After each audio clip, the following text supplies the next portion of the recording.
I'm gonna apply pressure. I'm gonna dissect.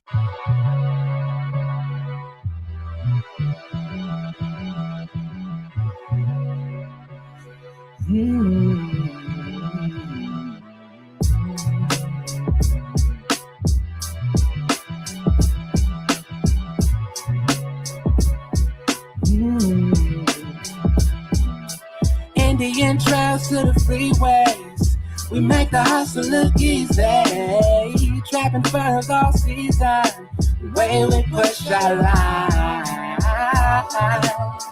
Yeah, we are still the people from those times. Yeah, through it all we continue to shine. 'Cause Indian trails make freeways over time. Yeah, Indian trails make freeways over time. I feel the ancestors, they still with us. They give us the fight when we in the field with it. Blood on the foundation, we build with it. The echoes of the past shapes the mold. From the cotton to the concrete, the story's been told. But let the real American Indian story unfold. Paint pictures with the flames, let it burn in your soul. We carved from the land, they tried to erase us from one wave of the hand, but still we stand. How you doing the treaty? That ain't your man, the game was planned. They drew them lines, and on them trails they see the world through an Indian's eyes. They say the colonizer came, and the Indian died. But I told you we still here, it's time to instill fear for thinking they can come here. An aborigine, our family legacies is deep in our memories. Cherokee, Chickasaw, and Choctaw, fucking with the chiefs and get you knocked off. The warrior spirit still inside. Granny's strength with granddaddy's pride. In them stories that was left behind. This is my path, and I'ma finish this trail in due time. Ain't nothing fucking with my bloodline. We shine, it's part of my design. Indian trails to the freeways. We make the hustle look easy. Trapping furs all season. The way we push our line.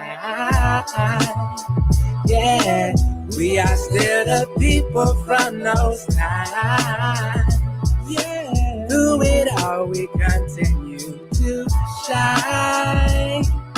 'Cause Indian trails make freeways over time. Yeah, Indian trails make freeways over time. Heavy is the head that wears the feathered crown. We built it from the ground, from Cahokia to the Etowah Mounds. They know what they found. The copper-colored Indians with a knowledge profound. With the carvings and the paintings that was left all around. Riding on the Indian trails, yeah, holding it down. Going back to what my family name on the town. Blood in the soil, roots deep in the ground. We honor those who came before us now. I'll die an Indian, and that's it. I don't care what my complexion is. It doesn't matter. My kids are Indian, and I'm Indian. Oh yeah, they see us shining now. Indian trails make freeways over time.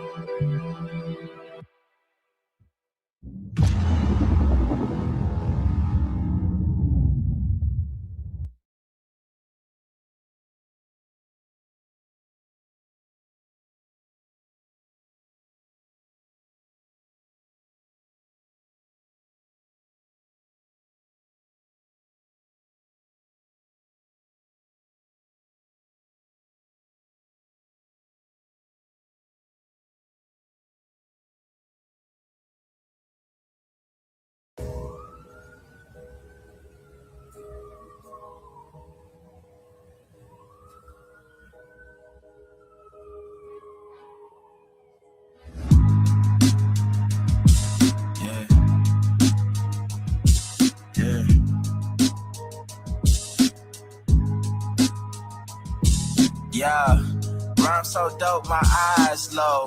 When you move like God, the time slow. I came back for the blacks and John Doe's. Crack open them land patents, let go of them townhomes. What's a native to a native? He $5 dough if he not melanated. Pale faces got you waiting on the savior. Sending prayers up, he texting back on vacation. Yeah, God's children. Give all your praise to Jesus, but how God feeling? He say put no one before him in divine image. And you with God are Christians. I got a vision, but niggas ain't gotta listen, so they don't. We came from the soil, wasn't fucking with no boats. Bible took our spirit, English potted on our homes. Tribal families turn on us, don't act like y'all don't know. but fuck them and they grudges. We was something turned to nothing, and now we let this turn to something. Reincarnation of ancients, fresh up out the oven. This the message to the black man. This the message to the black man. This the message to the black man. This the message to the black man. Shooters on my roof, lawyers in the coop. We can never die, bitch, we bulletproof. This the message to the black man. This the message to the black man. Say you wasn't slaves, you was prisoners of war. And stop wasting your time, these other bitches ain't important. You ain't meditating, you ain't mating with the sauce. Like what the fuck's a noodle if you ain't painted with the sauce? I find it hard to trust the pastor who rather side with the master, who preaching we should submit while getting murdered and captured. About how we should wait on God is never our vernacular. They get paid and praised by the dollar long as they keeping us stagnant. And niggas think they woke, huh? Like you could change a whole world through a vote, huh? Like slave masters willing to let they slave go, huh? That slave master was probably your kinfolk, huh? History in reverse, a black king strategy. When blacks were your majesty, they always hide your pyramids but point to where the castles be. Aristocracies with your last name patented accurately. Yeah. And I ain't even tell half the shit. Like, I ain't even tell a quarter of the shit. I'm just getting started. Y'all niggas rap about busting guns and all this weird shit. I'm trying to get my people back, nigga.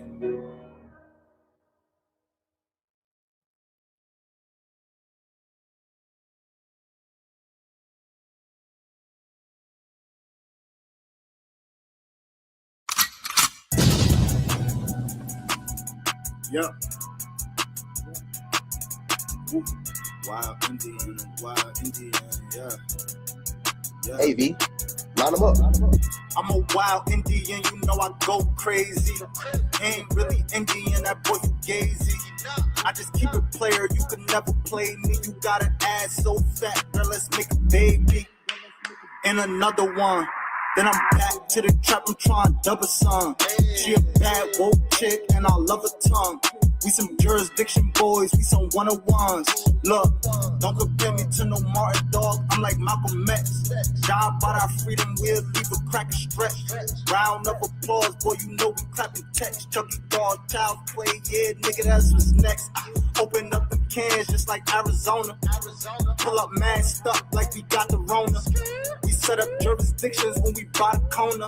How you claiming that's your hood and you not the owner? Be the B, I just pulled up in the need for speed. Free the land, tell the colonizers that they need to leave. Wild Indian up in my veins, you know how we bleed. You ain't gotta lie about who we is, dog, just keep it G. We at war, we can't keep the peace. Since we at war, gotta keep the peace. Whack a cone, then I meditate. Should I need to breathe? Keep a Olmec head when we slide, dog, cause we the shit. Like my niggas said, bitch, we the shit. I can't keep the peace. If it pop off, then I want a piece. I'm just on release. I'm in go mode, motherfucker thief. In these streets like EBT, when we at war, make peace with me. I don't give a damn, understand. Fuck who stole this land, white or black or tan. Understand, it's fuck who stole this land. Might have seen me get a little buddy these hands. He wasn't no Abbo man. A lot of these dudes is Sambo man. They full of shit like my ammo can. What they call an N-word out the wrong mouth as an ambulance. Wild Indian, get it in advance, or you can post date it. Ask around, I'm the most hated. Straight sacred, they stole acreage. Go ape shit, show ain't shit. It won't be televised, I don't tape shit. Be the B, I just pulled up in the need for speed. Free the land, tell the colonizers that they need to leave. Wild Indian up in my veins, you know how we bleed. You ain't gotta lie about who we is, dog, just keep it G. We at war, we can't keep the peace. Since we at war, gotta keep the peace. Whack a cone, then I meditate. Should I need to breathe? Keep a Olmec head when we slide, dog, cause we the shit.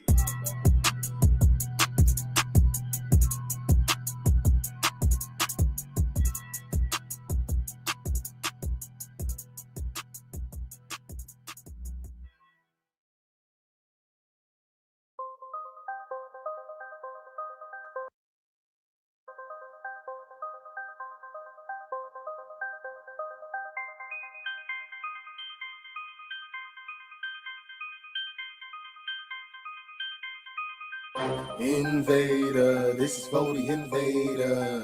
Invader, sitting home the invader. All praises to the Most High. All praises to the Most High. All praises to the Most High. Give them all praises, give them all praises. Where the fuck am I going? Who the hell could I be?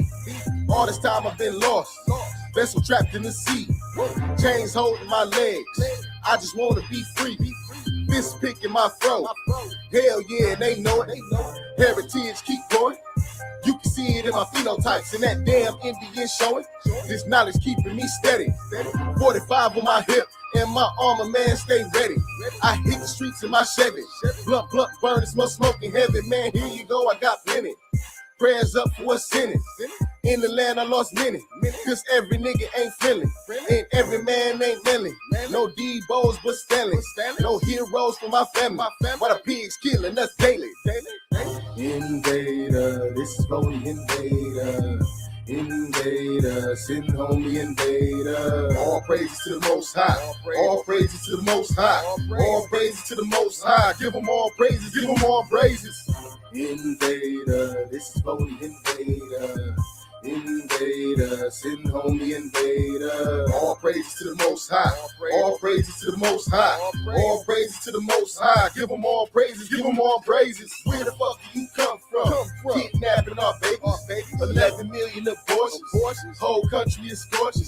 Natives stealing my portion. Bitch, give me my land back. We ain't signed no contracts. Why you wasting all of our trust funds? We don't know who your dad is, but we know who your kin for. Take the food off of my plate. Eat that shit with my folk. You invader. Motherfucking invader. Invader. This is for the invader. Invader, sitting home the invader. All praises to the Most High. All praises to the Most High. All praises to the Most High. Give them all praises, give them all praises. Invader, this is for the invader. Invader, sitting home the invader. All praises to the Most High. All praises to the Most High. All praises to the Most High. Give them all praises, give them all praises. Hey ya, hey ya, hey ya, hey ya, hey ya. Hey ya, hey ya, hey ya. All praises to the Most High. All praises to the Most High. All praises to the Most High. Give them all praises, give them all praises. Invader, this is for the invader. Invader, sitting home the invader. Invader, this is for the invader. Invader, sitting home the invader. Invader, this is for the invader. Invader, sitting home the invader. All praises to the Most High. All praises to the Most High. All praises to the Most High. Give them all praises, give them all praises. Hey ya, hey ya, hey ya, hey ya, hey ya, hey ya, hey ya, hey ya, hey ya, hey ya, hey ya, hey ya, hey ya, hey ya, hey ya, hey ya. Hey ya, hey ya, hey ya, hey ya, hey ya, hey ya, hey ya, hey ya, hey ya, hey ya, hey ya.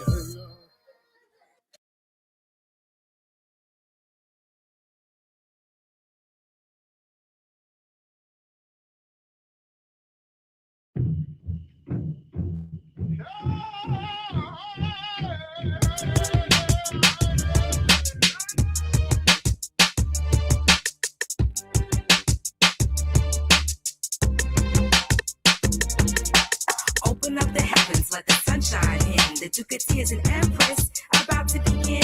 Giving love to all the ancestors that's tuning in. Here comes the Ducateers with some more offerings. Going out to the Olmec, Montauk, Shinnecock, Chickasaw, Choctaw, Washita, Blackfoot, Abenaki, Seminole, Muskogee. You know me, the whole me is OG. Coming to restore the crown of the Olmec, Montauk, Shinnecock, Chickasaw, Choctaw, Washita, Blackfoot, Abenaki, Seminole, Muskogee. You know me, the whole me is OG. Coming to restore the crown of the old. Swooping through like an eagle, more like a stinging bee. Ancestors is left, right, in front me. I'm more David dynasty, live inside me.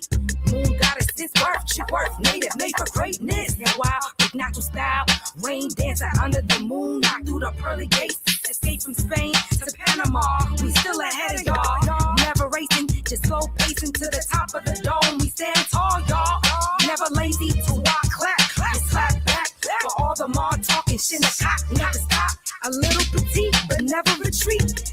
10K is doggone tall, y'all. Chopper riding, we awake, very deep streaming.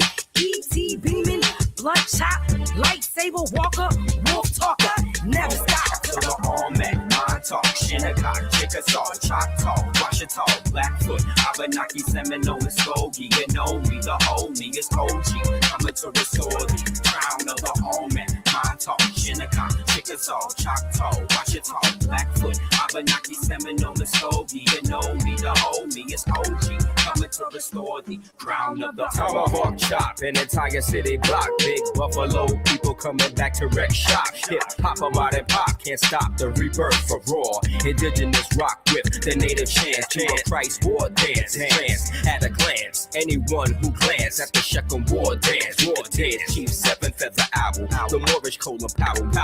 Make all these 14th Amendment rappers throw in the towel. Square, compass, and tribal. These masons taking oaths, disrespecting ancestors, selling their souls to ghosts. I raise my glass, make a toast to Aboriginal hosts, traveling through the cosmos. That's most, meaning that's on top. My wounded knee bandaged up. Black Hawk, what's up? Geronimo Skull. We taking it back from the tomb of the bones when we coming in the rooms and we zoom like Olmec, Montauk, Shinnecock, Chickasaw, Choctaw, Washita, Blackfoot, Abenaki, Seminole, Muskogee. You know me, the homie is OG. Coming to restore the crown of the Olmec, Montauk, Shinnecock, Chickasaw, Choctaw, Washita, Blackfoot, Abenaki, Seminole, Muskogee. You know me, the homie is OG. Coming to restore the crown of the OG. Open up the heavens, let the sunshine in. The Jupiter is an empress, about to begin. Giving love to all the ancestors that's tuning in.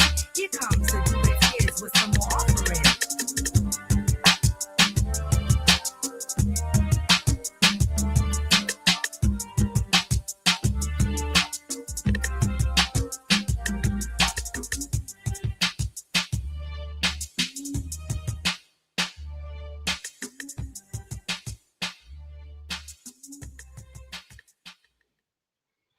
All right, so let's get into this.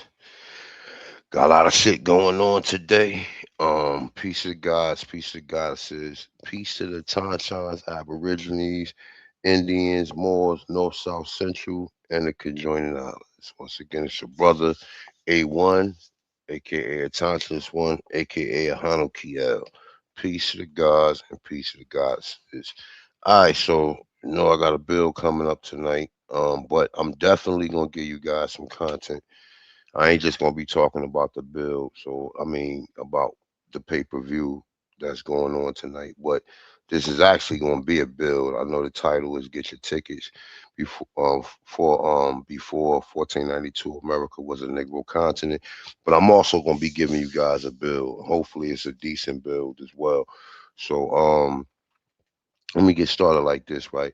You know, not doing videos a lot, you definitely fall off the algorithm. You know what I'm saying? And a lot of people who is subscribed or whatever, sometime it may not show up on your YouTube platform, or you know what I'm saying, on your YouTube. I don't know what people how they got it set up, because I normally, when I go on YouTube, I go to home and see what videos is on. I don't always go to my subscriptions. So like I said, I've been off the radar for a while, you know what I'm saying? So this is something that is well expected, not to be able to get a certain amount of people into the bills. I think the last two videos I've done probably has been the lowest the lowest views that I've ever gotten since I started on YouTube. I normally average anywhere between, I say, normally on, like, when I was really doing videos, anywhere between 2,000 and shit. I say a million because I got a million views on one of my videos. I'm not saying a million views, but it always be in between 2,000 and maybe 45 to 5,000 views I normally get for a video. I used to get, when I was doing videos on a regular basis. So, you fall off the algorithm, which is something that's well expected. But guess what, though? We got to rock with who we got. You know what I'm saying? And you got to put that work back in for you to get your viewership back. You know what I'm saying? And that comes with having quality content and definitely having bills that people appreciate. So, y'all already know that I always try my best to have decent bills. So, with that being said, like I said tonight, pay per view before 1492, America was a Negro content. I'm gonna probably be rocking out till 1 o'clock. Now, my goal was to try to get at least maybe 30 people in. Okay, thus far we got 8. So let's try to at least get the goal of at least 20 people to definitely to get a ticket. And I'm also going to be giving away at least 5 tickets. But we got to get to at least 20 people before I even get away 5 tickets. So definitely share the build out for those who can't afford the bill and those who can't subscribe. I mean, who can't afford it and can be present during the pay per view. Definitely support your boy. You know what I'm saying? Um, and like I said, I put a lot of work into this bill. I put a lot of work into it. I put a lot of work into it. It took me a while to put work into it. It took me, time to organize it and format it to, how I want to present it. Also, like I said, it's going to be at least 4 hour over 4 hours. So, it's going to definitely be a heavyweight bill and be touching on a lot of things pertaining to us being in America from time immemorial. I like to use the terminology 1492 because that is pretty much the Masonic code word for when they tell you colonization has actually started. you know um but we know that the timelines is off. um we're operating.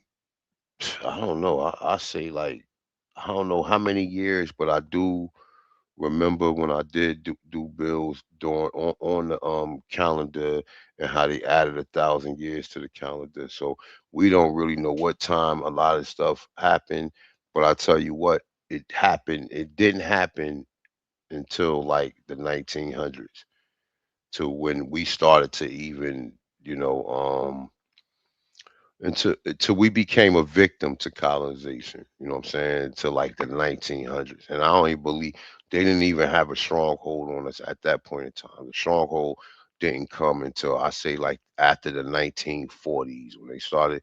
All of the towns that's flooded underwater, all of the riots, um, all of the propaganda from Brown versus Board to get us into a lot of their education systems, their school systems, etc. Right?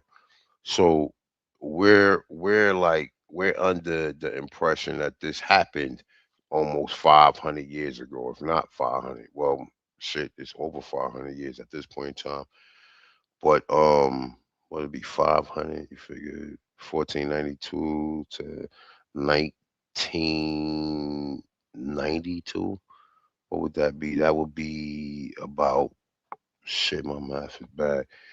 I think that would be 500 years for 1492 to 1992. Yeah, that would be 500 years. So 1992 into 2026, you figure that is 500 and what's that? 8 plus 26. That would be 534 years that they tell us that colonization, or that they came here and did the things that they recorded in their history, or their fabricated history, or their reconstructed history, right?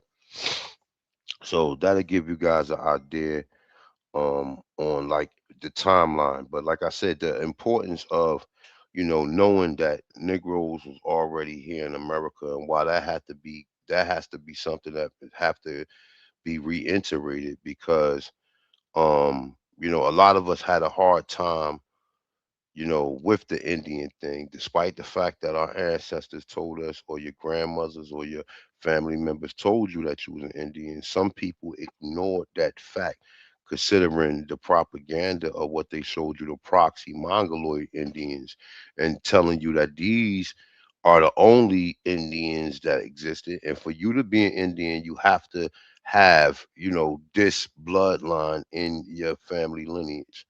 And a lot of us, we didn't see no signs of that.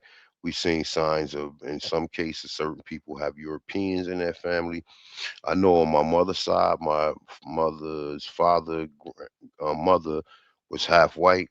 On my father's side, my father don't even have no white people in his family. I'm keeping the buck. He has no white people in his family, except for people who may have married, Europeans like recently or lately. But my direct lineage on my father's side, he has none. And also my direct lineage on my mother's side, she has none. So, a lot of the mixture is coming from, my grandfather was Creek. He was Creek. He was from Alabama. And a lot of his family members, you see like the mixtures. A lot of them took white wives, right? But my mother is from Virginia, and my father is from Macon, Georgia, going into Jacksonville regions and into Florida. And like I said, looking in his genealogy, I don't find no Europeans or Slavic interference with the bloodline. So, what was I saying? So it's important because a lot of us, like, this is something that's not reiterated. A lot of people don't specifically speak on the acknowledgement that it was Negroes in America. The only Negro experience you get is via the slave trade, and this is how a lot of people, was taught that these so-called tribes had slaves, and these so-called tribes mixed in with some of their slaves, and this is what made you a Indian or had Indian lineage, in your family bloodline. But that's a lie. That's a fabrication of the truth. There's no way. It's too many things that doesn't add up. Is like what doesn't add up is the fact that a lot of these Indians have so-called English names, and these English names don't come from white people. These English names was something that our people had already, right? And even when you look into these tribes now, these tribes still got these so-called fake Indian names. You know what I'm saying? So, with that being said, man, I'm going to get back into Dr. Marie. I'm gonna definitely play some more of her. I got some other things I'm going to be playing, but like I said, definitely, man, we need to at least get to like 20 people. So our goal is to try to at least sell 12 tickets before 1 o'clock. So definitely, if you like the support, you can send it. The information is on the screen. Before 1492, America was a Negro continent. The tickets are $25. The bill will be start tonight at 4 p.m. Eastern time. You can cash app it to me at dollar sign Atanchan1. So that's dollar sign AUTOCHTHON, the number one. Put your email in the description, and around 2:30, I will start sending out the tickets. All right, I will start sending out the link for people who has purchased the tickets. And like I said, towards the end of the bill, I will at least give out 5 tickets. So definitely support, man. Just try to support because I put a lot of work into this, man. And this is something that's good for us, you know what I'm saying? Just for us to know, like, because even some of these other individuals who be putting out information about, it was Negroes in America, they don't specify it in its entirety, you know. And I'm not gonna say no names, but that's something that has to be, that has to be emphatically clar that has to be something that it's substantiated and clarified, you know what I'm saying, in a way to where you or add clarity in a way to where you completely understand this. So, if you do one day try to get, into one of these Indian tribes or whatever your method of, at least changing your status, right? And when I say changing status, it's just coming out of these so-called terminologies that these people have placed upon us, Negro, black, and color, at some point in time, for us to be, for us to be who we are, we need to be exactly who we are and not rely on these people classifications so that these people can see that we have woken up and we're not tolerating the disrespect of being classified and called Native Americans or being called Indians or being called some of these terminologies that does not that it doesn't apply to us and just the way that the natural law applies to anyone. These so-called tags and terms are being placed and being created by people who are not even from here, that have dominion over you on your own land. And like I said, I'm gonna be going in a lot of shit tonight. So definitely, man, it's gonna be a heavyweight bill. It's gonna be a lot of this information that has been I'm gonna say condensed and has been put in one big PowerPoint, you know what I'm saying, so that everybody can get an understanding of it. So like I said, I put a lot of work into this. So definitely support your boy. All right, with that being said, I'm going to I'm going to start with Dr. Marie. Remember, our goal is 12 tickets, man. We need at least sell 12 more tickets, man. So for those who like to support, the information is already on the screen. Um, and I'm gonna probably be coming in like every 20 minutes to just keep adding, a update on, how many tickets we got. So okay. So let's get into the bill. All right. So hold on, let me close some of this stuff out.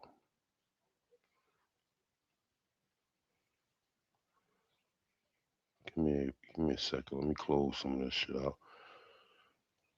See where we at. All right.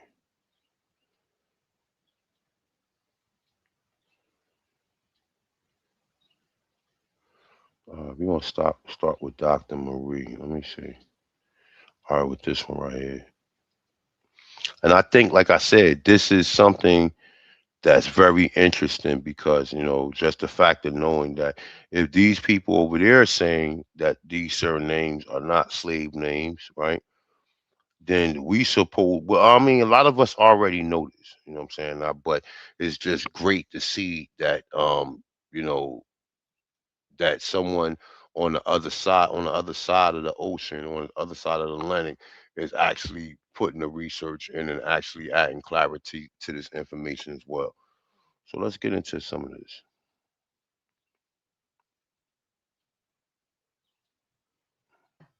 And director of MFIT. Our focus is research into the publications of Black history in its truest foundational evidenced aspects. You will find here evidence that Black people populated the globe from the origins of humanity, holding leadership roles and developing models of governance throughout all time.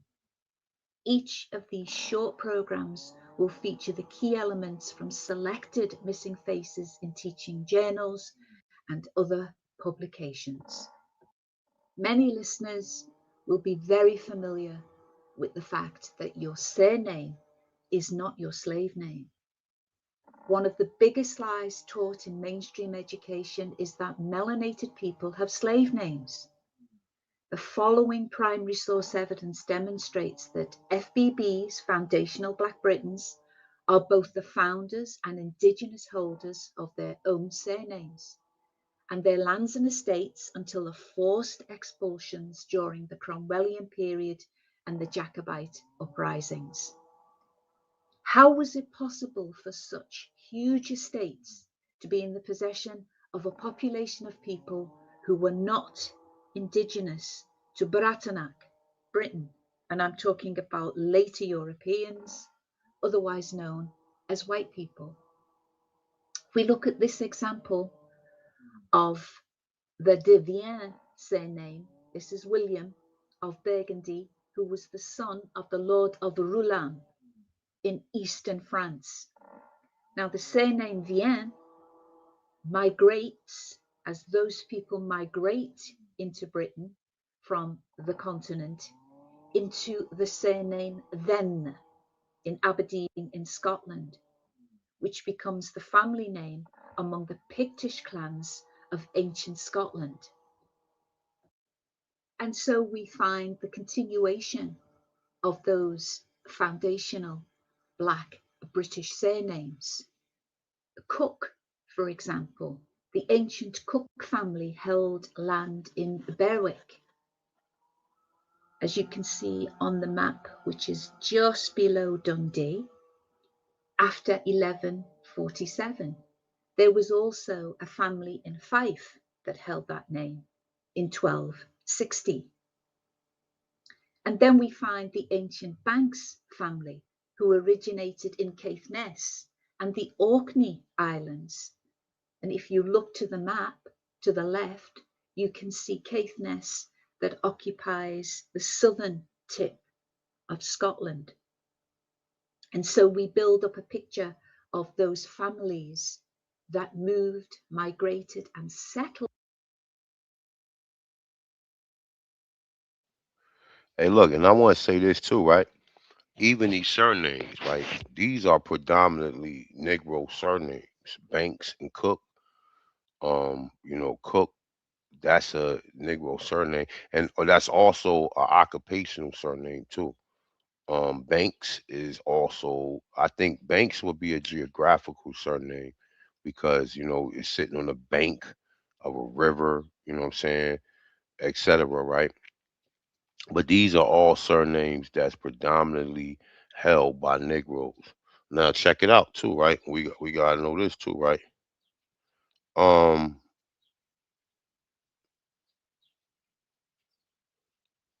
Samuel Everett, put your email in the description. I'm gonna send you a ticket as well. Um, if you're listening, Everett that just sent the payment. Put your email in the description so I can send you the link for a ticket as well. All right, but so with these names, right? We know a lot of these Europeans took on these names. A lot of these Eastern European Slavics, and some of them are the Khazarian descent, right?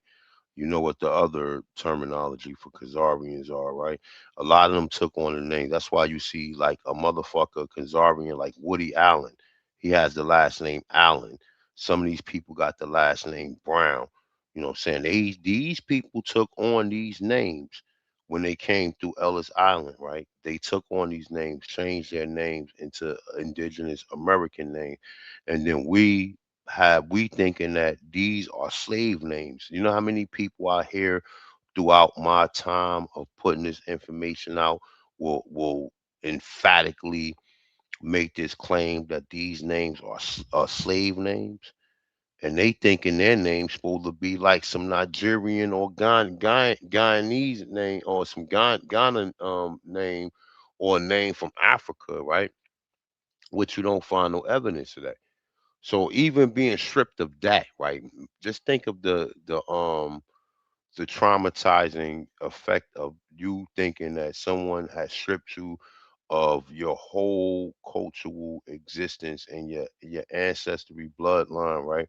To where you have a name that you think it came from some type of master, and you were some type of servant, and you don't even have a correct, and this goes back into like even when some of these Africans they disrespect us, saying we don't know who we are or whatever, because we've been stripped of our name. We had a brand placed upon us or whatever, and told this is who we are. We don't have no connections back to Africa or whatever. And these people will use that to disrespect us, and not even having any empathy for the fact that if you believe that, we know that this didn't happen, but if they believe that, why would you make fun of, or why would you even point that out and be arrogant about it and say something to the effect to where, we went to a traumatizing event.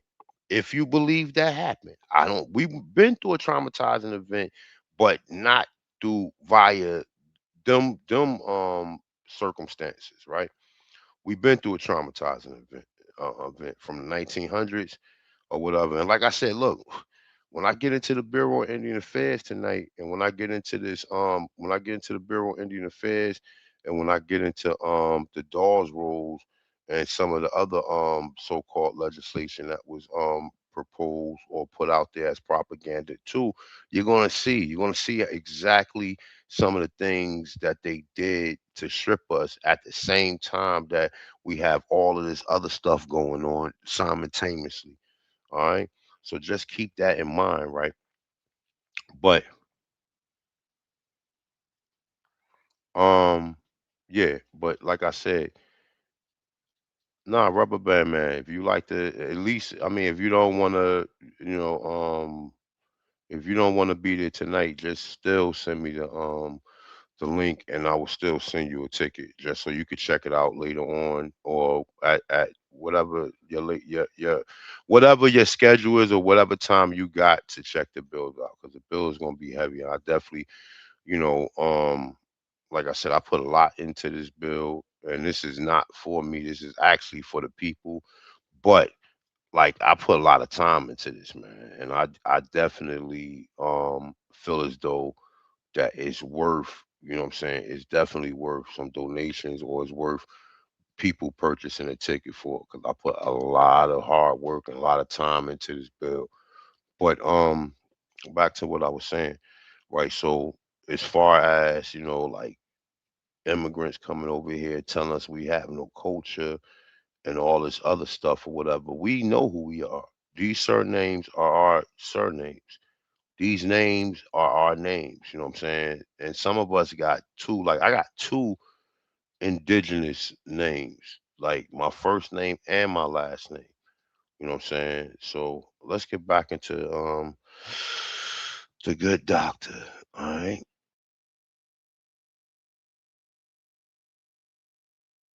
Settled as foundational blacks in Scotland and Ireland. It's also very important to remember that the first Scots from Scotland were in fact the kinfolk of the earliest Irish populations.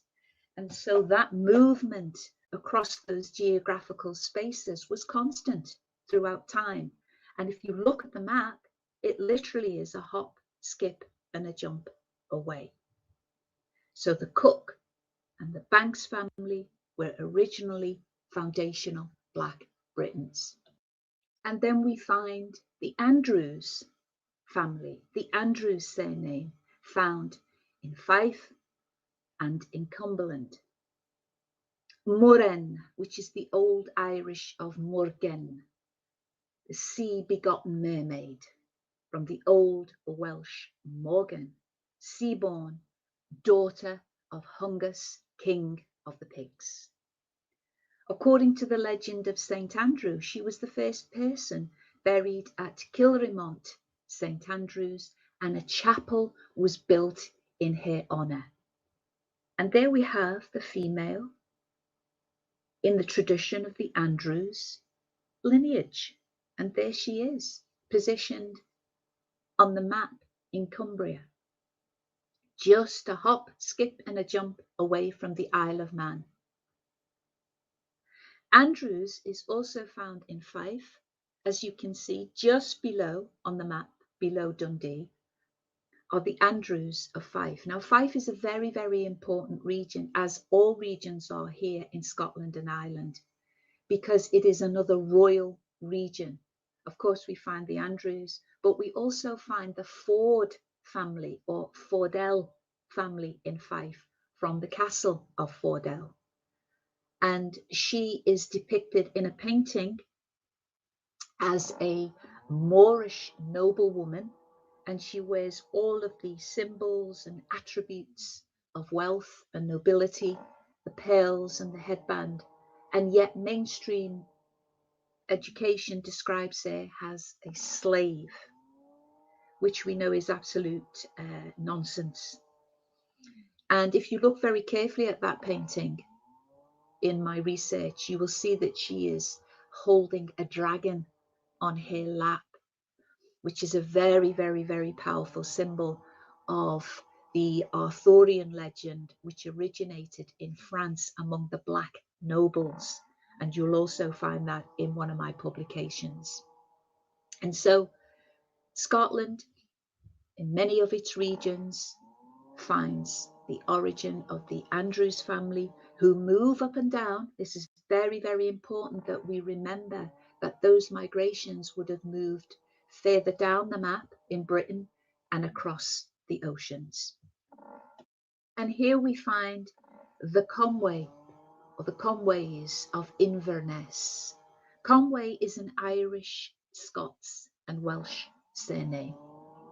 If you look very closely on the map, you can see it tucked away in that easterly point on the map. The Conways. There is also a Conway Castle in Wales, which shows the lineage of those first Black families that would move around the map and build their estates and their infrastructure and their wealth. We also find the Bridges surname from Dumfries and Galloway and Kirkcudbrightshire. Now, bridge is from the Middle English word brig and the Old English word brisk, bridge, which is a cognate with the Middle High German word Bruch, the Old High German Brucker. And so building and maintaining bridges was one of the three main feudal obligations. The cost of building a bridge was often defrayed by charging a toll. And so the surname being acquired by the toll gatherer. And so we see from the names how that was connected to the architecture and the families building their infrastructure around them. Bridges, and you can see that on the map again, that it resides again, another hop skipping away from the Isle of Man. And so we can see all of those migrations quite easily when we put all of those points together from that very short set of examples that I have shown, that the map becomes fuller and fuller with all of those surnames and their physical anthropology and their material culture. And so in this particular example, this is an excerpt of, it's taken from issue 14, and I have over 400 original foundational Black surnames.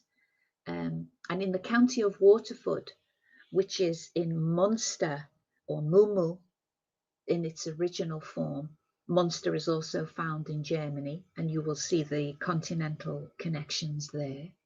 The confiscation of lands, stocks, and crops was recorded on the 23rd of January in 1653 as Cromwellian transplanters' certificates detailing the names and physical descriptions of foundational Black Irish.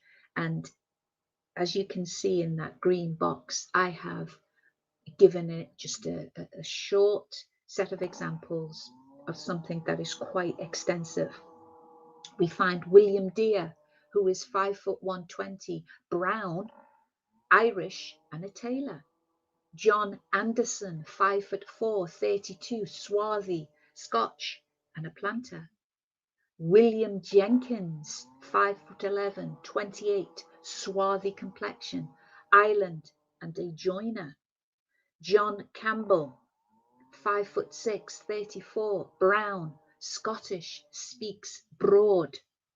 Timothy Shaw, 5'10" and 3/4, brown, Irish, a weaver, speaks broad. James Malone, 5'1", 31, dark, Irish, a shoemaker, very talkative. Lawrence Dillon, 5'3", brown, Irish, very talkative. John St. Clair, 5'8" and 3/4, dark, Scottish, slender knees bending in. Patrick Glenn, 5'6", 40, dark, Scottish, lively eyes, well made.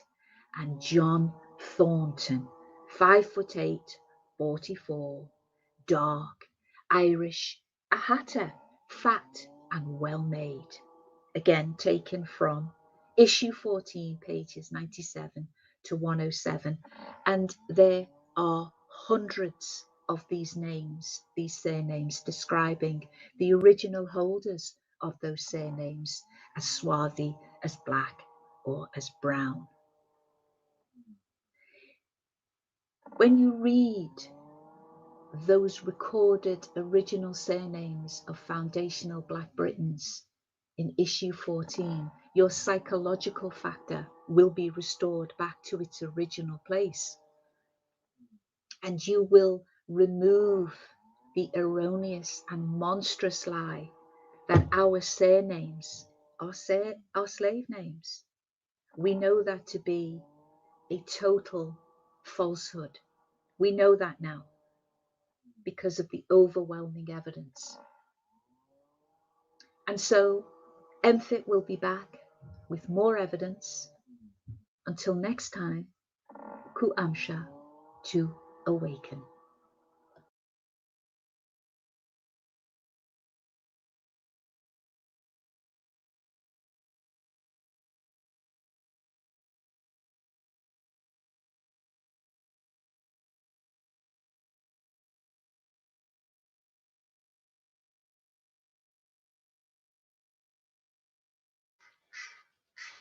All right, y'all. We're gonna go into another bill.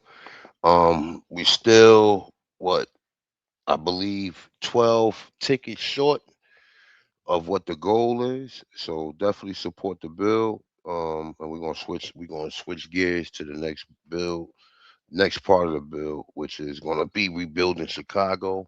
And after that, I'm gonna rock out with the best of my brother Amani Bay. So let's get into it.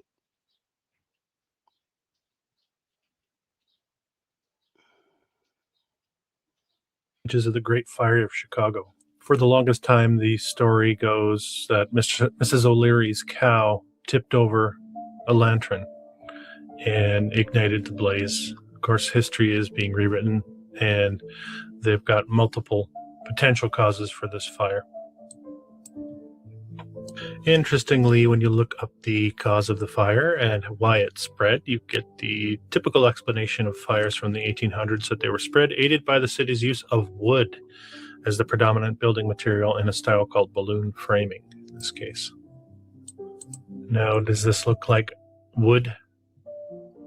These temporary shacks in the foreground look like something that were thrown up quickly. Hard to make sense of really any of these images, and I wonder how many of them are actually legitimate images of Chicago at the time of the fire, or is this being used to bolster a narrative that we are expected to believe about the past in Chicago. The purpose of this video is to hopefully illustrate the impossibility of the rebuild times, having to do with how long it took them, how many people. Well, let's take a look. You can see here the official narrative tells us 1871, October, late October, so it's already almost 1872. We get 300 deaths, and roughly 100,000 of the just over 300,000 residents of Chicago were left homeless as a result of the fire. The fire consumes over 17,000 buildings, which had to be rebuilt in record time, as we're going to see. I think it's important here to inject the population demographic history of the city of Chicago. As you can see here, starting in 1840, we have a paltry population of about 5,000 people. The fire happens about 30 years later. And let's take note again of those 30-year-old structures we're seeing in the background here.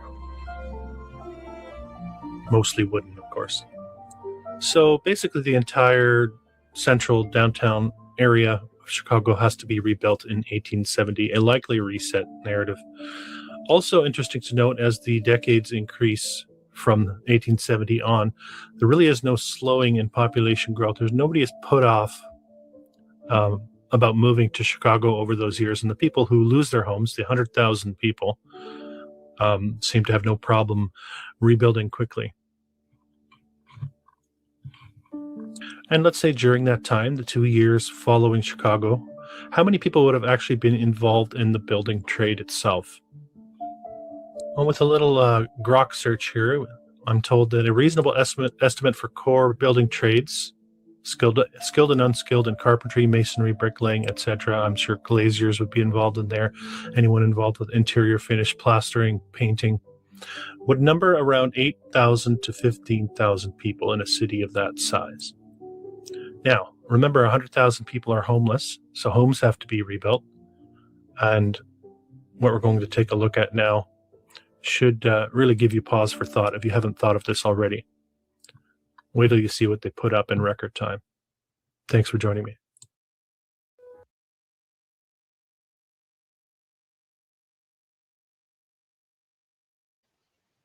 Yo, did he just say 100,000 people was homeless? And like I said, 100,000 people, and that's not because of what happened in Chicago alone. That's because of what happened after the Civil War. A lot of people after the Civil War, a lot of the Slavs that was part of these plantations that we had, right? And they was part of the system that we had built after the Civil War. A lot of these people chose to make that trek towards the western part of the United States, right? Some of them stayed, right? But then some of them went, and this is when you start seeing what's the terminology that they use? Settlers, right? The term settlers, right? And like I said, me going through this Dawes, like I've been through the Dawes rules before, and I read like the description and what was the reason for it. But now I can pretty much like I can pretty much visualize it a lot more with the with all the information that I've learned over the last 15, 17 years, right? But I would say this, right? This is the reason why you see the Western expansion, right? Because a lot of the Slavs um after 1865, a lot of these motherfuckers move. Why would you move from the northern side and the southern side of the United States, right? Well, the northeast and the southeast side, where all of the, like I said, fertile land where you can grow food and you got access to rivers and shit. Why would you go move on the desert side of the land? What would be what would what would be the factor for you to make that decision to go move out there when there's no rivers out there, there's no fertile land or fertile soil for you to grow food or whatever? What would make you move out there? Because we told these people you can move, you can, if you move west, you can have whatever's out there in west, or you could stay and continue to be working on our plantation, which you will always be subjected to um our dominion or under our dominion, right? So when you look at that, you have to kind of like, this is a story that they're not going to tell you. They're not going to tell you that this is what really happened. But if you know, like as far as the black slave owners, and as far as white Slavs and how they were slaves on like in the 13 colonies, and understand that 13 colonies wasn't ran by, it wasn't the original story that we've been told. But then you will see why all these homeless people, and where all the homelessness came from. If you could see, if you understand too, right? There was some black people or some melanated people or some aborigines who was homeless, but that also came after these people, militia groups, going running through our town, either flooding these towns or burn these towns down. Because if you've seen the movie Rosewood, you remember what happened after their towns got burnt. What was they doing? They was jumping on the people who settled in that area in Rosewood, Florida.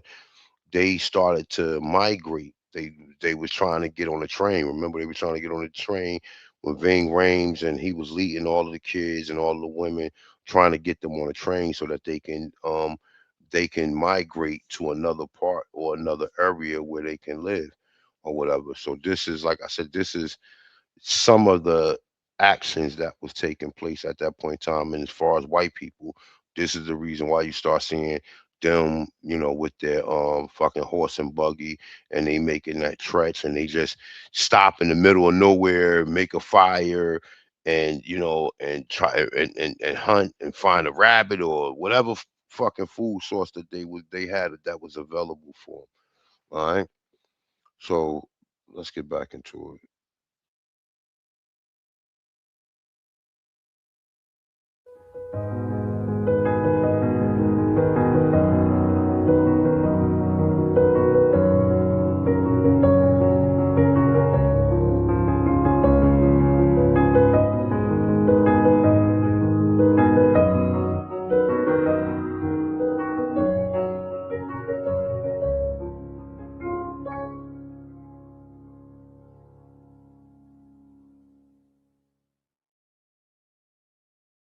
Of course, I can't show you everything that was rebuilt, excuse me, in record time.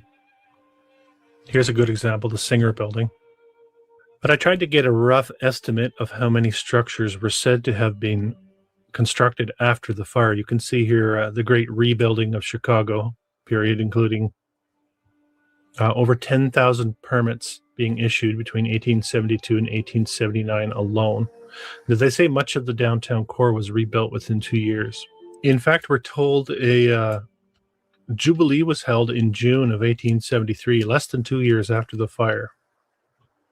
This event highlighted how much of the downtown core had already been reconstructed with fire-resistant materials like brick and stone.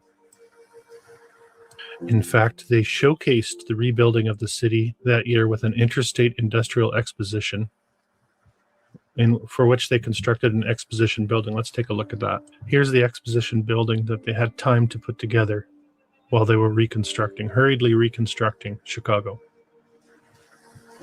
But I am jumping around a bit. Let's get back to this Singer Building. We'll isolate a few structures. I want to introduce you to this website, chicagology.com. I'll put the link in the description. You can spend hours perusing what they provide for us here. You can see that the way that they celebrate the architecture is broken up into different periods. Pre-fire, the fire itself, the decade after the fire, the rebuilding, which we're focusing on in this video, a period of which they call the Golden Age, 1880 to 1900. Interesting, the Golden Age. And then onward. Let's take a look at the rebuilding era, focusing in on that Singer Building. Many of these structures can be found in the list provided here, and it's a very long list of structures that were supposedly rebuilt in record time. So we come to the Singer Building. You can see the lifespan of this structure, only 4 years. This building only stood for 4 years. And of course, this website gives us all sorts of articles from the Chicago Tribune, the record of the day, as they say. Well, what we know about news and how fake it can be, who's to say the news of yesterday was historically accurate and truthful, while we can hold in our minds at the same time knowing that the news of today is quite fake. But as you scroll through these articles, and some of them are quite lengthy, you can see here, this is from January 13th, 1872, anticipating the erection of this building, so it has not begun yet. By March of 1872, plans are almost decided on. And of course, we're looking at a contest to decide which one they're going to build. So they have the resources to lobby all of these architects and come up with a design in record time. They really don't have much time since the fire to get all this done. The communication resources to put these all in the same place and then decide which one they want to go with. And now we're given a timeline, anticipated timeline. So June 1872, the foundation was being laid, and supposedly it was going to be completed in 11 months from that time. This building put up in 11 months in 1872, 1873. This is a 7-story structure with a basement in 1872.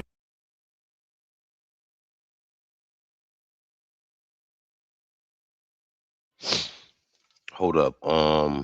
So mindful abundance. It says okay. There's an event before the event, so I can still expect the link. So look for yeah. Yeah, for sure. For sure, definitely. If you purchase a ticket, you definitely look forward to the bill.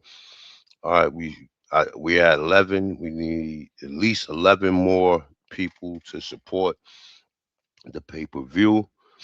Like I said, we're gonna be rocking out to at least like 1 o'clock. So for those who want to purchase a ticket, the information is on the screen. Send it $25. The event is tonight at 4 p.m. Eastern time. Cash app it to $Atanchan1. So that's $AUTOCHTHON, the number one. Put your email in the description, please. It's imperative that you put your email in the description so that I can send you the link. If by 4 o'clock you haven't, I mean by 3 o'clock you haven't gotten a ticket, my email is I'm not quite sure how to help you with that. shut up, Alexa. See, Alexa be fucking ear hustling. Let me see. Let me put it in.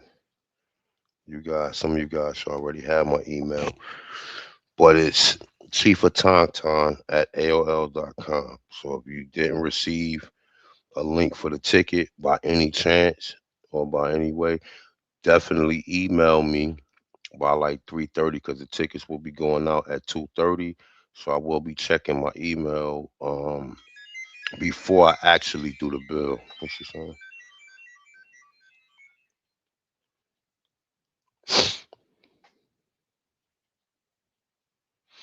Um, yeah.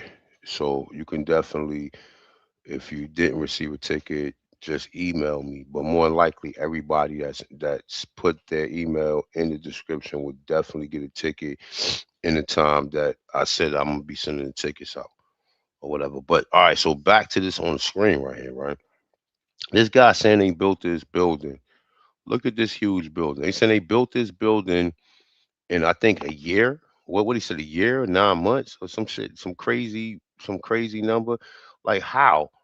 How could you build this building in that short period of time when today with the use of cranes and also too, right?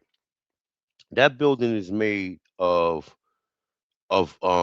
concrete. You can see concrete, you know what I'm saying, on the outside of it. So that takes longer to build. Like nowadays, they be putting together these buildings that be having these metal panels and glass and all that shit.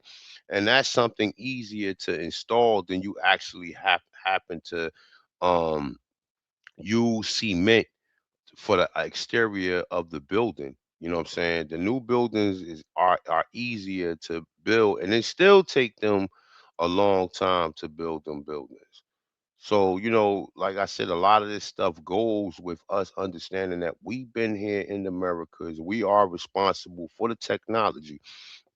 Even when you see these motherfucking around these horse and buggy, the motor was invented by a nigga. So all of this shit, these people then hijacked and then took from us, and then these people then told us that we were some primitive people running around butt naked, with all the cotton and shit that we got, hemp and things to make clothes. We needed these motherfuckers to give us the idea to do that. Even though that some of these people was running around on all fours, they couldn't even fucking speak properly or whatever. That was a process of trying to get these people to communicate with us or whatever. They had the technology to build something like this within a year. Yeah, all right. I was born on a day. I just wasn't born yesterday.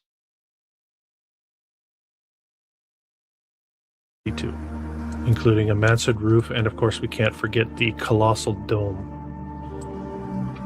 with 4 similar domes on the corners. And yeah, we're going to throw in some life-size bronze statues, of course. Each of the dome will get an Amazonian figure. That's interesting. Imported, of course. They had the time to lay the groundwork for all of this to be done. Slate roofs. There'll also be figures of dolphins, 8 feet in length. Moved to a July post, so just a month later, and they're already anticipating this place opening. In fact, they're looking to speed up the build times, having the crews work both day and night. Now, how did they work at night back then? What were the light sources, heat sources? These are all things to consider. In the modern day, we have the luxury of electricity and other means of making the job a lot more comfortable and completable. So in July, the hopes are high, and the firm is hoping to occupy this retail store before the end of 1873. We fast forward to August 3rd of 1873. So here we are a year and a bit later. And what happens? You guessed it. Another fire. This one gets blamed on a woodworker. And they do mention here there is no money from insurance. The Singer Company did not take out any policies since the Great Fire. Now, this fire does not stop the building from being built. In fact, it'll just push it back a little further, and they're anticipating occupancy sometime that fall of 1873. Interestingly, we get an article from the Tribune, October 9th, letting us know that the Singer Building is open for business on the anniversary of the Great Fire of Chicago. And we are told here the building is protected against fire by the introduction of stationary tubes in the walls for conveying water to the upper stories, something that supposedly failed it that fall when the upper reaches caught fire. 4 years later, in 1877, what happens? You guessed it again. Another fire. And we get all sorts of narrative. This one's discovered on the 5th story of the building. And luckily, a Tribune reporter was on the scene early enough to see and locate the opening and help with the fighting of the fire. And what I find reading a lot of this narrative is the overuse of detail. Here we're getting all the names and what happened to the people. And often when you look into these stories, the lack of larger details. So this one gets rebuilt into another form, we're told. Let's take a look at a few more. Here we have the New Bigelow Hotel. And we're told this one was opened around the time of the fire, which is interesting. And again, take a look at the type of architecture. Remember, only 300,000 people living in Chicago. 30 years before that, 5,000 people. This is the Farwell Dry Goods building. Supposedly, this is showing us what it was like before the fire, and it was hastily rebuilt after the fire to look like this. The narrative gets very confusing. You can also see the brick paved streets. Wonder how long those streets have been brick paved. With the elaborate mansard roof, once again, they really like the mansard roofs and, of course, the multi-storied, very high-quality building materials here in Chicago. And we're getting a still of the Great Fire and the damage done to the first Farwell building, giving you a sense of the building materials that were being used in a city of 300,000 people, a relatively new city, a 30-year-old city. This is the Gardner House, also known as the Leland Hotel or the Stratford. This one opens in October of 1872, so less than a year since the Great Fire. We're talking about a hotel with 200 rooms, fully furnished, and of course of the highest quality. And we're told it's the first hotel to open in the burnt district since the fire. It changes name in 1881 to the Leland Hotel, as you can see here. And we get a glimpse through a photograph of what that structure looked like, the one they put up in less than a year, remember? Not to worry, though, they did have stables for people staying in the hotel. And this one meets the wrecking ball in 1922, we're told. I wanted to share this one, the government building and post office. This was built in 1878, and the plans for it were to be the largest post office in America. And despite it being built in 1878, there was a lot of press in the Tribune anticipating its arrival, even in 1872, the year after the fire. So the plans were set in motion, according to the narrative, right after the fire. You can see another rendering of this structure. Here's a picture of the building as completed, we're told, or was it altered? I don't know, I often wonder. And another look at the government building and post office. Take note of the lower level and the railing off of that lower level. And I almost have what looks like a bridge to enter the structure here. 1870s now, remember, in Chicago. And by 1890, you start to get the lead up to the demolition. The deplorable conditions of Chicago's government building increases each day. Broken water pipes everywhere, huge cracks in the wall, and 1,000 other evidences of the unfitness of this building for occupancy. So it's interesting. You get a whole slew from all sorts of different perspectives. We're told again with that detail, overly detailed in the anticipation of the demolition of this structure. And they sum it up by stating it is utter folly to talk about repairs. Obviously, it needs to come down. And we'll keep going. Architect Burling, the superintendent of construction of the government building, after the first story had been run up, he says, there certainly was no great amount of skill shown in laying those foundations. A weight of 10 pounds comes where but 1 pound should bear down. The building itself is all well enough, but the supports are fundamentally wrong. I'll read that again for you. The building itself is all well enough, but the supports are fundamentally wrong. Does this look like a structure where they improperly built the foundation? This thing looks bomb-proof to me. Very well constructed. No visible signs of shifting. It's perfect. Nevertheless, it meets the wrecking ball in 1896. Moving on to the Grand Pacific Hotel. And it looks like this one was opened in 1873. So less than 2 years again after the fire. It was ready. Interesting piece of information here. It was the site where Standard Time system was adopted on October 11th, 1883.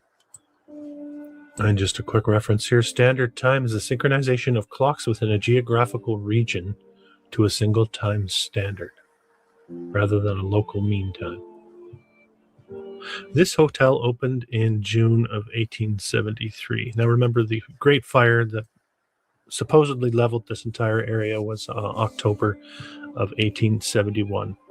So we are about just over a year and a half to the completion of the structure. And just let me show you a little more of what they were able to accomplish in that year and a half in the early 1870s of Chicago. Here's a nice look at the Grand Pacific.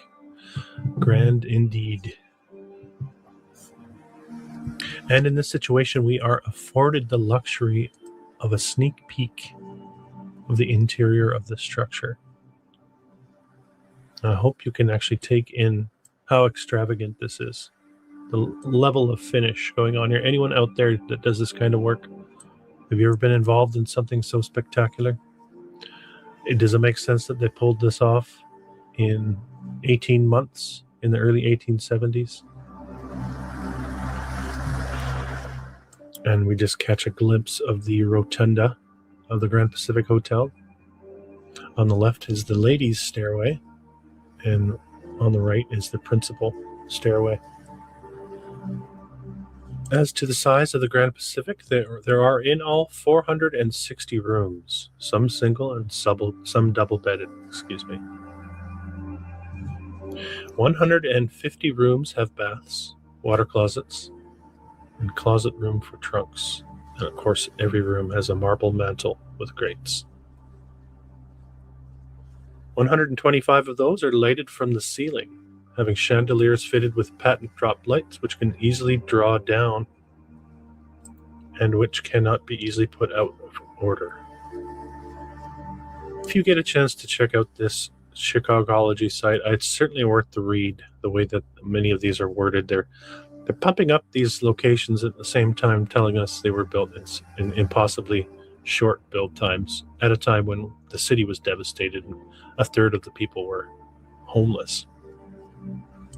And similar precautions were taken against fire, as you can see here.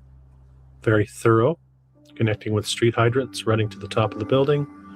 Hoses can be attached on every floor. It looks like the lower reaches include wine vaults, storerooms, engine rooms, etc. You wonder how many stories down they go. And we even get a list of all of the building materials. You could screenshot that one and check it out. And this photograph is showing us the Grand Pacific Hotel in 1973, we're told. This was the condition. Even the curb work is all finished at this point, and it certainly does not look like the winter months. So I think we're to assume that this was just recently completed when this photograph was taken. Of course, you can tell this is the workers' shack in the foreground. Looks like it narrowly escaped demolition in 1890, but was reopened. And by 1895, the west half of the building was demolished to make way for the Illinois Trust and Savings Bank, and the east half remodeled and operated until 1921 to make way for the Illinois Bank building, Continental Bank building, the Grand Pacific Hotel. Moving on to the H.H. Honore building, Honore, and I believe we are looking at this one, which existed for a paltry 20 years. And we are told here in 1873, it was a 5-story structure with a basement, of course, and it was referred to as the real estate exchange, as it was almost exclusively occupied by those interests. Of course, the most thorough workmanship and the finest of materials were used. Not to be confused with the Honore block.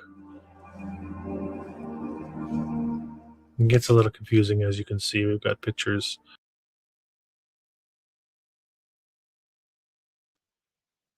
All right, so you got to ask yourself, right, at this point in time, how was they moving these materials around for them to build these buildings?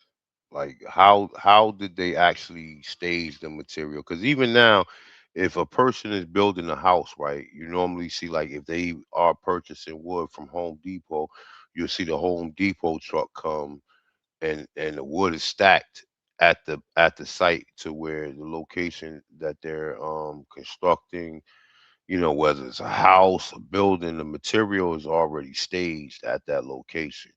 Now you have to ask yourself, for this particular structure that is on the screen right here, this is I don't know. I mean, I can estimate how many tons of material it would be. Well, I'm saying it has to be at least over 20 tons of material for them to build that structure. So you have to kind of like start asking yourself, like, wait a minute, man, how the fuck, how the fuck is they actually constructing these structures at this point in time? You know what I'm saying? So you definitely have to ask yourself that question, because there's no way that I can fathom of, like, um without having actual like trucks to stage it. Cause like I said, even right now, if you look around right now, right, for somebody, I'm watching these Mexicans build a house next to where my daughter live at, right? And for them to build a house, first they gotta get like a what's that, a front, the little machine where they dig, like where they dig the circle to where they can start putting, well, not dig the circle, but dig the area to where they want to, like, use the what's the name, like the metal, the rule bar, and put the concrete down first to where they can make the first level, and then get the first level constructed. Then they start, I guess, using the wooden slabs or whatever to make the frame that's to make the frame of the house for the first level and then the second level, etc. Right? For something like this without a crane, like how, and like I said, I used to work for the iron workers, right? I used to work for iron workers in what the fuck, Long Island City in New York, right? I worked on the new World Trade Center. I worked on a new World Trade Center for 6 months. You know what I'm saying? Before I realized that shit wasn't for me. Before I realized that I was scared of heights. And the so-called arrangements that I had with my foreman, you know, uh, uh, that it was me and this other guy, and we was both like, like he knew we was scared of heights. Like I can go up to like maybe 30 stories without me having anxiety and shit like that, right? So he kept us like around like 10, 20 stories or whatever, right? And I was just a regular laborer, right? But I watched the iron workers and how, what I'm saying, the metal is placed and how they gotta, what I'm saying, bolt the structure around, I mean, bolt the metal and all this other shit, right? I watched that shit. So me just seeing that, how long it took them to even for us to even get like 30 stories, right? 30 stories took like almost like 6, 7 months for us to get 30 stories. You know what I'm saying? And the 30 stories was just was just open floor. You know what I'm saying? With I forgot the name of the like the tarp that we used to. Hold on for a second, y'all. Let me please hold on for a second.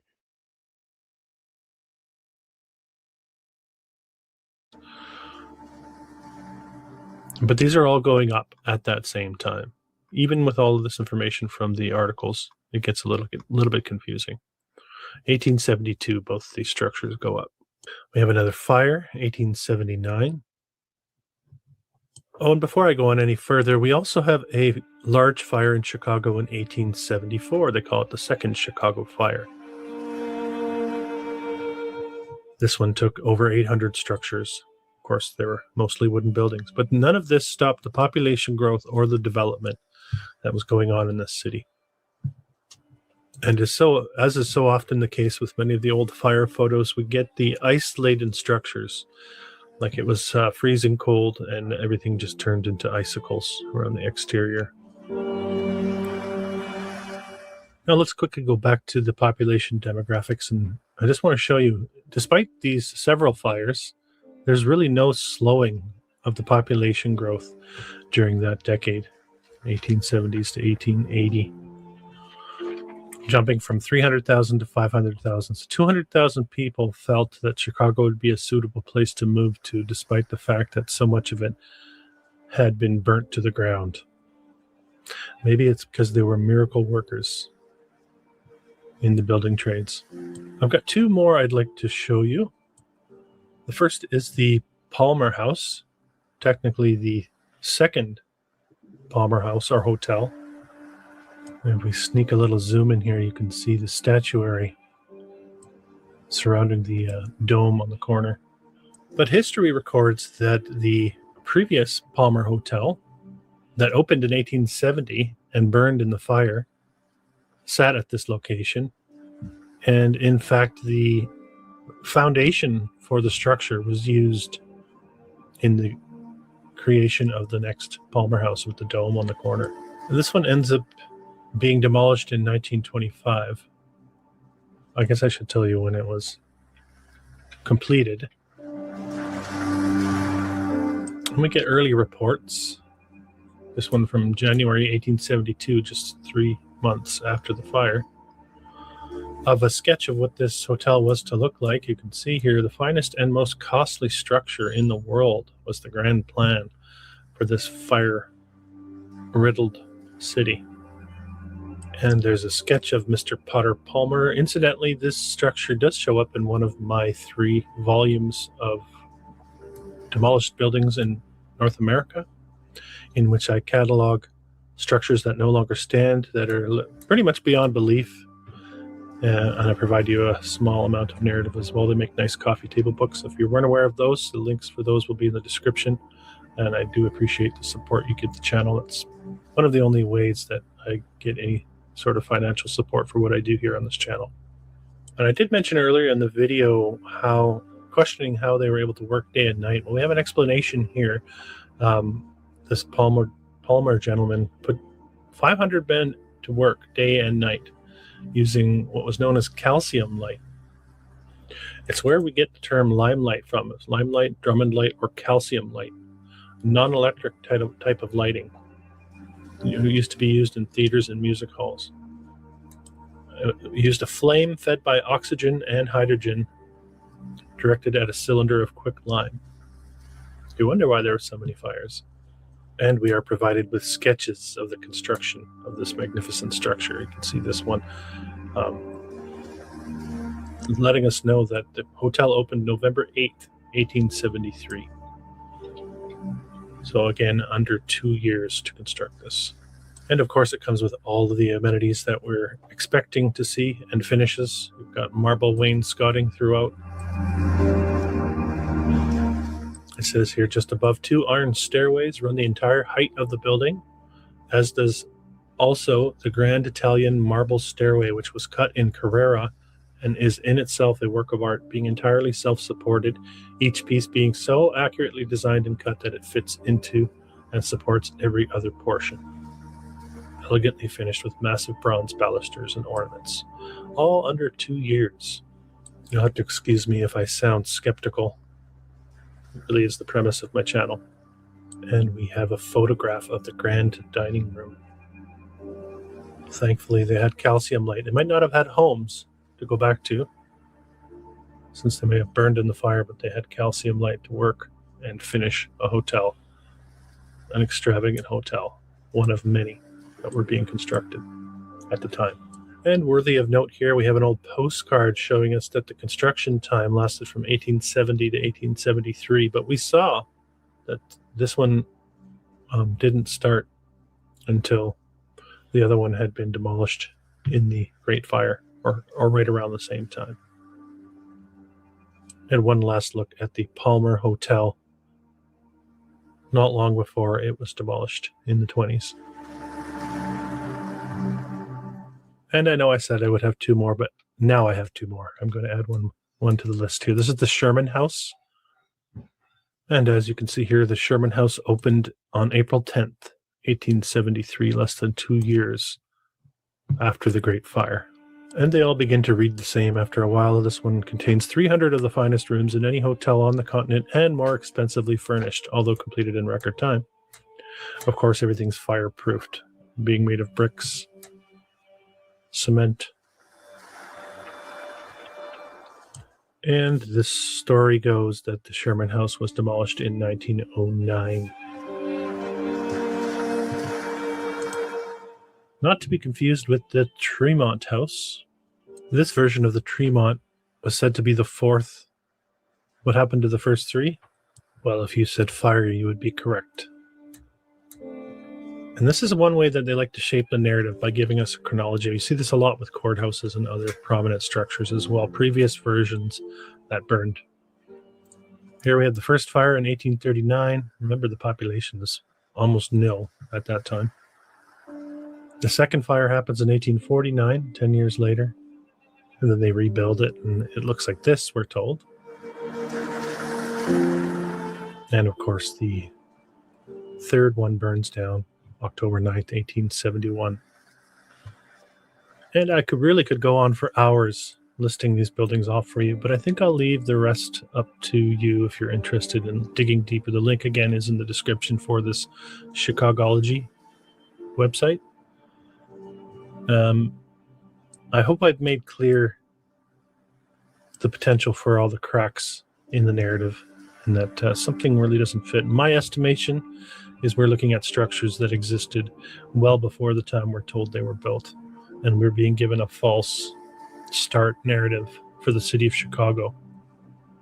In fact, it may be the city often shown on maps as Chilaga, and much, much older. What do you think? This has been an old world exploration. If you're new to the channel, don't forget to subscribe, hit the thumbs up button, and comment. I believe we are in the process of remembering who we really are and casting off the shackles of illusion. Until next time.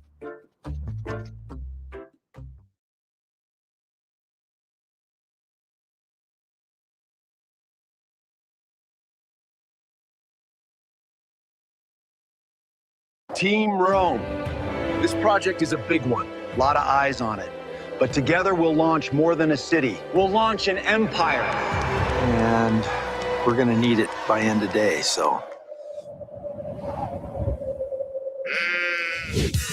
If Rome had Nero AI, maybe it could have been built in a day.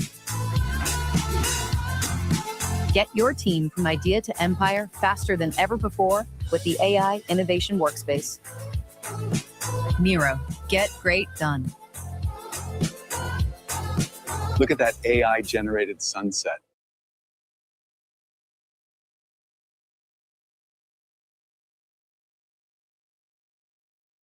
How to live a rom-com on Airbnb. Start with an A-frame. Adorable. Then book a romantic experience like this one, where you'll build a home for two lovebirds like you and get a private chef for dinner. The way to someone's heart is still through their stomach. Homes, experiences, services. Now you can Airbnb more than an Airbnb.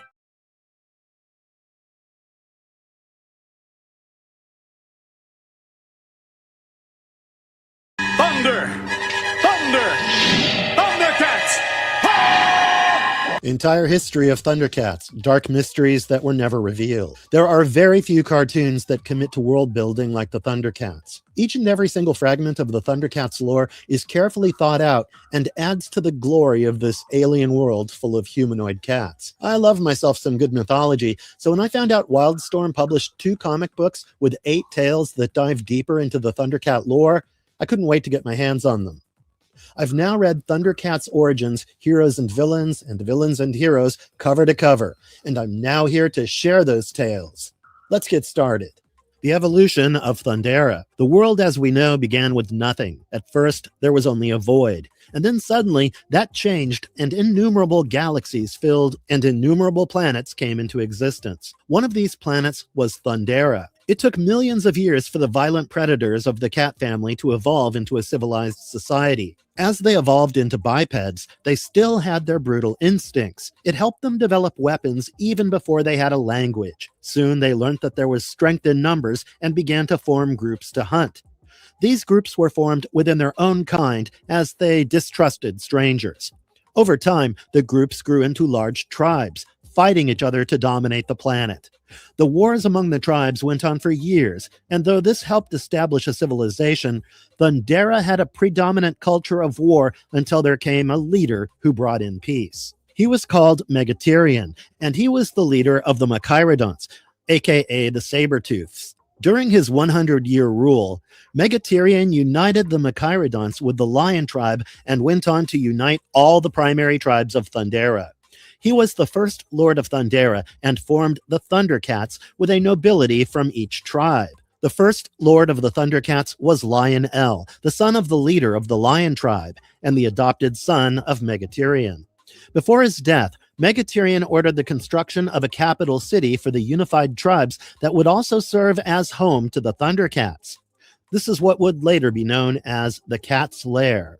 Though Megatherion passed before the capital city was built, Lion-El made sure his adoptive father's dreams came to fruition.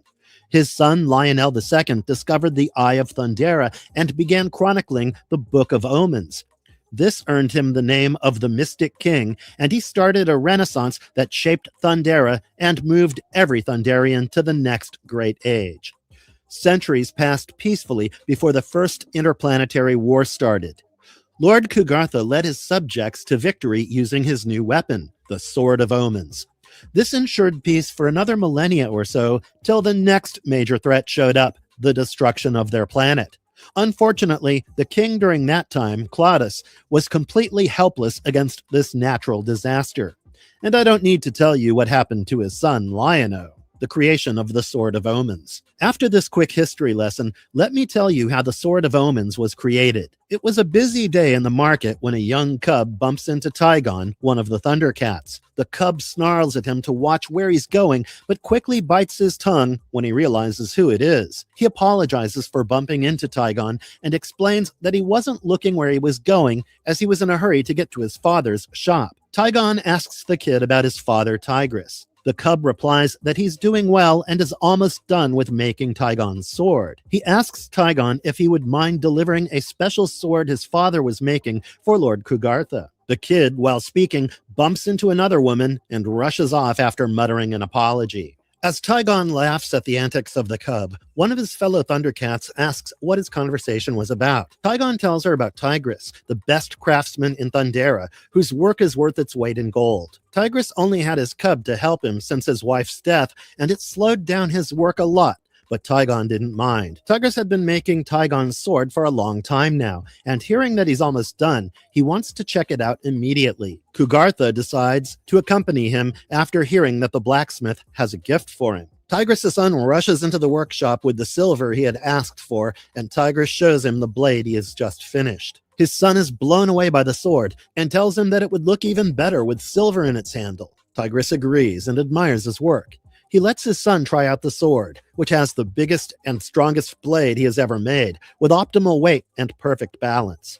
Because of these qualities, the sword could swing like a short sword and pack the wallop of a broadsword. Unfortunately, the glorious sword is a bit too heavy for the cub, and he drops it, causing the blade to stick into the wooden boards.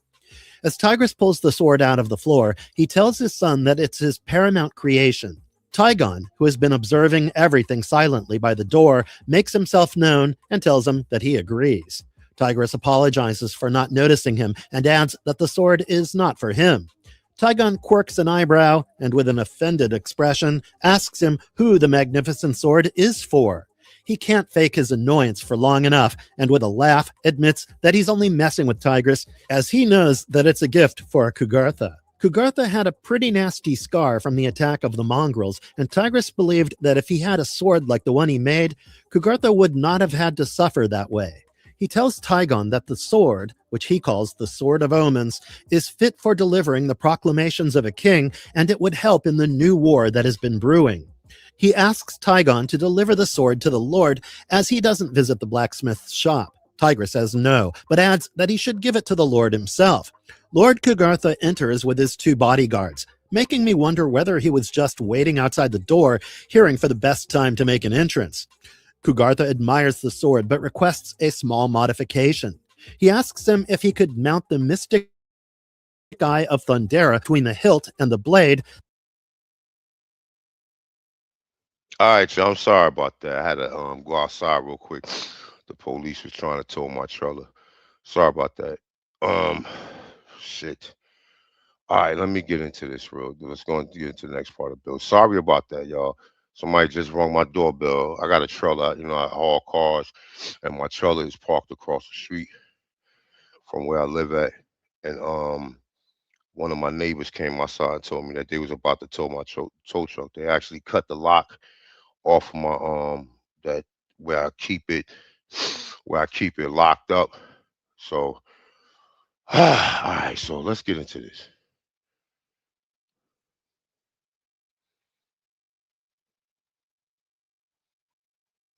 Who captained his own vessel.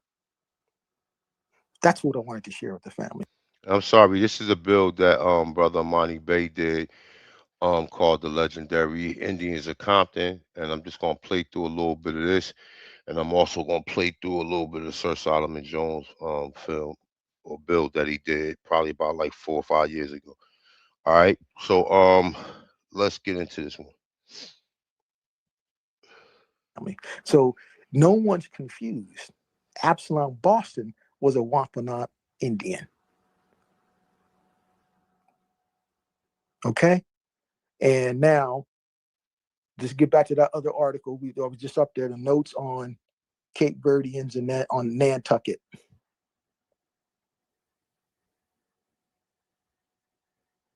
Okay. Now, okay, right here.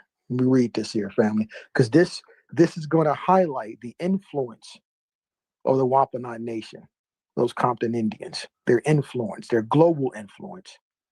So let me read here. Between the 1790s and the 1850s, outward bound Nantucket warships stopped at the Cape Verde Islands to provision and recruit more crewmen. Some of these men returned to Nantucket and settled on the island. Many more Cape Verdeans joined New Bedford whale ships, sparking immigration to the Massachusetts coast.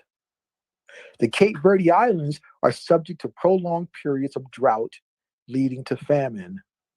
A deadly famine occurred in the 1830s, followed by an eruption of Falgo in the 1840s. These conditions led many Cape Verdean men to join the crews of whale ships for hardly more compensation than food. At the end of their voyages, the vessels returned to home port, bringing their diverse crews with them. Some Cape Verdean seamen who reached Nantucket on whale ships stayed, married Nantucket women, or Nantucket, but you're still talking Wampanoag women, and raised families. In 1811, a Cape de Verde Portuguese Negro known as Michael Douglas married Mary Boston, the widowed sister-in-law of Nantucket mariner Absalom Boston. Born around 1766, Douglas had resided on Nantucket since at least 1809. His name is spelled Michael Douglas on a headstone in Nantucket's historic colored cemetery. His surname may have originally been Deleuze. Okay, let's just break this down for a second, family. So, Cape Verde Islands went through famine, but now we know the people on Cape Verde speak Portuguese, which would mean that you would think that, wait a minute, they'll be under the jurisdiction of a place called Portugal, which means if they're experiencing famine, the responsibility to take care of them would come from the place called Portugal. But why are Wampanoags taking care of people on Cape Verde Island? When they experienced famine, it wasn't the place called Portugal helping them out. It was the Wampanoag helping them out. And then you had one of the Cape Verdean men, Michael Douglas, whom they called a Portuguese Negro, married the great mariner Absalom Boston's sister. And he's on the census records in that area in the early 1800s. And it says here, let's continue. In 1824, Joseph da Silva, another Nantucket resident, became the first person from Cape Verde naturalized as an American citizen. And then it gets into, some other stuff here. And let me go down here. Okay, right here.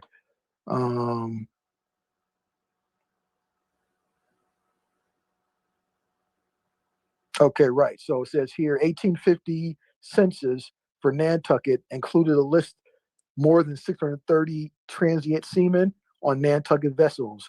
Of these, 76 were counted as Portuguese from Portugal, the Azores, Madeira, and Cape Verde, right? So there was a relationship between the Wampanoag and those islands. And we're going to get into that, why they had that relationship. Okay? So, but there's another example of a very legendary Compton Indian, a Wampanoag Indian, mariner Absalom Boston. Okay? And now we see the relationship between the Wampanoag and the Cape Verdeans. Obviously, if the Wampanoag, first of all, if it was under Portugal's jurisdiction, then that means that Portugal have a contract with the Wampanoag to allow the Wampanoag to enter into those international waters? Or was the Wampanoag so powerful globally, they were the big honcho on the street. They were the kingpins. And every other nation was under them. They can go wherever they want because they were that powerful. And you're going to see why, family. You're going to see why. Okay?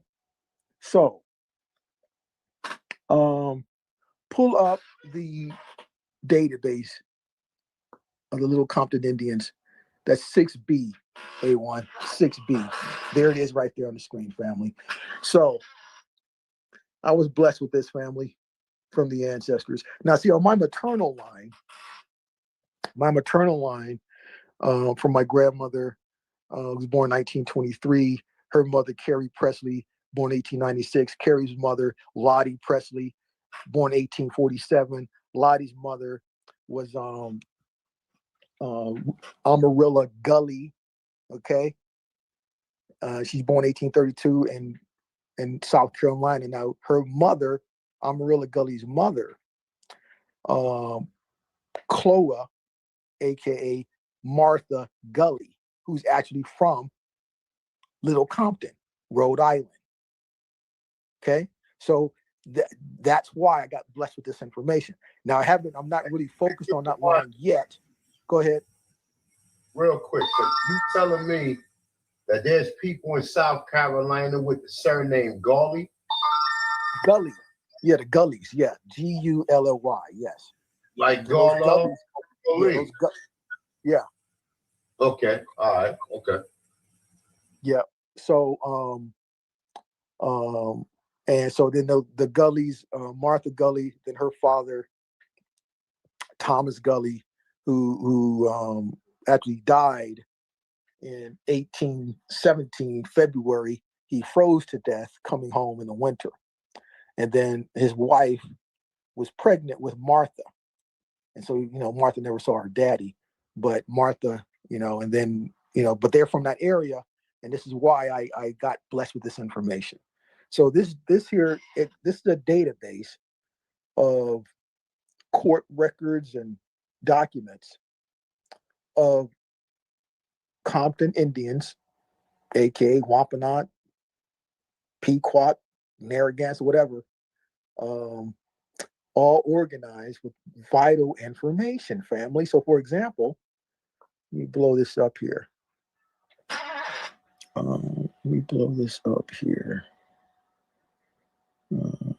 Let's see. So we see these names here.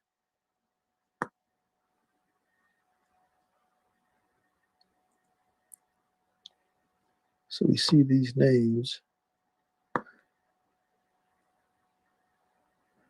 for example, like it says here, and deer, and it has here freedom status. And then you go down, it says enslaved or indentured, specific location, and then it has 30 acres. Little Compton is the town she's from, and that's in Massachusetts. That's where the Wampanoag are. And then it says here 1702. This is the document date of this record, and it was recorded February 2nd, 1703. Now in the courthouse. Now this document is actually a will, okay, and it's Elizabeth Butt, and we scrolling all the way down to the right side of the document, and it says Elizabeth Butt inherited Ann Deere from her husband Thomas Butt in his will, Bristol County probate records. But then later on, she was actually indented out to the Butt family, because her Deere's father was a major landlord. But this entire record is just hundreds and hundreds of names of of Compton Indians up in that area, family. Just incredible information. Now, let's see here. It's another article I wanted to read here to the family. Let me find that article. Okay, and of course, everyone here will get a copy of this here for your own records. So for your genealogical searches, you know, a lot of your family members could be listed in this database here of all of these Compton Indians, aka Wampanoag Indians there. And these are actual court records as early as the late 1600s, 1700s, and 1800s. And yeah, it's a lot of different names. And then you go down here, Baileys, the Grinnells, Fishmans, Woodman, Jeffries. You have named Cooper, you know, Solomon, Shaw, Sampson, those names. Wanton, Palmer, it's another name. Church, you got a last name Church. You can have ancestors of Wilcox, Cook, Richmond, Collins, Thomas, Gray. And then another thing here, let me pull this up. I don't know if I sent this to A1, but let me hold on a second here. Let me see here. Matter of fact. So now, I'm going to read this here, information here. There's a cup of coffee.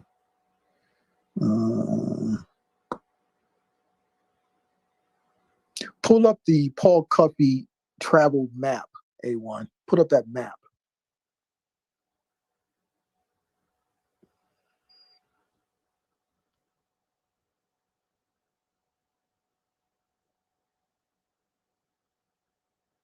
I believe that map is, we got the number on that, but pull that map up.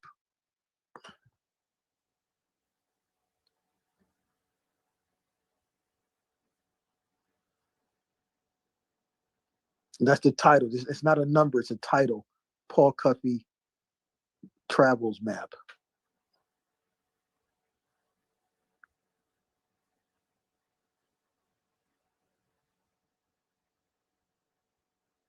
You there? Oh, his mic is muted. He should be able to hear me though.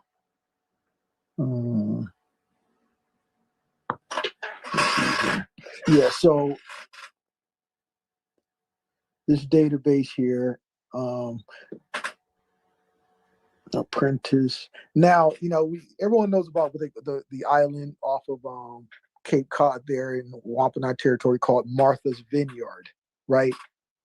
Now, Martha's Vineyard, all that's Wampanoag land. So that was part of their territory there.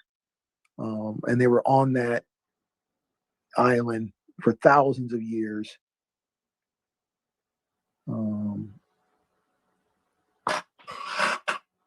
And then in this database here of this Excel sheet, you know, it has individuals from that particular area of Martha's Vineyard as well, family, on here. Like here's one from 1681, Samuel. They called him an Indian youth. He was an apprentice, so he was indentured out as well. Martha's Vineyard. And this was 1681, July 1681. For the Plymouth court order. He was indentured. A denture holder was John Tucker, okay, of Martha's Vineyard. And then so it says here, the notes, June 1681, it was ordered that Isaac, Indian magistrate, do send or cause to be sent an Indian youth named Samuel, the son of Warmsnamine, apprentice to the widow of John Tucker of Martha's Vineyard. Okay, so these are old court records here, and it was the Plymouth court orders from the Plymouth court. It's the source there. So all this, everything's in there. So when you get this for your records, it's an Excel sheet, and you have to go from left, scroll all the way to the right to read all of the information about each particular individual in the database here. Okay. And we have here, here's Mahitable Dai. Mahitable Dai is the granddaughter. She was the granddaughter of a major landowner there up in the Wampanoag territory, Little Compton. So it says her freedom status, free. She's from Compton. This document was written 1720. It was recorded 1732. It was a will from her grandfather, William Dye, right? And it says that, and he provided some, to his granddaughter, Mahitable Dye. And so think about this, family. See, our ideal of what an Indian is has been corrupted. Okay? These people were mariners, lived in towns, and the whole thing of the cultural practice of leaving assets to your offspring was their cultural practice. Right? So her grandfather left her something in his will, William Dye. That was her grandfather. This is Mahitable's grandfather, right? And this is in the early 1700s. But this was one of their cultural practices, wills and leaving assets to offspring. But that's not the image that we have of what they call an Indian. But now with this whole cold hard evidence and that we have of these old court records that no one's told us about, so we have to shift our whole mindset on what an Indian is, right? So, all right, A1, you there?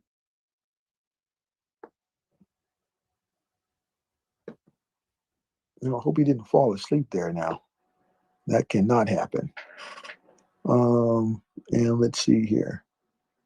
So yeah, all these interesting names here. But I wanted to pull up this other article about the Slocum family. Now everyone's heard of Paul Coffey, but his family name is Slocum. Now the interesting thing is the Slocum name is a Wampanoag name. Okay? It's a Wampanoag name. So, but what they did in their script, they wanted us to believe in their script that the Slocums were from overseas. No, Slocums. So the article talks about right after the King Philip's War, there was a Wampanoag who took a ship down to the Bahamas, and they went down there to find, it was a ship they were looking for, an abandoned ship that had gold and silver on it. So he went down with some of his Compton Indians down there in the Bahamas, and they recovered the gold and silver from what the article called a Spanish vessel. Now, first of all, how they knew that there was gold on that ship? How did they know its location? Because obviously it was their ship, family. Obviously. And then the article talks about in 1703, another Wampanoag mariner brought down 10 Wampanoag Indians with him to look for more treasure. And I guess that treasure would have belonged to the Wampanoag. And that the article lists the 10 Wampanoag Indians with him who were specialists at diving and at recovering property from ships, sunken ships, whatever. They dived down there. They knew how to hold their breath for a long time. And they can go into the ship and recover stuff and come back up. That was the specialty the Wampanoag Indians had. Now, it lists the 10 names of the Wampanoag Indians. And one of the 10 names is John Slocum. John Slocum. So so the name Slocum is a Wampanoag name. But they hijacked it to confuse us. But now we know better. So when we're talking about Paul Slocum, aka Paul Cuffey, his father, Cuff Slocum, who had to have been a mariner, and that's why it passed down to Paul, right? And so forth. But hopefully everyone can come back. If not, that article, I will email everyone so you have that for your records. Okay? But yeah, so Slocum is a Wampanoag name. And that's key because we're going to get to, I wanted to show Paul Slocum's map, which, hold on a second here. Let me make sure A1's around here. Can you hear me, A1? You around? A1 has to share the materials, family, because, I can't share from my screen. So he's actually, I sent all the information to him to share for us. Hopefully, here, I'm going to have to call him here. Hold on one second.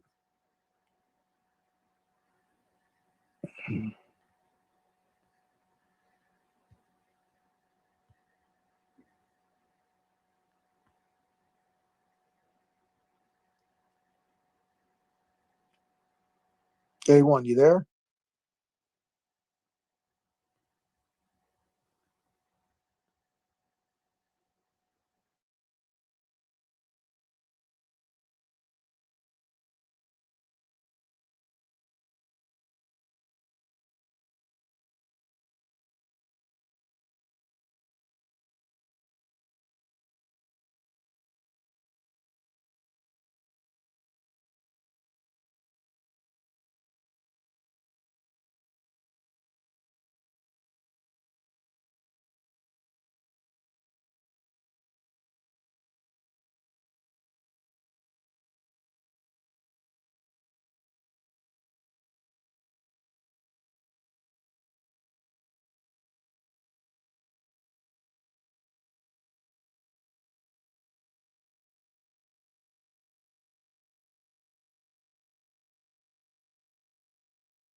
5B. It's the email before 5B, right after number 4 and before 5B. You see those two documents? Pull up the one that says ships owned by Paul Cuffey. All right, hold on. Give me 1 second. Let me find it.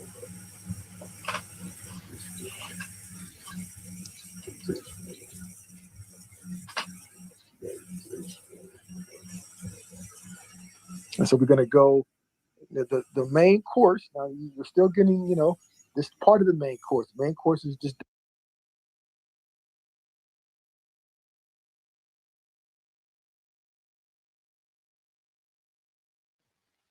All right, so I'm still with y'all. I had to get in contact with the lieutenant at the police department so that they wouldn't give me a problem with my trailer being where it always been at for the last 5 years or whatever. Sorry about that. That shit just just off tracked me or whatever, because I had to go outside, and this officer last week, she put a ticket on my trailer. And I'm like, yo, because what these motherfuckers did was, and I just wanted to say this just to let you guys know, right? This is how these people operate, right? I left my trailer been parked right across the street from my house for 5 years. I had no problem. I had a problem with a sergeant a couple years back because I used to keep my truck attached to it, and he told me that as long as I detach my truck from the trailer, I'll be perfectly fine or whatever. And he told the individuals that give tickets, because you got people that give tickets, you know what I'm saying, if you parked it. So he told them, like, you know what I'm saying, as long as I, do as he asked or whatever, he won't give me a ticket. When it snowed bad up here at the end of January, right? So they was looking for areas to stage the snow at. Now, across the street from my house was one of the locations where they was looking at the stage of snow, but they never put the snow there, but they barricaded it. They barricaded it off or whatever, and wouldn't allow the people who live who live on this block to park over there. They never used it. I called the director, and she got the barricades removed. Okay. So I'm thinking that the cop actually gave me a ticket because he seen the barricades up and he seen my trailer still in the parking lot. And well, I don't know, he, or whatever you want to call her, or whatever. And she seen the barricades up, and she seen that my trailer was still parked there or whatever. So I think that's what kind of alerted her to it. But the police be parked by my trailer all the time. It been times the police been parked in my parking spot, and I pull in the trailer and tell her, I'm about to park my trailer, and the police will move. You know what I'm saying? And the freaking police will move. So, yeah, man, my neighbor just called me. I just had to run outside and deal with that shit. And like I said, I got all this stuff going on today. But like I said, don't worry about it. I'm built for it. Pressure bust pipes, but we gonna deal with this shit, man. So shout out to everybody. Once again, the build is before 1492, America was a Negro continent. Tickets is 25. The live stream the pay-per-view will be tonight at 4 p.m. Eastern time. Okay, definitely cash app it to $Atanchan #1. Put your email in the description for the links, and the links will be going out in between 2 o'clock and 3 o'clock Eastern PM, 2 o'clock and 3 o'clock PM Eastern time. All right. So definitely just be on the lookout for that. And we still need at least 10 more tickets to be sold. It's 12 o'clock. I'm trying to at least bang out. I'm trying to at least bang out until probably 1:30. All right. So we need at least 10 more tickets to be sold. So if you guys can definitely purchase some tickets so we can get this build up. And like I said, this build is something that I put a lot of time into it, and it actually means a lot to me. So definitely support your boy. So let me get back into the build with Amani. All right.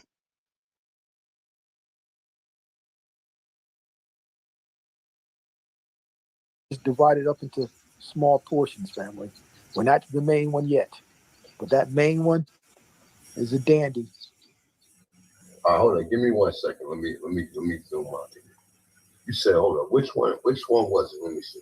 It's right after document 4. It's just 2 documents. It says the ships ships owned by Paul Cuffey. And then there's another document, history of the Wayner Farm. The Microsoft Word documents.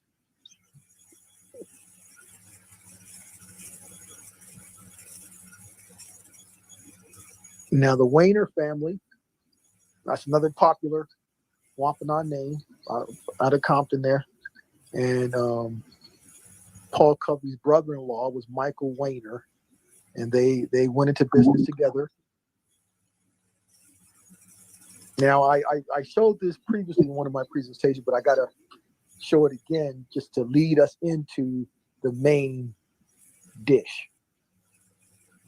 Hold on. Let me make sure I got it. This is. No, this is. You said which one was it? It was the ships. Which one? Which number was it? No, it wasn't a number, but it was right after the email number 4. Right after that email, 4.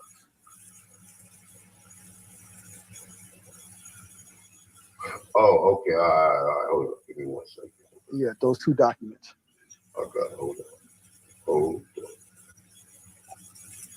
Now, many of you may have missed the presentation that I did on this was about Paul Slocum Sr., or aka Paul Cuffey Sr., where I showed this. So, we're going to go into this briefly. Now, we just saw the map of where he went. And then remember on the previous presentation, family, I showed where Paul Cuffey Sr. went to Vienna and he traded goods and he got back cotton and he made $3,000 on that one transaction. And that was I believe that was in the 1780s or something. And remember, I converted that amount at that time into current currency amount, and it was like $120,000. That's just that one transaction back in his day. Okay.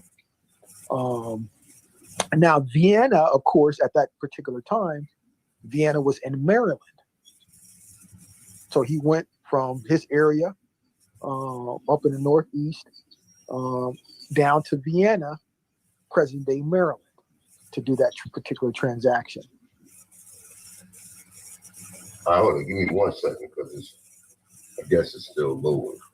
Give me 1 second. Right, but this here, I'll read the document while he's pulling it up.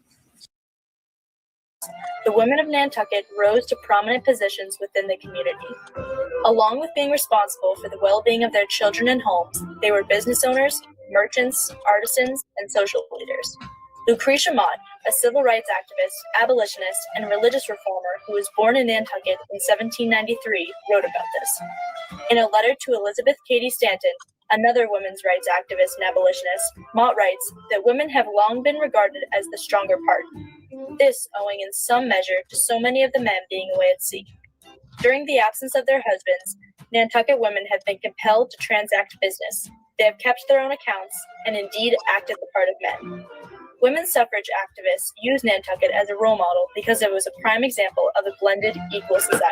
In the late 18th century, Center Street became known as Petticoat Row because almost all of the shops and businesses were owned by women.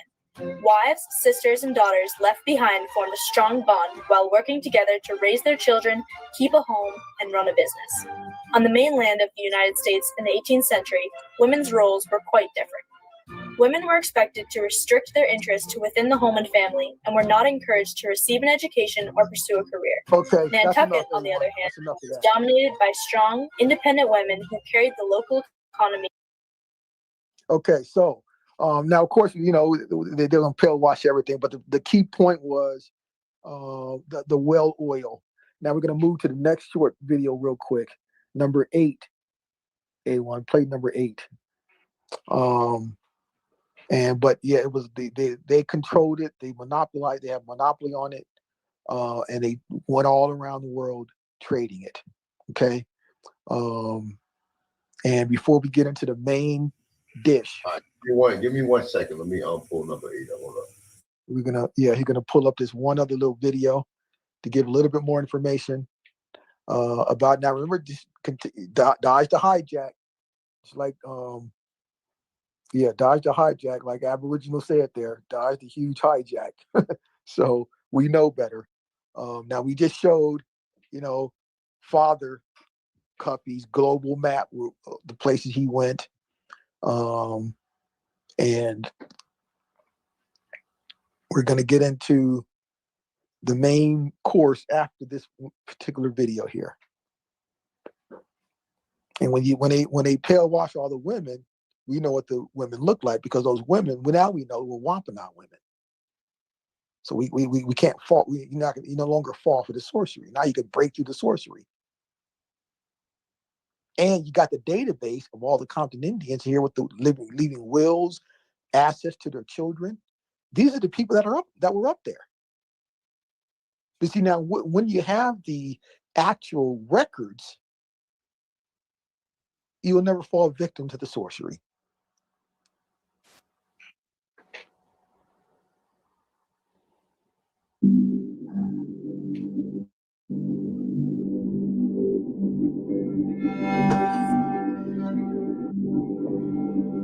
Welcome to 18th century Nantucket. Over the next 9 episodes, I'll be guiding you through the American Revolution's effect on the island and its people. During our journey, we'll be running into founding fathers like Thomas Jefferson and John Adams. We'll also talk about how the island tried to remain neutral during the war, partly because of business interests and partly because, quite frankly, most of us are Quaker pacifists. We'll also discuss the longer-term ramifications of the war and how whaling on the island was never quite the same again. But first, let's start with some good news. During the early part of the 1770s, our tiny island continued expanding into an economic powerhouse. On average, Nantucket sent out about 150 ships each year, setting sail as far as the Falkland Islands and bringing back about 26,000 gallons of sperm oil annually. Don't worry, we didn't let it get to our heads. Nantucketer and ridiculously rich businessman Joseph Roach, along with his son William, spearheaded this whaling expansion, with the family owning everything from ships to harpoons. Given this control of the whaling industry, some did call their business practices unethical. But I say, what's wrong with opening your own candleworks, in addition to having a monopoly on whaling? Conflict of interest? More like smart businessmen. Over the years, some tried to stop the roach whaling monopoly, including one John Hancock. Both parties sent the price of whale oil skyrocketing and plummeting for a number of years before Hancock lost so much money he had to move from business to politics. Turns out, that worked out pretty well for him. Anyway, in 1773, Roach's luck started to run out as he became tangled in an event called the Tea Party. As you might imagine, didn't end well.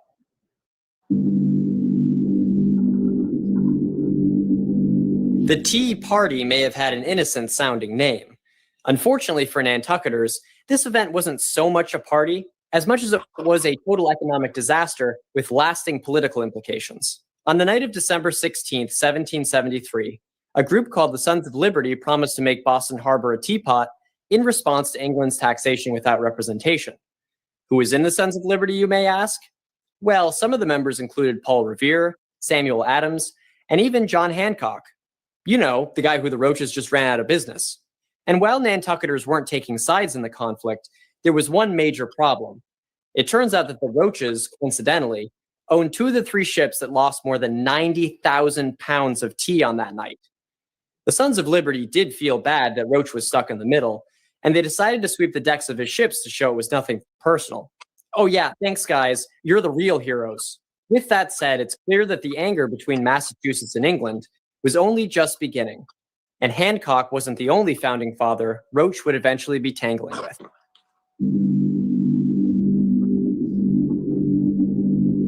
After an action-packed Tea Party episode involving 2 of our major trading partners, Nantucketers hoped to go back to exactly the way things were. While mainland Massachusetts struggled with Britain's high taxes, we were quite happy living off of whaling in the pocketbooks of the Roach family. With that said, both sides became increasingly impatient that we were trying to remain neutral. On one hand, Massachusetts declared us Tories, and on the other, Britain said we needed to do more to stand up to the colonies. The truth is, we just needed someone to trade whale oil with. Plus, we're Quaker pacifists. We can't even go dancing or play the piano. What makes you think we could fight a revolutionary war? Unfortunately, England seemed to have other ideas. In August of 1775, they set up a blockade around the island and ordered our ships to stay in port. Even Nantucket ships that got through the blockade were likely to be caught on their way back, and many of our sailors were captured and put on prison ships.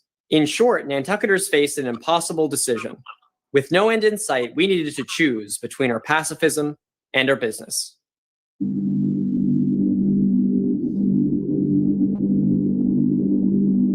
Before the Revolutionary War, Nantucket's population stood at nearly 5,000 people. Because of ferociously cold winters and a lack of trade, about 1,600 islanders have died during the war, along with half of our sheep. You could say things are going bad. To make matters worse, a new alien duty created a steep import tax on all U.S. goods sold to England.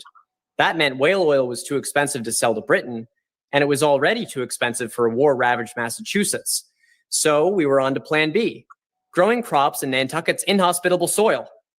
As you can imagine, that didn't go well. William Roach had his own set of problems, losing up to $100,000 during the conflict. If that wasn't enough, Massachusetts declared high treason against him for speaking to a British military official, and he barely escaped execution. With that said, things on the island weren't as bad as they could be, thanks to some successful smuggling of food and other goods back to the island. In the next episode, we'll talk about one of the most successful Nantucket smugglers, Keziah Coffin.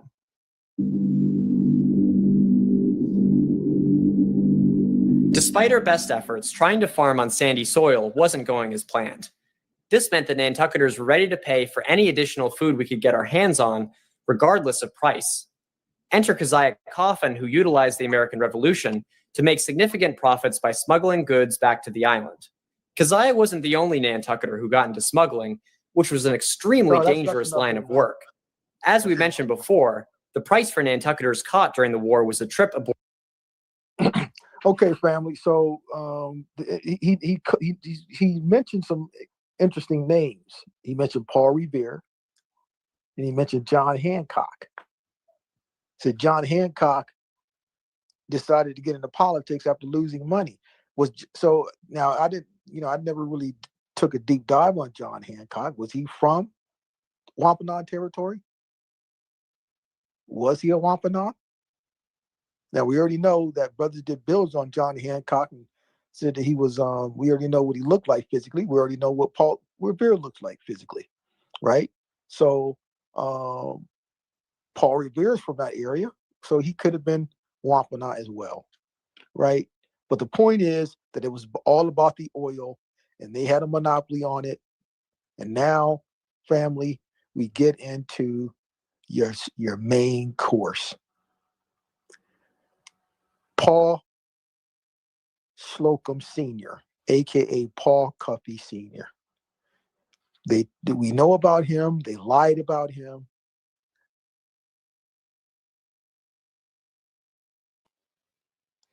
All right, y'all. We doing a little better now. Now we just need at least 7 more tickets sold, man. Like I said, if you like to support the bill is before 1492. America was a Negro continent. Tickets are 25. It'll be tonight at 4 p.m. Eastern time. If you like to get a ticket, you can cash app it to $ Atanchan AUTOCHTHON with #1. Everything is on the screen. So if you guys really want to purchase a ticket, it's right there. I highlighted, I put it in the chat room. It's also on the screen. It's also on the post on my YouTube channel as well. And I also put it in the chat room. So if you guys are interested or you guys want to support, definitely. And like I said, look, man, I'm keeping it a buck with y'all. I know you thinking like $25 is a lot for a bill or whatever. Listen, this bill I put a lot into. I put a lot of research and work into it. Okay, and like I said, this is a lecture type of bill. So this is not like a bill like I'm doing right now, just a random bill. You know what I'm saying? Some bills, like I said, when you put work into it, and like I said, this shit is beneficial for us as just the people in generally. It's different that if I just come up here and post a couple of books or whatever that these people saying that the Indians was brown or the Indians was copper color. Just give you this shit got 410 slides. It's going to be like, listen, y'all already know I done did 6-hour builds talking about really nothing. Like, you know what I'm saying? Just having people come up there. I done builds like that. But I've also done 6-hour builds on YouTube where I've been sharing the screen and putting straight information through for 6 hours.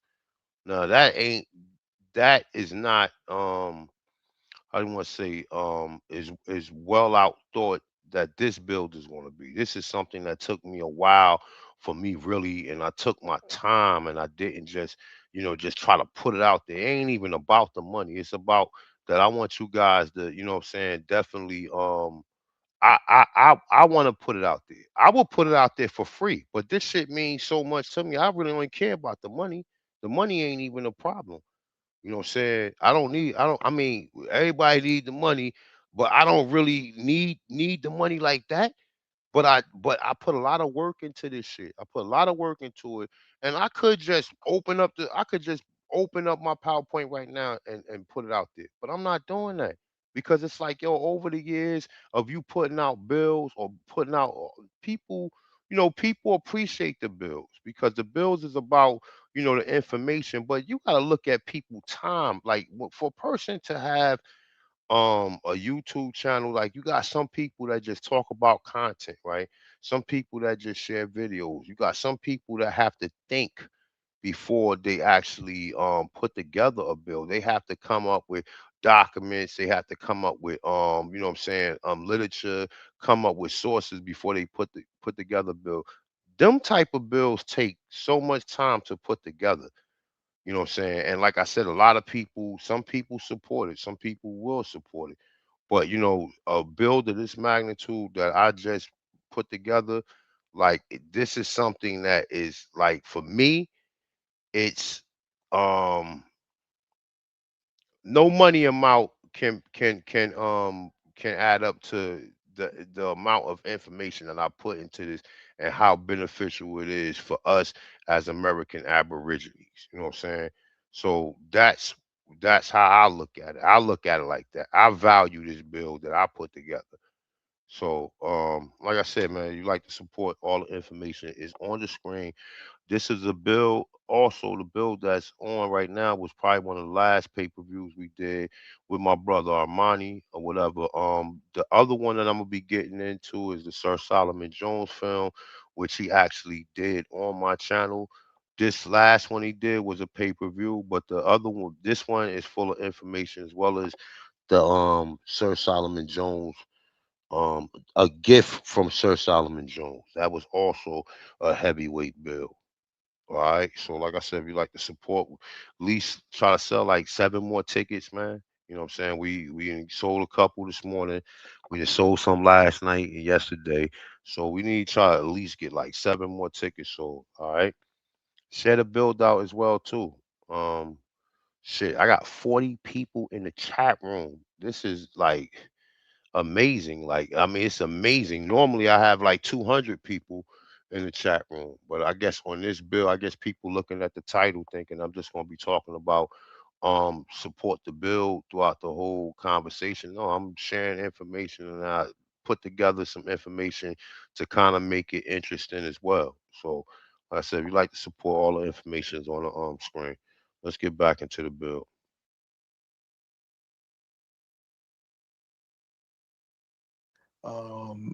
He was out on the seas for his entire life.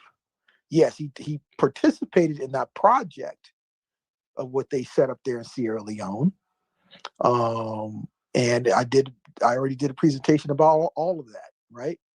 Now, but what they didn't tell us, family, was about Junior, Paul Slocum Jr., aka Paul Cuffey Jr., who continued the family business.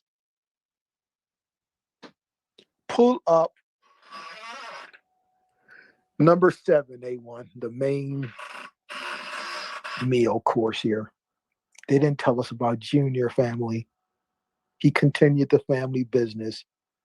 And he wrote about it, a journal, narrative of the life and adventures of Paul Cuffey, a Pequot Indian, during 30 years spent at sea and in traveling in foreign lands. Junior's the author. Junior called himself a Pequot Indian as they were under the Wampanoag. This is his writings, his journal, detailing his adventures, family, for 30 years out in sea. And I'm gonna share it with you because this is paradigm shifting. Paradigm shifting. Okay. Let me scroll down here. So let me scroll down, blow this up here. Let's see here.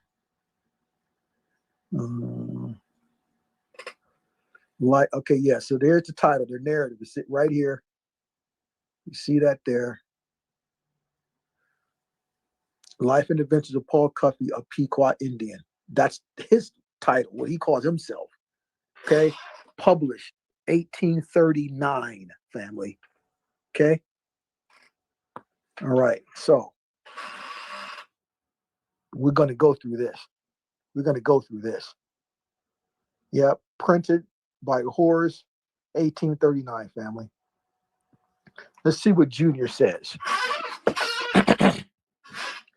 A descendant of an Indian family, which formerly resided in the eastern part of Connecticut and constituted a part of that fierce and warlike tribe of Indians called Pequots, of whose exploits in the early wars of New England, the reader may become acquainted by perusing Trumbull's History of the Indian Wars. Before we continue, let's just break that down. What did Junior call himself, family? He knows his lineage. He's a descendant of an Indian family who were what? Fierce and warlike. That's what he said.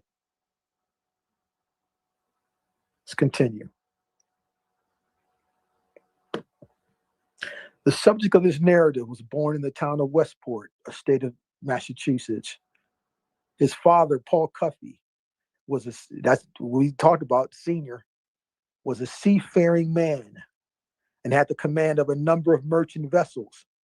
Now, we already went over his list of ships that he built and owned. His father didn't call him a Pan-Africanist. I mean, the son didn't call his father a Pan-Africanist, family. What did he say? My daddy was a seafaring man and had the command of a number of merchant vessels. Merchant vessels. It was with him that I made my first voyage. When a boy of 12 years old, this was the year 1808. So if Junior was 12 in 1808, that means he was born in 1796. And again, in the Wampanoag Nation, all males must become mariners. It's passed down. No way around it. On the morning of a pleasant day in the month of May of that year, we hoisted sail and stood out for the sea. There were 16 hands on board. This was new business to me, and with the novelty attending a sea voyage, I was highly pleased. Nothing uncommon attended this voyage, which was made to Passamaquoddy. That's an Indian nation that we read about on the back of that cover. What was it called? A sea turtle. Remember, I read the back of that cover about Absalom Boston. That young boy was from this nation. Hey, hold up real quick. Because it's clearly saying that they Pequot Indians, right? Yes. Now, at that point in time, when we got some interesting characters who claim that they are from the descendants, the Nassagari, the Pequot, and the Wampanoag. But when you talk to them, they tell you that their people have fucking canoes, man. Okay, well, all that's going to get exposed tonight, bro. I just want to put that out there. That these ain't no canoes. These don't sound like canoes. I just wanted we just read his daddy's the ships he built 162 tons and 4. Yeah, exactly. Okay, all right, continue. We made this voyage down in about 10 days.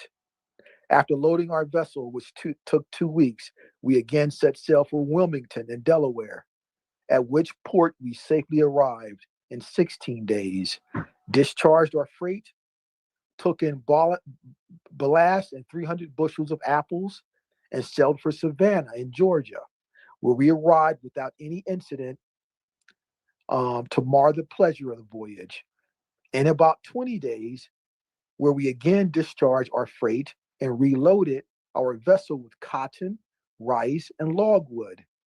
Here we lay 3 months in making preparation for sea again. Now let's stop right there, because this is interesting how Junior gives us details of how things operate on a ship. So when they pull into a port, they have to refit the ship, because it's going to get damaged arriving. So they have to refit it, repair it, and it takes a few weeks for them to go back out again. So let's continue here. From this place, we made out into the broad Atlantic. Hold up. When me and you was talking about this, right? Remember when we say that, all right, okay, so now these are Indians. Now, they just said they had to replenish the ship, right? Yeah. So you said these are Indians, right? Clearly, right? Yes. So obviously they're doing business with other nations around, because they said they went into Delaware, right? Delaware, Savannah, Georgia, yes. Okay, so now you're saying that when they pull into these ports, that they have to stay in that area or in that territory for about a week or two, right? While they fix the ship, right? Yep. Right after they do their sales transactions, they got to refit the ship. Yes. All right. So now this is what we've been thinking, right? These ports are when they traveled around. This is how they was able to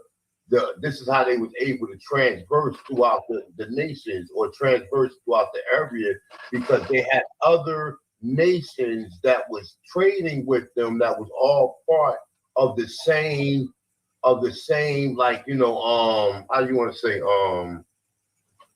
they was all part of the same industry for them to be able to stop. So these are Indians who got ships. So now it's already understood that Indians got ships, right? So now they traveling through Delaware and they traveling through Savannah, Georgia. So obviously other Indians in them areas also got ships and ports. Exactly. Yes. They got layover quarters. Yes. Okay. All right. Continue.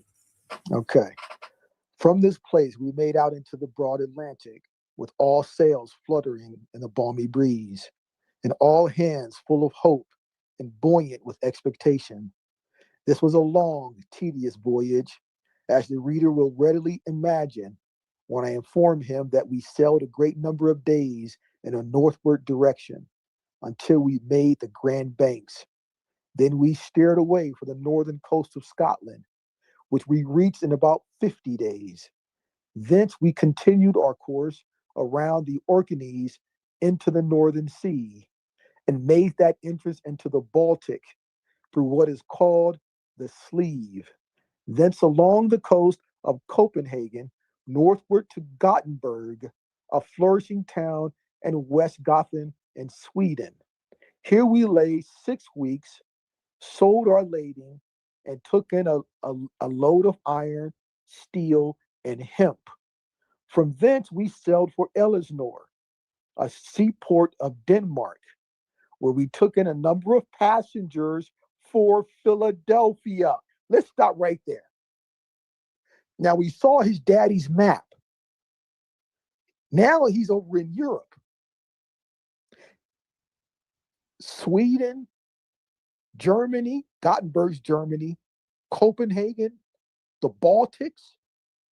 Then he pulls into Denmark, not only are they're selling their goods, which is well oil, and receiving goods, but they're generating other streams of income by taking passengers from Denmark to Philadelphia. Now think about this, family. The Denmark didn't have their own ships.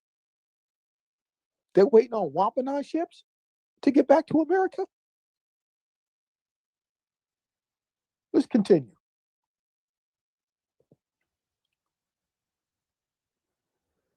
Passengers for Philadelphia, at which place we arrived after a long passage, sometime in the month of September 1809. During this voyage, we had much rough weather, so much so that we were compelled to throw overboard 50 tons of iron while on the Grand Banks. During this gale, we lost our foretop mast, jig boom, and longboat. So they hit rough weather, family, but they're remember they're master mariners, and they realized that we got to get rid of some of this iron, and they threw 50 tons of iron overboard. They lost the gale. They lost one of their longboats, but they made it. And then, but now it's interesting because he gives us, dates like 55 days to reach from the Northeast to Europe. It took them 55 days, he said. And then, of course, tons though. Well, hold up. Wait, hold on. Let's stop for a minute, man. 50 tons, brother.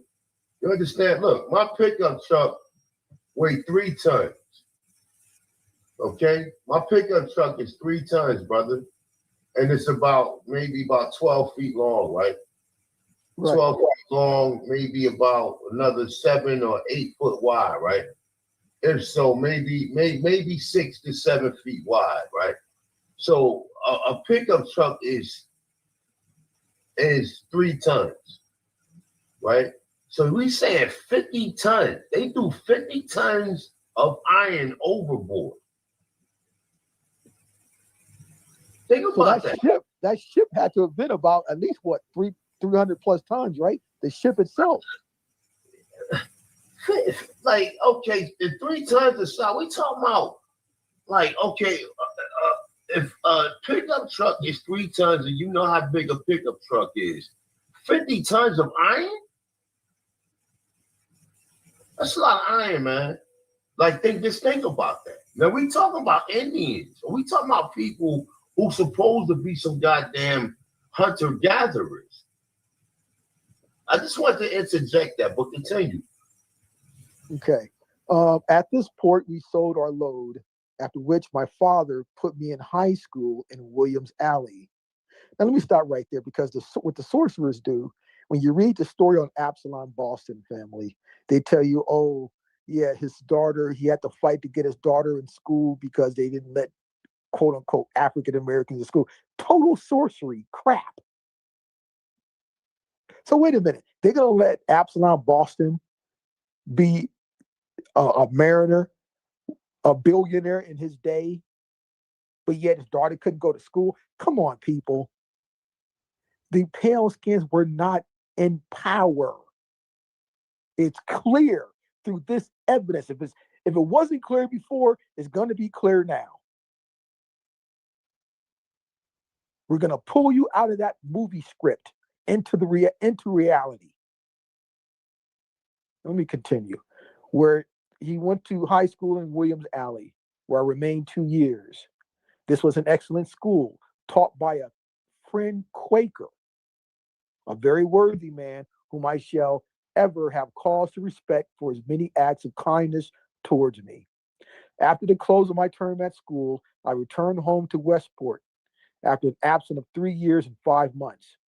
If the reader has ever been a long while absent from home, he can easily imagine my feelings on my arrival at the dear paternal mansion. Didn't I tell you that Daddy was wealthy? In modern day, he'd be a billionaire.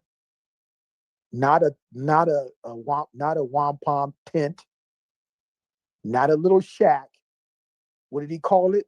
the paternal mansion.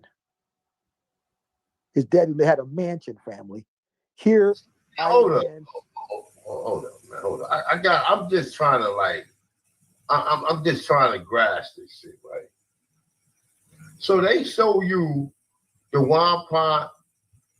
We got this clown, Tuhawk Nashigari, right? Who run around here, and when he show you his culture, they show you some fucking trees merged together. That's a wampum, right? Yes.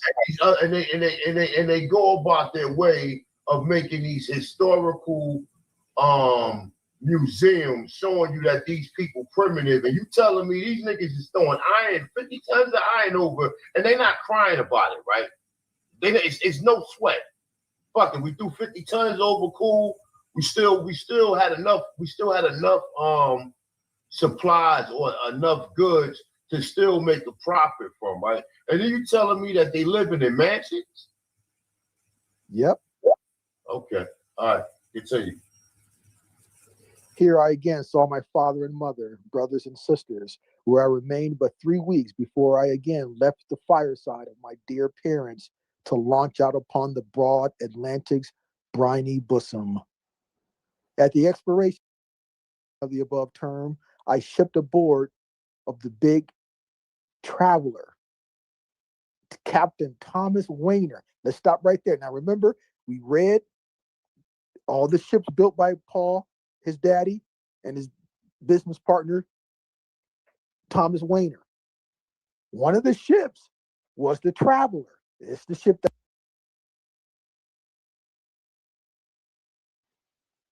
All right, y'all. I don't think y'all listening to this shit. Everything he dropping is some heavyweight information. I mean, this was a wonderful build. He dropping some heavyweight information. And like I said, this is the things that we have to kind of like educate ourselves on. What was our people doing, even though we was under the status of being American Aborigines. And like I said, they don't tell these stories. These stories are not being told. When you Google an American Indian culture, it's gonna be pretty basic. It's gonna be teepees.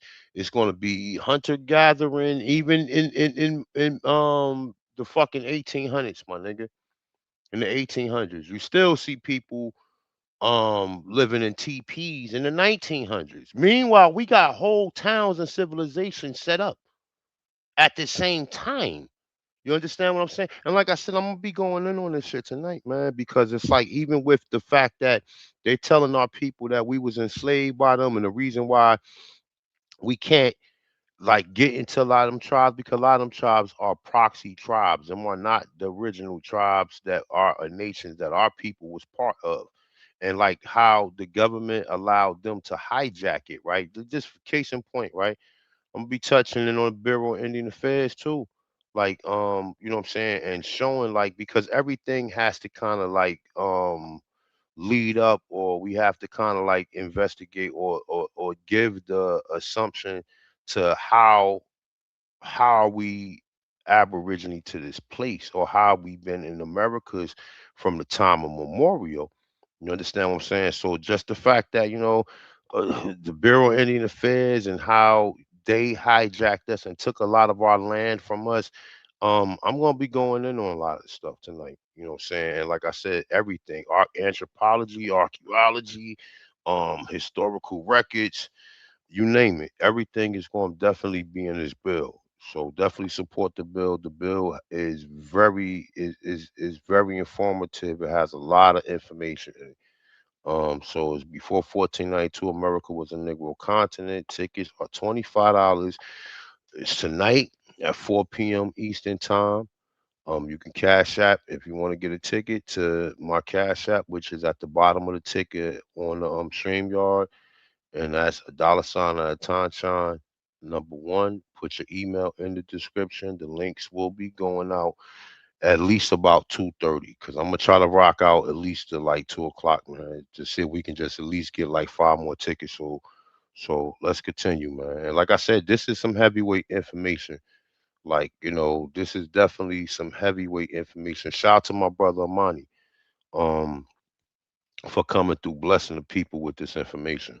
So peace to God. So let's continue.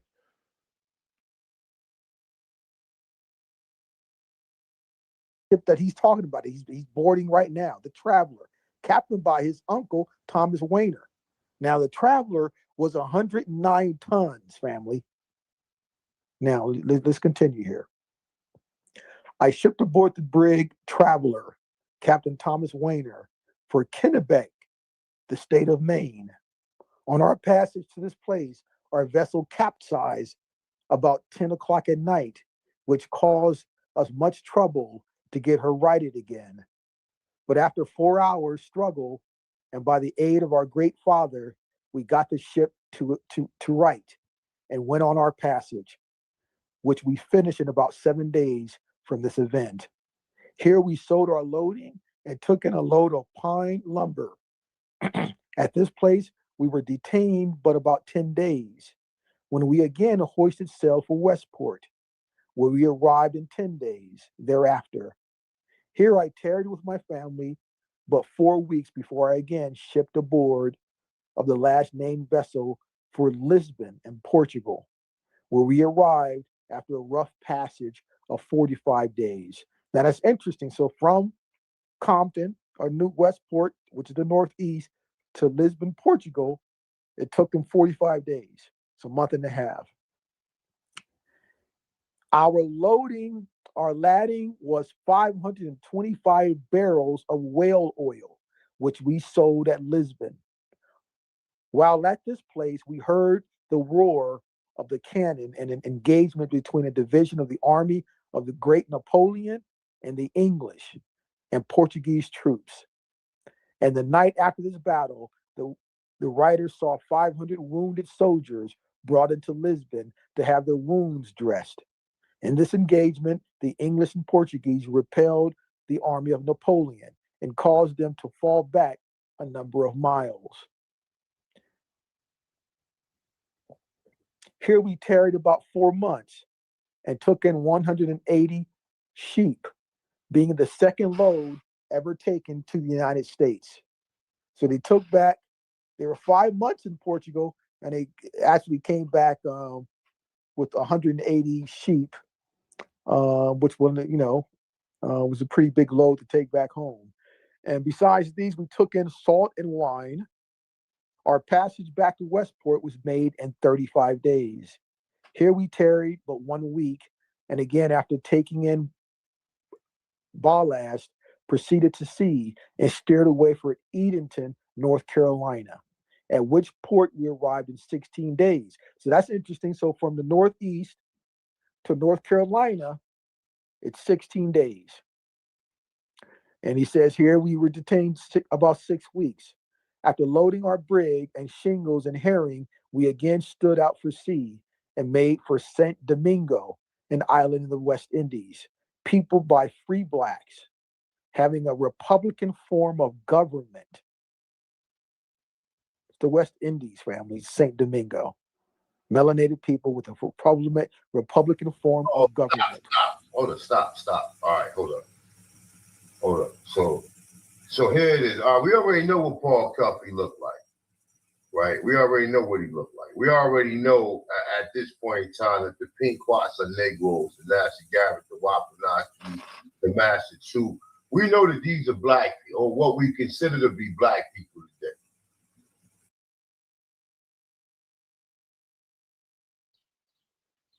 And just to touch in on that too, I'm also gonna be going in on that part of the region, the Massachusetts area and the Connecticut area, and dealing with the tribes that I just mentioned as well. That's going to also be part of the bill. Not to mention, numerous other tribes and observations of the people, and also literature that supports that the original Indians were melanated. You know what I'm saying? So definitely, like I said, support the bill. It's going to be a heavyweight bill, and I'm not releasing it. I'm not even going to release it on my channel. I'm just going to keep it private, and then I'm just going to upload it and just stash it or whatever. Because like I said, a lot of this information You know, some of it has been touched on, but it's not done in its entirety. Like, you know, I'm trying to just make sure all stones are unturned and we looking for all evidence to make it definite or make it sufficient and make it to a point to where people can't even question the fact that we was already here before some phony or fake um created African slave trade. You know what I'm saying? So definitely support the bill, man. Peace to God, says man. Shout out to everybody in the chat room. We got 47 people in the chat room, man. This is like I said, I have never done a bill like as long as I've been doing bills where I had anything less than 100 people in my bill. So, you know, maybe it's got something to do with the algorithm. I do know AP is live right now, but maybe it has something to do with the algorithm or whatever. But I still got my own supporters, no matter, you know what I'm saying, who go live. I got my own people who rock with me or whatever. But like I said, at the end of the day, I haven't had never had anything less than 100 people. Despite if I haven't done a bill, like normally if I haven't done a bill in 6 months and I come on, I still get, you know, if people get the notices and people see me live, they still tune in. So, you know, I don't know what's going on, but it is what it is, man. Like I said, support the bill. Amani is actually going in, man. This is definitely some good information to take us into the bill tonight. So shout out to everybody. Hit the like button, man, and definitely share the bill if you can.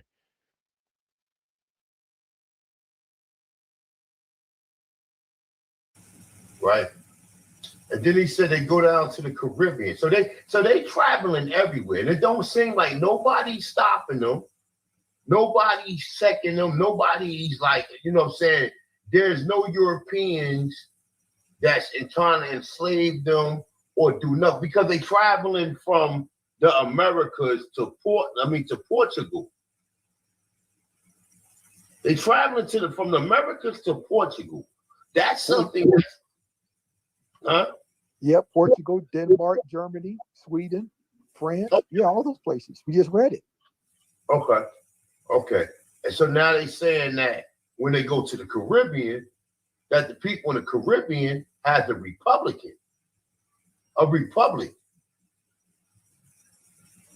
Now, I hope you guys listening to what's going on because this is very interesting. That's why I said when I first heard this, I was astonished. I was like, this is next level. This is definitely next level. But go ahead, continue. I mean, you already know I'm gonna stop this to ask questions. Oh yeah. Get some clarity, man.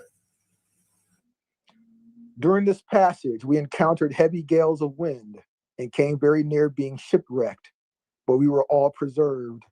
And in 16 days from the time we set sail, we made Port-au-Prince. So from St. Domingo to Port-au-Prince, it took them 16 days. This is a large seaport town situated between two high mountains. This place is the residence of our chief magistrate of the nation. This place is the residence of the chief magistrate of the nation, Robert Boyer, was then clothed with the presidential power. This personage was of commanding aspect and appeared to be a mulatto. He used every day to call out his bodyguard, who were a fine-looking set of fellows. They appeared to understand military tactics to perfection. They were elegantly dressed in red frocks and trousers, faced with blue and green. On the whole, they might be called first-rate soldiers. Boyer was most superbly dressed and equipped, and on horseback made an elegant appearance. Now, let's just back this up because he's talking about the king of Haiti, okay, and how Haiti had a powerful military. Now before he was talking about the engagement of Napoleon. So this is right during this time. Now, Haiti, family, if you didn't know, was the number one economy in the entire Caribbean. When it comes to cotton and sugar, Haiti was number one. Haiti was very wealthy. And now we see a relationship between Haiti and the Wampanoag. See, remember, this here is what I was telling you This journal from Junior details his travels and these ancient trade networks and trade routes.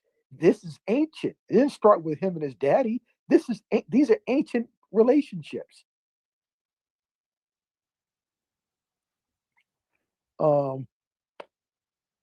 Okay, let's continue. This is an unhealthy place for strangers, our crew being mostly sick while there. We stopped at this place about 3 weeks, during which time we took in cargo of coffee and sugar, like I just told you. From this port, we sailed sometime in October 1812. At this time, the government of my native country, the Wampanoag, and Great Britain were at war. This is the War of 1812. The War of 1812 was the Wampanoag against Great Britain, family. During this voyage, which was made to New York, we were chased by a British man of war for more than 4 hours while off Bermuda. But we outsailed her and made our escape. When off Cape Hatteras, we lost our fore topsail during a heavy squall of wind. We reached a quarantine at New York after a passage of 13 days.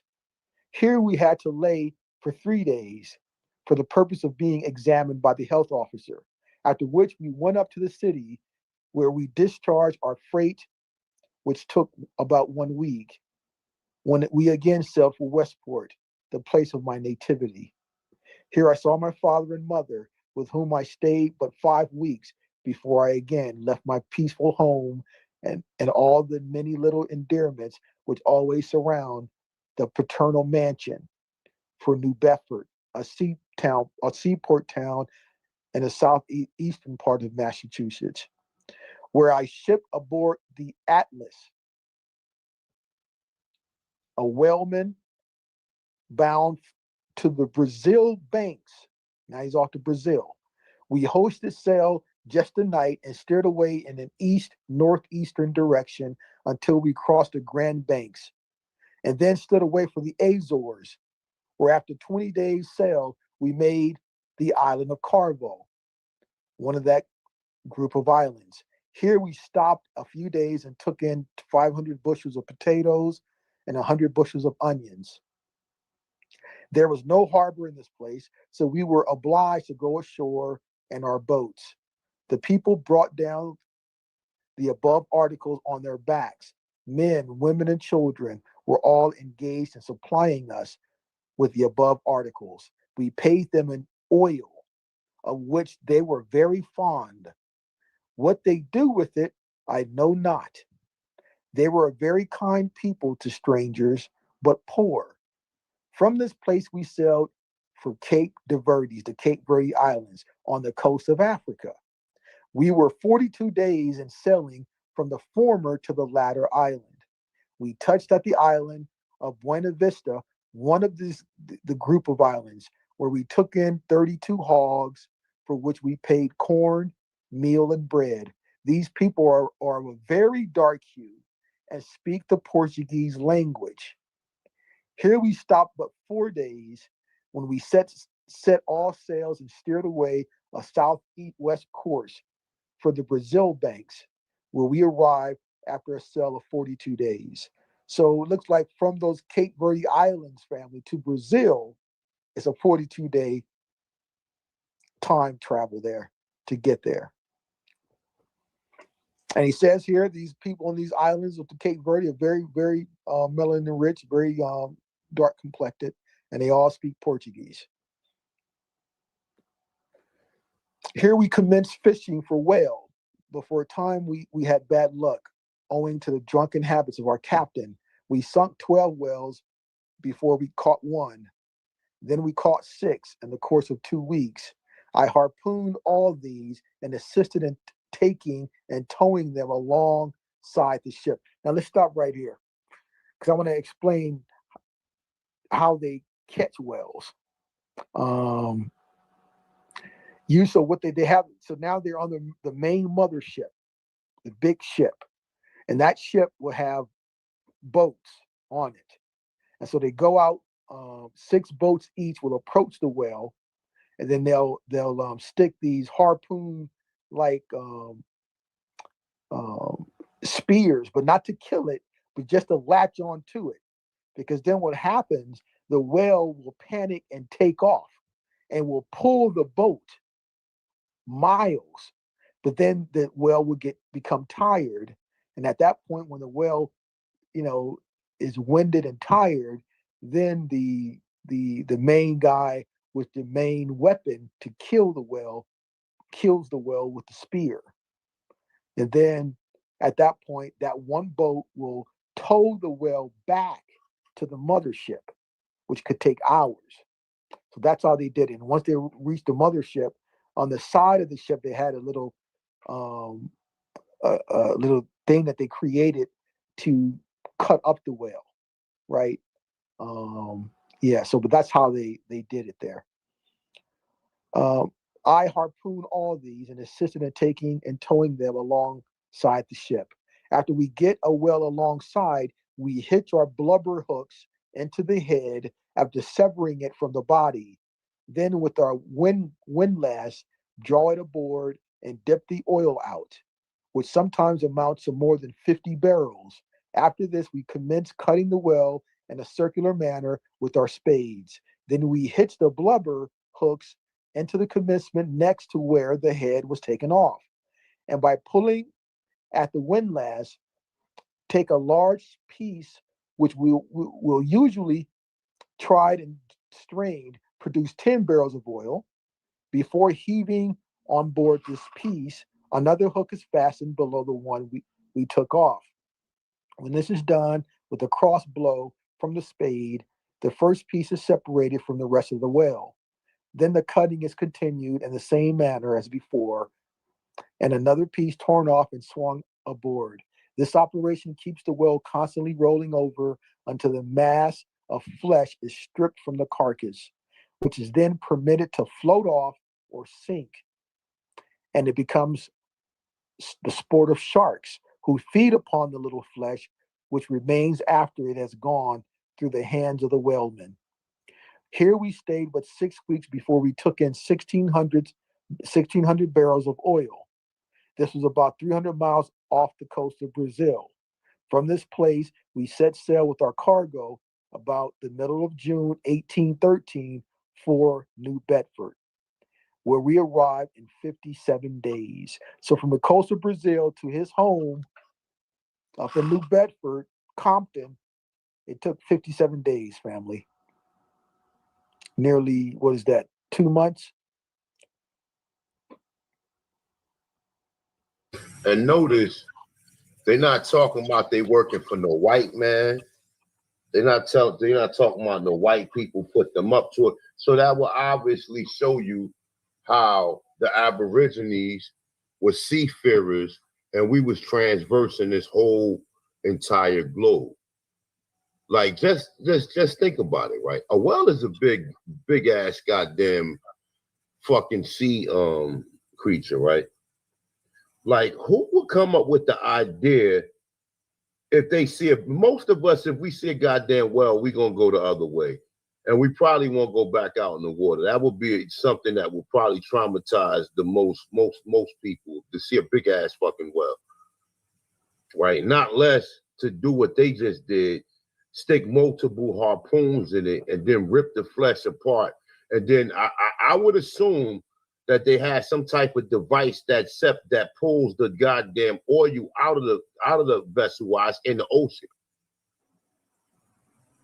Well, as he was, they had the contraption on the side of the ship, and when they tow it in to the mothership, they'll put the whale on the side of the ship, and it was kind of that contraption would lift the whale up and allow them to cut through it. And that's what I was reading before, how they were cutting up the pieces and draining out the whale and separating parts of the whale, etc. Yeah, so it was very, very.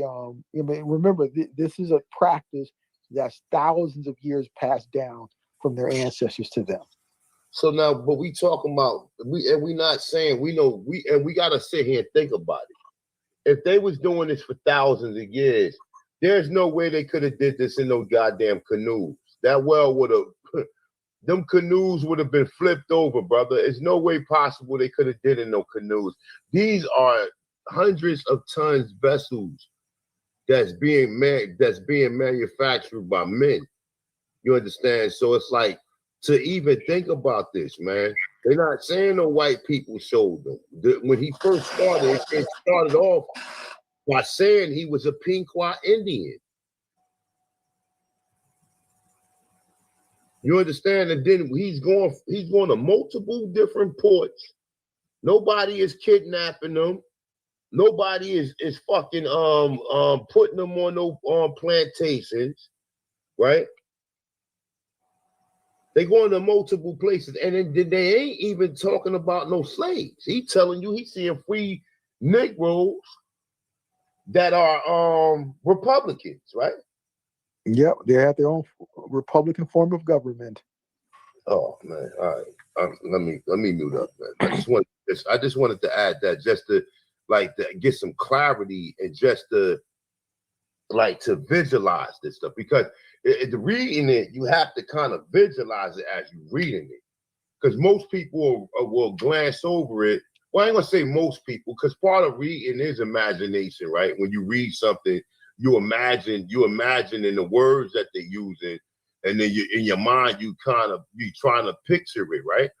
So, like I said, man, shout out to my brother Monty, man. And like I said, man, just the fact that if people wasn't free thinkers, and if they went along with what everybody else be talking about, we got 41 people. We had a little bit more than that. It was about 50 at the max or whatever. But the individuals that's listening to this, I'm quite sure this is definitely something, that's extraordinary.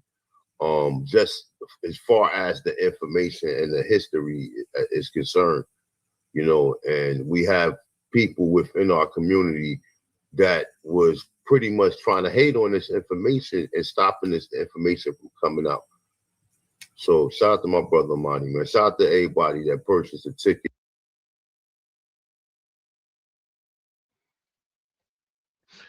We got 41 people in the chat room. We need at least 4 more tickets. So I'm gonna try to rock out for about maybe another hour. Then I'll probably give away a couple of tickets. But yo, listen, this bill Armani did was something that was extraordinary. It was something extraordinary. It was definitely something that was informative and educational. It's for us to understand the history and what the possibilities that we were more than just, we was more than just hunter gatherers or primitives type people. It goes into like the structures that I've been showing. It also kind of connects to what Dr. Marie Charles was talking about. These surnames we got are not slave names. So, I think even though I'm promoting the actual bill that's going to be done tonight, I think, with the exception, I had to run outside real quick. I think that this is actually a decent build. You know what I'm saying? This is definitely a decent build for me to have so much going on at one time. So definitely hit that like button, man. Share the build out. And we're gonna continue. Like I said, we need to try to get at least 4 more tickets. So the build is tonight, 4 p.m. Eastern time. All right. Before 1492, America was a Negro continent. Now I know I have previous videos on my channel that with this title. And like I said, when I first read the 100 Amazing Facts About the Negro by J.A. Rogers, and this, when I found Carlos Chavez Marquez, um, when I first learned about him, right? Because other than me learning about him, it was a meme that was going around for years by Johnny Aborigine, and he actually had a meme. So when I actually started to research a lot, and I actually found where he got the source from the meme. It was from J. Rogers, the 100 Amazing Facts About the Negro, right? And I think it's number 15 or 16, because I know I know there's another source that's inside of that that shows about Negroes in America.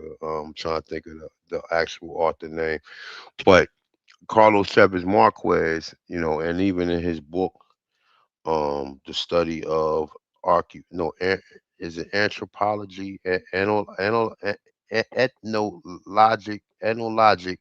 and anthropology, and the studies of ethnology and anthropology. That's the name of the book, and he actually quotes this in the book, but the book was actually written in Spanish. So I had to use a translator to verify that this is what he actually said in the book or whatever. And like I said, that notion kind of leads into like even when we see the Olmecs, the Aztecs, the Mayans, the Toltecs, the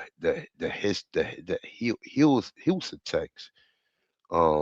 and also the Hughes Tech, it's one more tribe or one more nation I'm missing or whatever. They're all in that region of Central America on the Yucatan Peninsula, going into what we call South America, and that was something that was extraordinary. So I have a lot of titles on my video that's dealing with America was a Negro continent, but it doesn't go in the entirety of what the bill that I'm going to be doing tonight is going into. So like I said, this bill is going to be anywhere between 4 to 6 hours.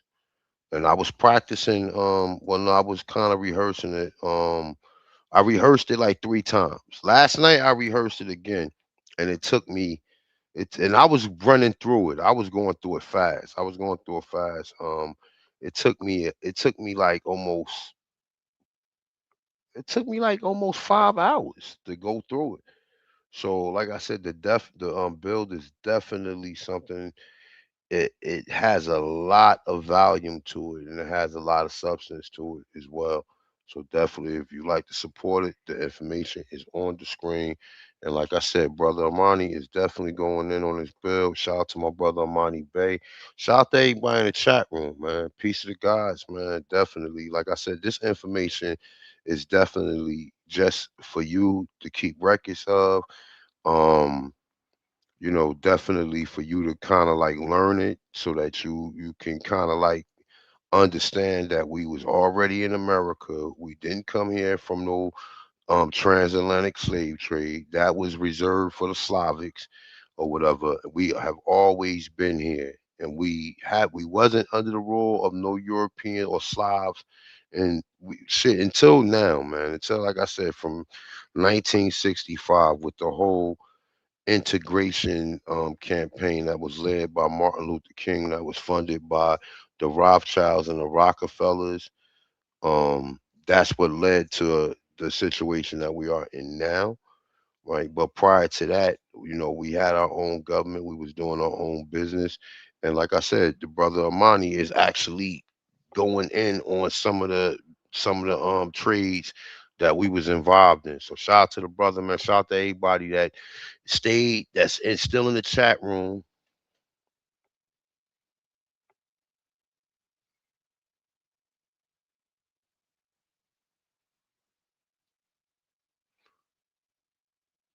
Yeah, definitely. Yeah, we trying to get at least like 4 more. So it is what it is, man. When you, like I said, when you're not, when I haven't done a bill like in 3 months, but I've been trying to get this bill out for like maybe the last 6 months. I just, like I said, I just had to get another computer, and I got a Dell laptop. I got two Dell. I got a desk screen and a laptop. But for some reason, every time I got on StreamYard, and I can get on StreamYard on my other computer, but when I try to open my screen up or try to share the screen, for some reason it kicks me out. And I have had it diagnosed at least 3 times, and they couldn't tell me exactly why I kept doing that. You know what I'm saying? So I had to kind of go cop this little cheap Chromebook right here just so I can do my just so I can at least do the live or whatever on. But I've been trying to get this built out for a minute. And I every time I kept going through it, I wasn't entirely satisfied with it. So I said, let me give it some more time. Let me give it some more time. And then when I got finished with it last month, when I got finished with it last month, I was like, you know what? I was, you know, I was going to do it last month, but I said, you know what? I'm gonna wait a little while or whatever. And you know, like I said, the ancestors told me, man, just let's just get this out. And like I said, it ain't even about the money. It's definitely ain't about the fucking money. It's about just the time that it took and you know just the quality of information that's in the bill. And like I said, a lot of times when brothers be putting together like bills and pay-per-views like that, this is something different than just something that is done on a YouTube channel or you know a presentation or whatever. Like I said, a lot of times these presentations take time to do, especially if you put it in the PowerPoint format, and then you got to kind of line everything up, you got to edit everything, then you got to kind of rehearse it. It takes a lot to go into a lot of this stuff. So definitely, you know, at least you know for the information that the people can definitely get from it, that's something that's valuable. And like I said, I definitely appreciate everybody that bought tickets, man. It is what it is, man. But let's just try to get like at least 4 or 5 more tickets. So it's almost 2 o'clock. I'm only gonna probably have like maybe 2 hours to get ready for the build or whatever. And like I said, the build is gonna be 4 hours. So I've been on YouTube shit since what time? Since 10 o'clock this morning. And I'm probably not gonna get done with the build until like after 9 or 10 o'clock Eastern time. You know what I'm saying? So definitely, man, support, support, support. Let's get back into the build. Peace to God.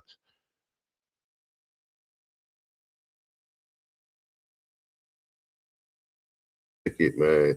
And shout out to the people that's in the chat room, man. Hopefully y'all enjoying the bill. I'm gonna mute up, but go ahead. Peace to God, man. Okay, we were left Brazil and went back home. It took 57 days, and we were about 5 days unloading ship. After which the hands were paid off, so they paid everyone off and discharged. After this, I went again to visit my parents at Westport, where I stayed but 2 weeks before I went to Philadelphia across land and shipped aboard the Dorothea a letter of Marquis Brig, Captain Aaron Pitney, bound to St. Iago, loaded with flour and hoop pools. This brig mounted 10 guns. When out 2 days, we fell in with an English brig of 10 guns, to which so the guns are cannons, family, to which we gave chase and fought her for about 2 hours.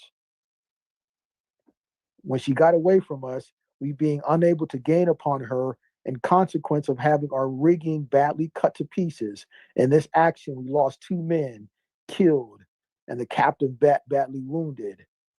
About 3 days after the above action, about 4 a.m., we discovered an English frigate, which gave chase to us and fired several guns, none of which reached us. This vessel was outsailed and left far behind by 2 o'clock p.m. 8 days after this chase, we reached St. Iago and discharged our freight. Here we tarried 3 weeks and sold the brig to a Spanish gentleman. We then took passage to the American schooner Mary. Now, Mary was the ship his daddy built in 1792, 42-ton schooner, bound to Alexandria in the District of Columbia upon the River Thames. Now, isn't that interesting? We think the River Thames is across the water in England. There's a River Thames in D.C. This vessel had been trading under an English license and had been taken by the schooner Rollo of Baltimore.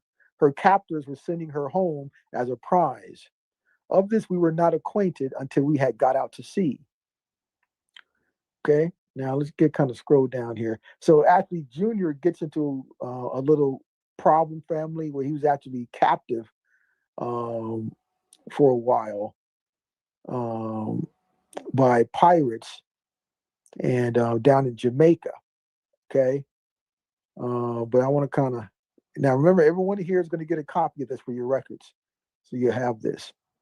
I want to kind of get down to another portion here with the family here.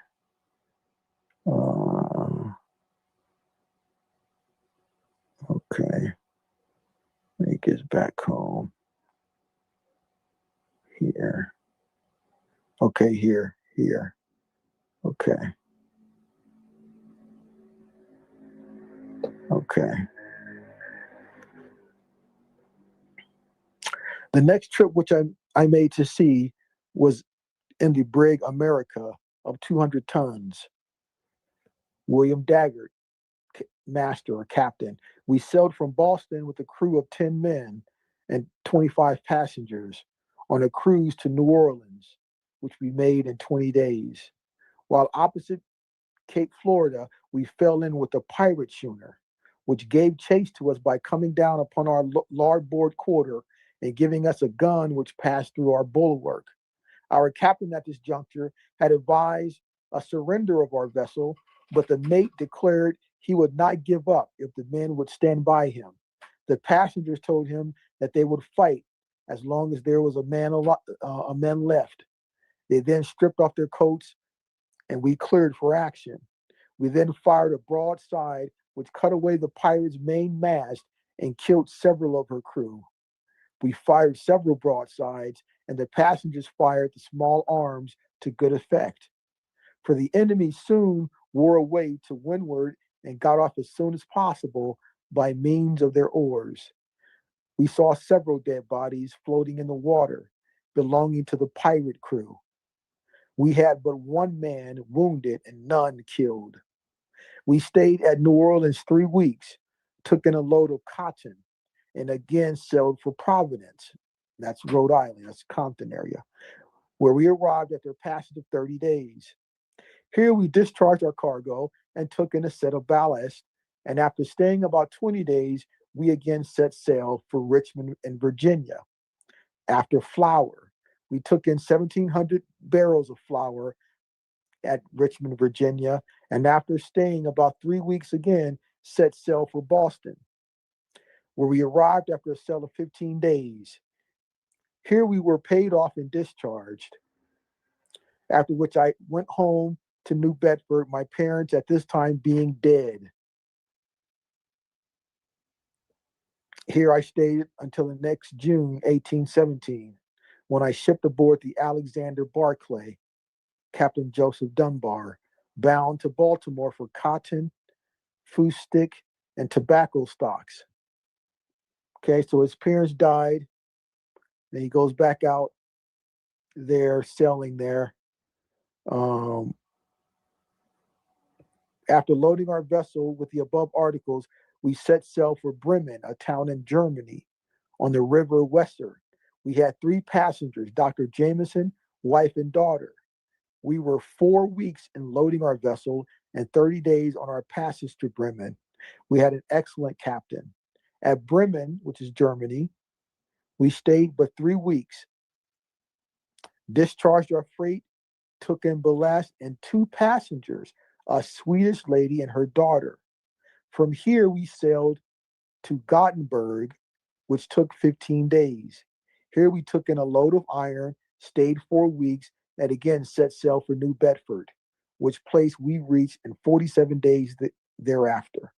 So, here, we went north about between Scotland and the Faroe Islands, family. Beautiful islands up in Europe.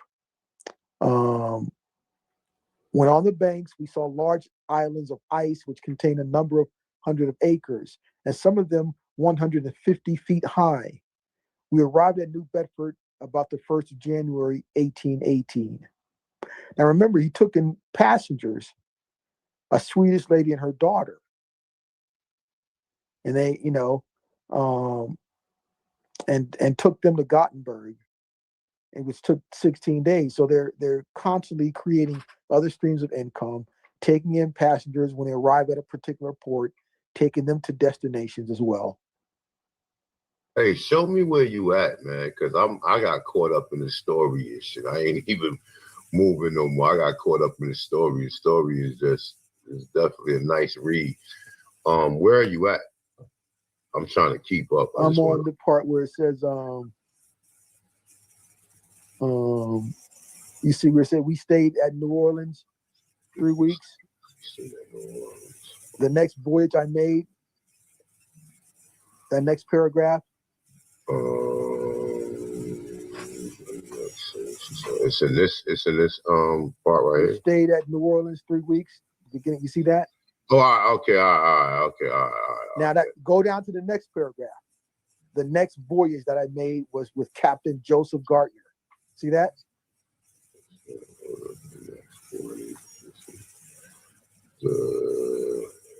Damn, you got me. Shit, I don't know if I'm tired or what. I'm trying to find it. It's in this passage though, right here, right? Yeah, yes, it was after that one there. Yes, the next paragraph. Yep. This one. Okay. No, so let's continue because let's continue here. All right, let's go. Okay. So the next voyage I made was with Captain Joseph Gardner to Matanzas and the ship William for molasses, coffee, and sugar. This was in the year 1820. Now let's stop it. Everyone should know where Matanza is. Does everyone know where that's Cuba? It's Cuba for molasses, coffee, and sugar in 1820. The seas were thickly invested with pirates at this time, which detained us 18 days after we were loaded. Captain Porter at this time lay off Matanzas and the sloop Peacock. He had a number of schooners also under his command, 2 of which convoyed us with 60 other merchantmen across the Bahama banks. The next fall, I went on another voyage in the Mary. Now, the Mary is another ship his daddy built. Captain Joseph White to St. Thomas, island of St. Thomas for molasses, which we carried to Boston. So,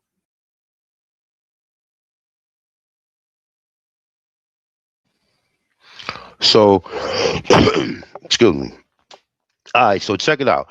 So even when we talk about these trade routes, right, we kind of got an idea of how these trade routes was how they was conducted, right? Just by the information that Armani is actually adding from Paul Cuffey and the Pinquots, right? And now if the Pinquots was doing that, we know other tribes was doing it. You understand what I'm saying? Especially other tribes that's on the northeast, southeast corridor, which is a seaboard that's on the outside of what North America and the ocean, the Atlantic Ocean, right?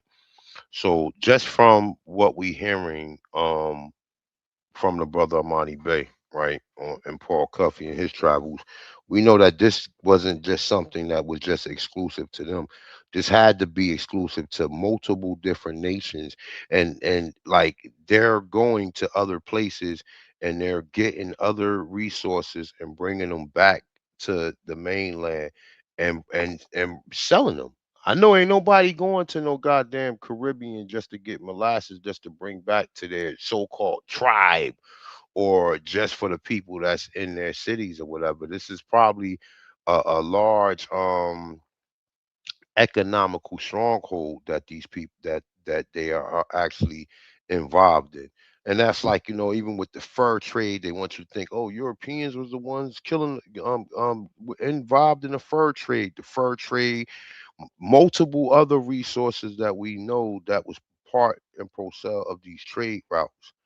So this is definitely some great information. And like I said, the whole channel, I mean, well, not the whole channel. The original bill, I actually took it off of private and put it on public. So you can definitely check it out, definitely source it up, definitely keep some of the information and store it just for you guys so you can have it.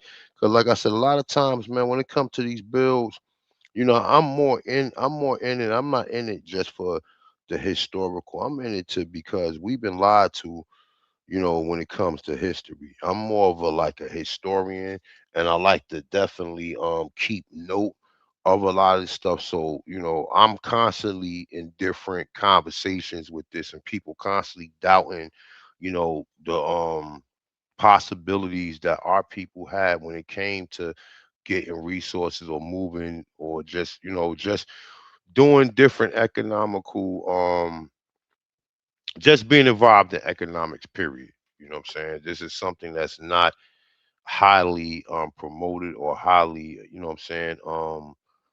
It's not it's not jogged into the history books the way it should be. You have to really dig deep for this information for you to be able to, you know, have access to it. And like I said, his brother had actually did this bill about a year ago, and it's something that's definitely very informative. So let's rock it out. Probably rock out for about another 30 minutes. See if we could try to get at least 3 more tickets sold, and I'm gonna probably give away like 5. So I got a couple of trivia questions, and you know I'm gonna try to give away like at least 5. So definitely let's continue to build. And like I said, the build tonight is at 4 o'clock p.m. Eastern time. The build is before 1492. America was a Negro continent. If you'd like to purchase a ticket, the information is on the screen. Send your cash app. Make sure it's imperative. Let me just emphatically say this. It's imperative that you put your email in the description so you can get the link. If you don't get the link by any chance, let me put my email up here. So this is I put my email at the ticker. So my email is chiefattonton@aol.com. So if by any chance you do not get the link, which you're gonna get it, because I'm gonna do a blast email.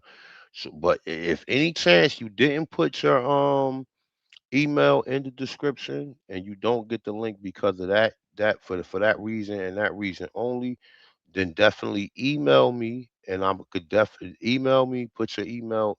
Well, I have your email if you email me and say you purchased a ticket or whatever, and I would definitely send you the link as well. So shout out to everybody that's viewing. We got 48 people in the chat room. It is what it is. Let's continue to build. Peace to the gods.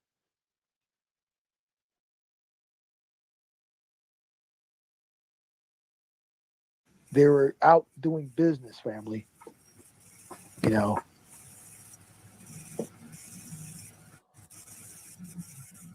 And sound like they doing all type of hustling. You said they had a couple of fucking pounds of flour, so it just seemed like flour from Virginia. Yep, from Virginia, flour. And yeah, this is interesting. I gotta run through this one when I get a chance. Okay, I want to start with this one here. After the death of my friend, I stayed about a week and then left that place and went to Pata. Now, we know where Pata is, right, family? That was a famous port, which is a seaport town. Pata is Peru.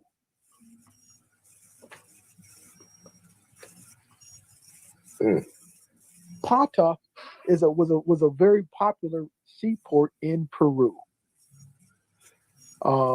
Here I stayed, but about 1 month before again I shipped on board a whaler called the Mechanic. After leaving this port, we went down to Tombas, where we took in potatoes, squashes, onions, and watermelons. We then steered away for the offshore ground, which is about 3,000 miles west of the coast of Peru. Here we took 2 whales, after which we steered away west until we came to the Rupare Islands. But we did not land here on account of the ferocity of the natives, who were armed with heavy carved war clubs. The land appeared to be good, but was mountainous back from the shore. The people were almost white, but very savage in their appearance and went almost naked. So we're talking about islands off of Peru. Now, on Peru, you got a lot of the fair-skinned people there with the long, straight black hair. This is who he's talking about. And this is 1820. So they were pale and very savage in their appearance and went around naked. What little clothing they had was made of grass, woven to species of cloth. This they tied around their waists. It reached down before nearly to their knees. These people have never permitted the missionaries to live among them. but they worship idols made of stone. They raise potatoes and oranges of the vegetable kind, and of the animal, hogs. Of these latter, we purchased a hog that would weigh 2 bundled pounds for 1 whale tooth. So they exchanged a whale tooth for a hog, family. A whale tooth. Yeah. So they doing all types of trading and bartering. Yeah, this is way over in Peru. So now I want to get to some other portions here.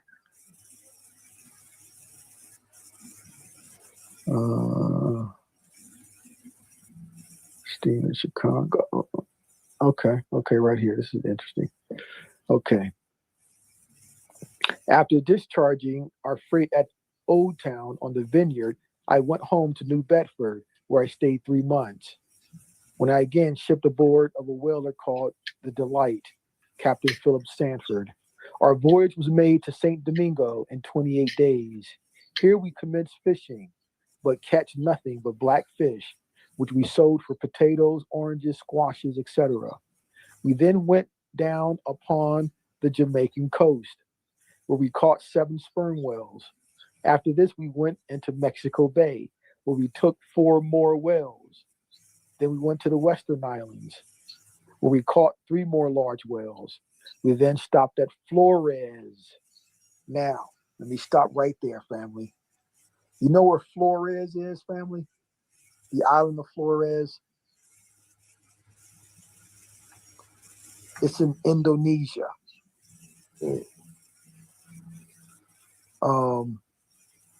It's in Indonesia. Hold on one second here, because I gotta show this.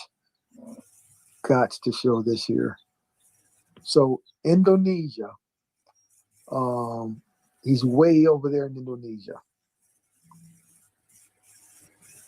and I want to show you what the people look like on that island of Flores.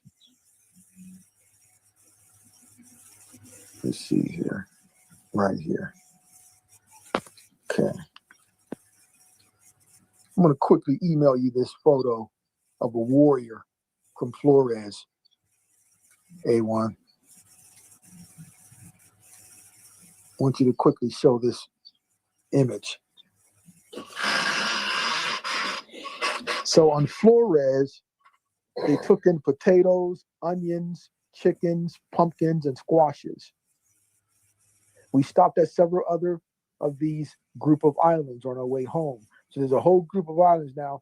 You know, one of those islands in that area is Bali. You know, I went to Bali, a few times. It's a beautiful island, and Flores is right next to it. And I just sent A1 a photo of one of those warriors on that island, so the family can know what they look like. Did you get that? Yeah, I got it. Now, this photo image of this warrior is actually, it was taken in 1939. Okay. Now here, where Paul Coffey Jr. is on this island in the early 1830s. But when you talk about these ancient trade routes and networks with these people, so these people on these locations know the Wampanoag ship when they come.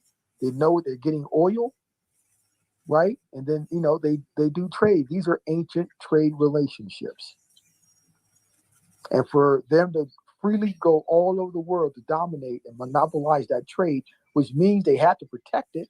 They had to have a military to protect that resource to prevent other nations from trying to get in on the whale oil trade. And they dominated that for nearly 300. Well, they say 300 years because they talk about modern period from the 1600s to the late 1800s, but they've been doing this for thousands of years. And we were gone 8 months on this voyage. After unloading our ship, A1's going to be showing that photo in a second, family, but I'm going to continue reading. I stayed at New Bedford but a few weeks before I again left home on a visit to the state of New York to see a cousin that I had not seen for more than 18 years. This man lives in the town of Stockbridge, a county of New York, a county of Madison, New York. His name's Michael Weiner. Okay, now we just saw the article. I showed the family of the Weiner family and the Weiner farm. His cousin Michael was living in New York at this time, a man of good property and of respectable standing. I stayed at his place until the spring of 1838. I went to Buffalo and shipped aboard the steamer Wisconsin bound to Detroit in the state of Michigan. We had 250 passengers with their goods on board. The next trip that we made was to Chicago in the state of Illinois.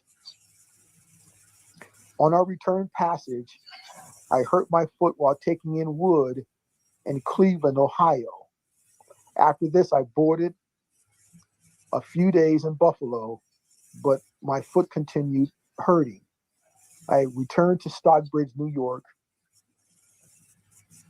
in 1838, and here I stayed the rest of the season. I think the people of this place are industrious and respectable, as in any place which I have been acquainted. They are principally immigrants from the New England states. Oh yeah, listen to this. Let's back up here. Stockbridge, New York, when I arrived in the month of June 1838. Here I labored for several persons in the course of the season. I think the people of this place are as industrious and respectable as in any place with which I have been acquainted. They are in general good, have few poor people among them. Than most of the places which I have visited, are very civil and courteous to strangers. They are principally immigrants from New England states. This town is beautifully situated, having the Oneida Creek running from south to north through its center. Upon this stream are a number of sawmills. Here would be an excellent place for erecting factories of cotton or wool. From the center of this town to the Utica, that's Utica, Syracuse, up in northern New York, there is a railroad running 7 miles. This town produces excellent winter wheat, corn, rye, barley, and oats. It is called one of the richest towns in the state of New York. Now, that northern part of New York family is part of the, what's that nation up there, A1, up in northern New York? North New York. Are you talking about the Shinnecock? Yeah, the Shinnecock. Okay. Yeah, so he's basically saying that Shinnecock were industrious up there at that time, and they produced great wheat, corn, rye, barley, and oats. They had a train running for 7 miles, connecting, along that creek, the Oneida Creek River. They had a train running there and industries there, and was doing very well. That's what I'm saying, man. Like, all of this trading and the oil, and you telling me that they had trains and stuff, and these are independent places. This is how he ends his journal, family. He says, "I now take leave of those who may hereafter peruse this relation of events through which the winter has passed during his stay among earth's travelers. May heaven's choicest blessings ever be theirs, together with the innumerable comforts which are the attendants of an earthly pilgrimage. Goodbye. Stockbridge, New York, March 18th, 1839, Paul Cuffey, Jr."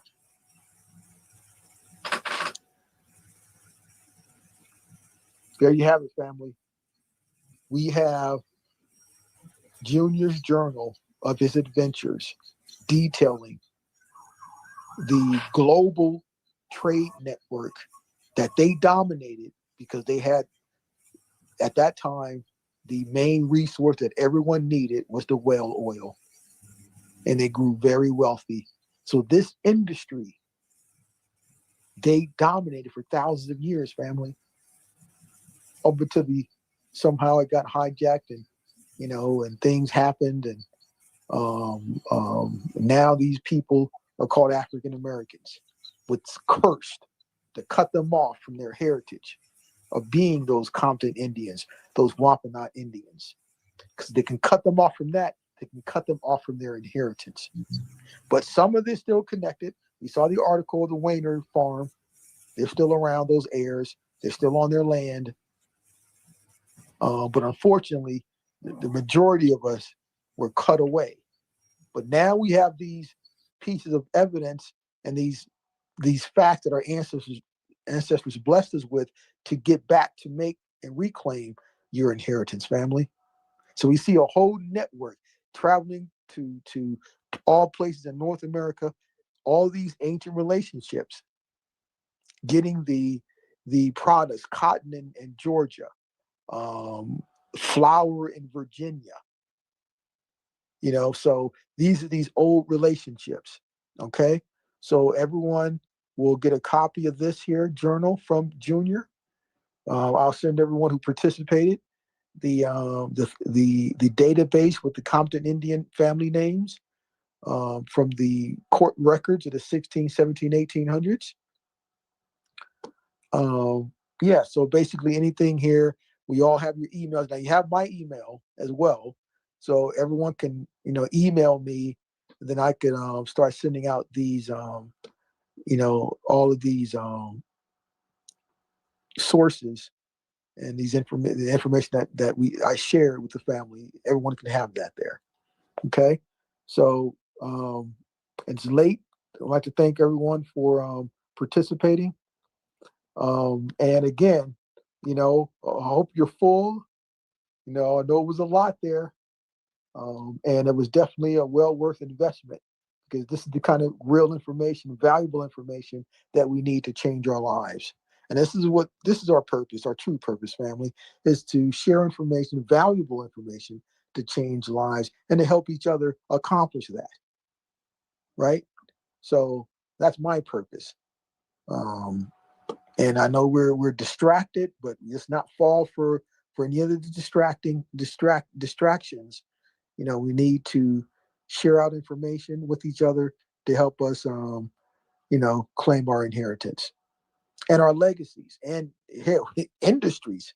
It's just not not only land we have to reclaim, but they control global industries. And of course, after this, family, it was crude oil from the late 1800s. And of course, who controlled that from its beginnings was the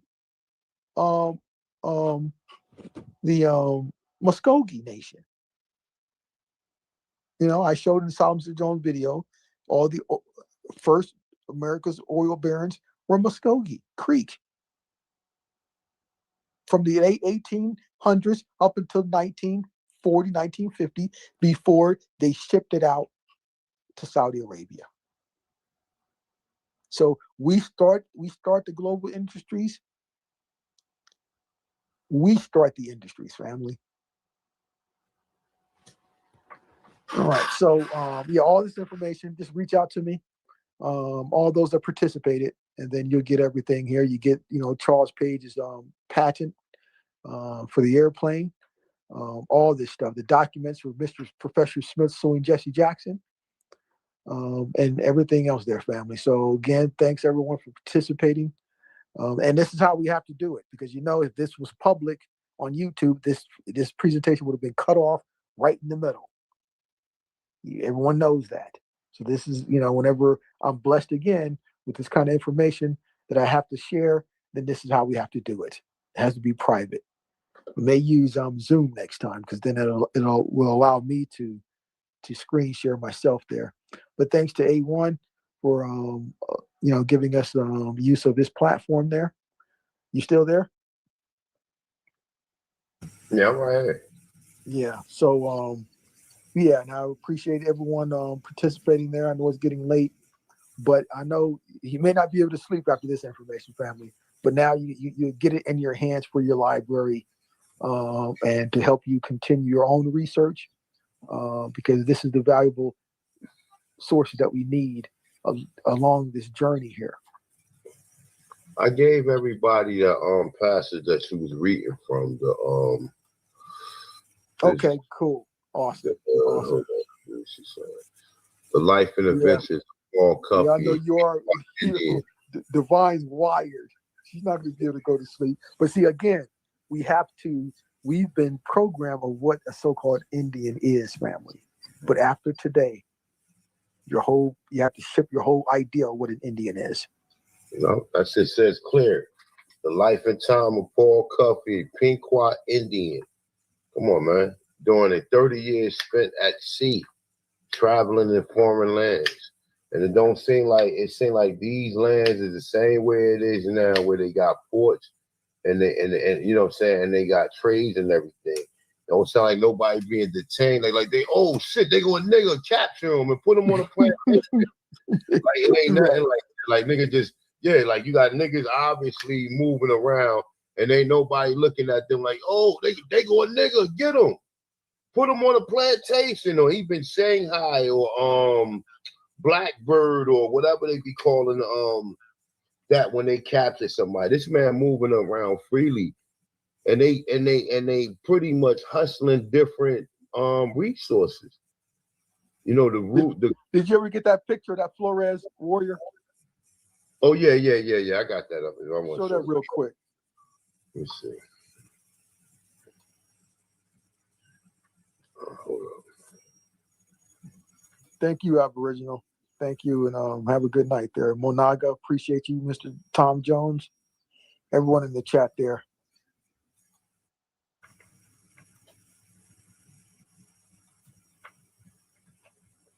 Right, so here it is right here, family. So this is what people on that island, St. Flores, look like. This is a warrior, okay? It's a warrior right there. And he got long hair. Look at his head. Yeah. Yep, that's in Indonesia. Now that photo's 1939.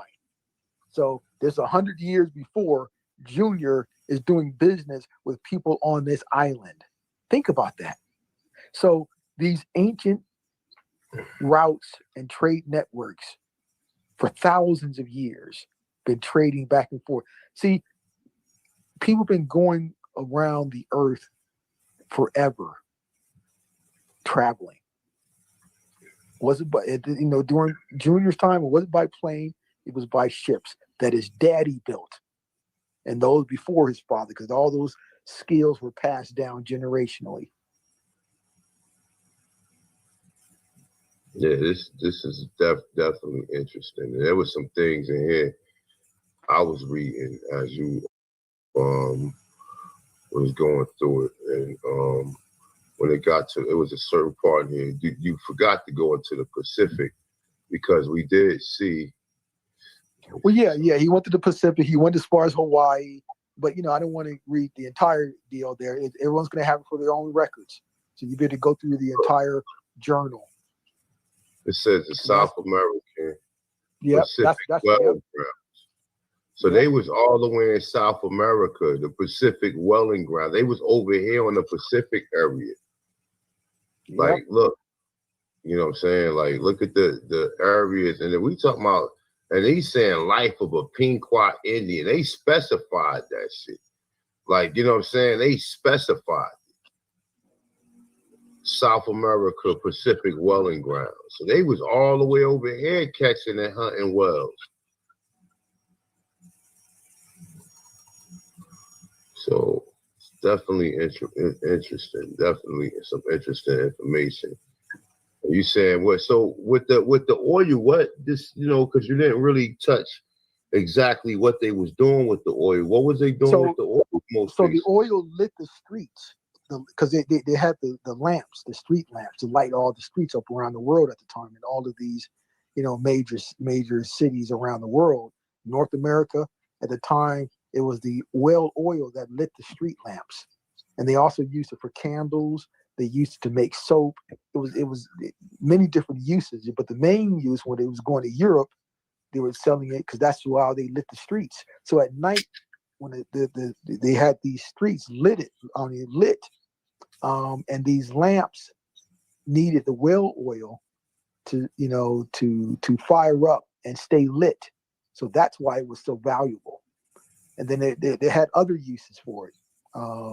It was used to lubricate trains and all kinds of other steel mechanical equipment as a lubricant to light the lamps that they use. Yeah, it was just, and it was a major resource. It was why they grew so wealthy, and they had a monopoly over it. And that's what I'm saying. Like, so for just some random people or random Indians to be traveling, risking their life to capture a well, and then to take the oil, or you know what I'm saying, get the oil from it. Like, that's something that, like, come on, man, that's not, and it's not like they're not telling the story. Like, white people showed them how to do it, and they working for the colonizer then enslaved them and got them on the seas hunting wells. This is something that they said that these people been doing. So that would show you that we've been transversing the globe. You got ports in Savannah, Georgia, and they tell you the ports down there were slave ports, which is a fucking lie. Yes, exactly. Put my my email in the chat, A1. A couple of people are asking for my email. All right, I got you. Huh? Oh, it's already in there. Janine, thanks, Janine. She put it in there. Put it in it. But yeah, it's definitely, man, it's some. But yeah, I hope everyone enjoyed that there. And yeah, so there's so much out there we don't know, family. And we're going to be blessed. We continue to be blessed by our ancestors to get this information, because they did not tell us about Junior. They never told us about Junior. Now we understand why, because this here blows away so many, blows through all the bull crap and exposes everything. Yeah. Definitely. So yeah, man, shout out to everybody that came through. We've been rocking for 3 hours, man. Definitely appreciate everybody that came through, that enjoyed it. And like I said, the link, once you got the link, you can always go back and check it out. So it's definitely there. So shout out to everybody, man. Definitely shout out to Amani Bay for bringing this information through. Because like I said, if it was up to certain people, this information would never got out there. It would have never got out there. You know what I'm saying? Exactly.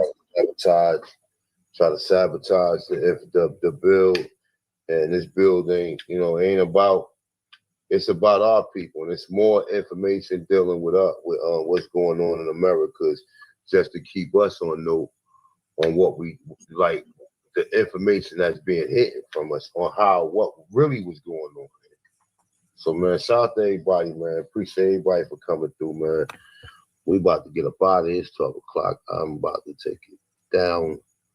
So shout out to everybody. Like I said, you got the link. You're more than welcome to watch it as many times you want. I actually put the particular article that he was reading in the chat room. I'm putting it in the chat room one more time. Let's see. Hopefully y'all enjoyed it. Thanks, Mike. You have a good night, bro. Because I know you.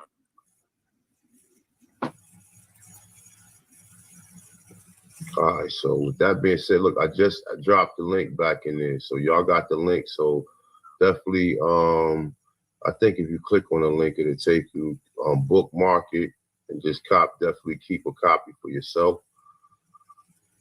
But definitely, man, I'm glad y'all enjoyed it. Definitely, man. That's what's up, man.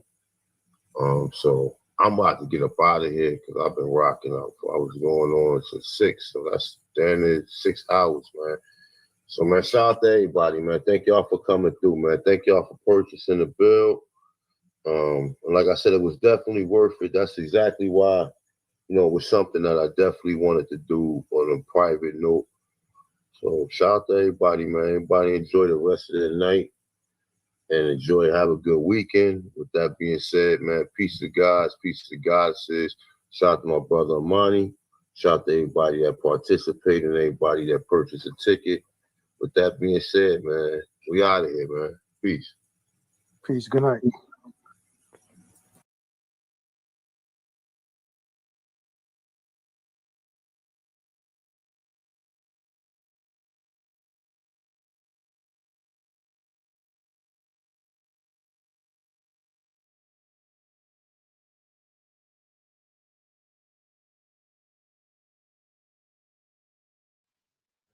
All right, man. That was a heavyweight bill, man. Shout out to everybody who stayed around. Shit, we've been rocking for a minute.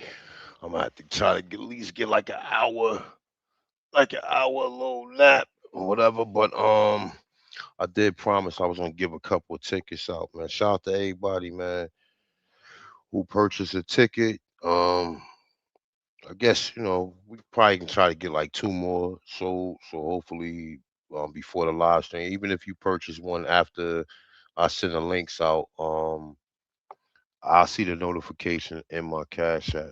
So shout out to everybody. All right, so look, what I'm gonna do now is I got a couple. I'm gonna give away 5 tickets. Okay, 5 tickets. All right. If somebody answer the question at the same time somebody else answer it, I will give out extra tickets, but it can't be like 5 people answering the question simultaneously. The first two or the first one that get it, I'm gonna just put your email in the chat room and I'm gonna copy it and I will send it to you. Or matter of fact, you know what? I got a better way of doing it. I got a better way of doing it. All right, hold up. So this is how we gonna do this. This is how we gonna do this. Hold up.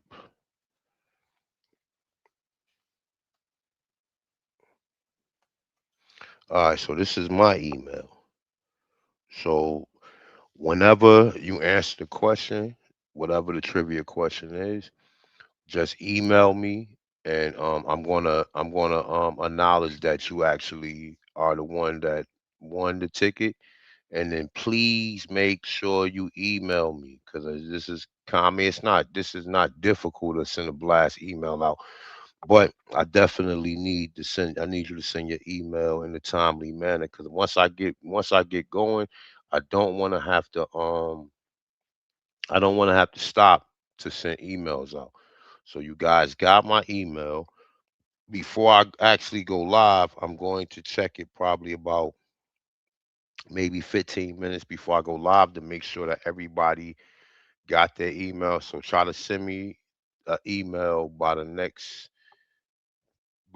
hour or so because everybody who purchased tickets, I got their email already in Cash App. So for people who want to be I'm going to be giving the 5 tickets out to. Make sure you email me and make sure you put I should have your email, but just put it in just so I can copy and paste it so it'll be easier for me.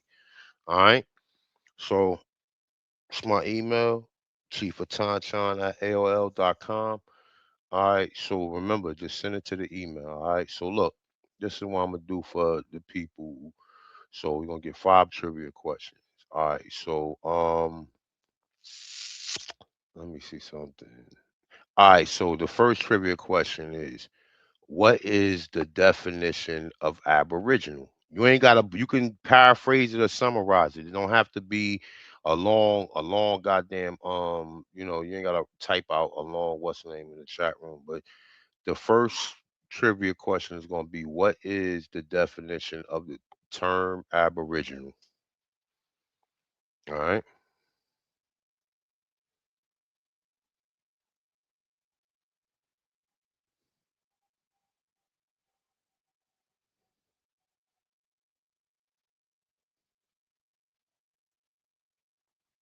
All right, I'm talking to you guys in the chat room. Come on now, let's get with it.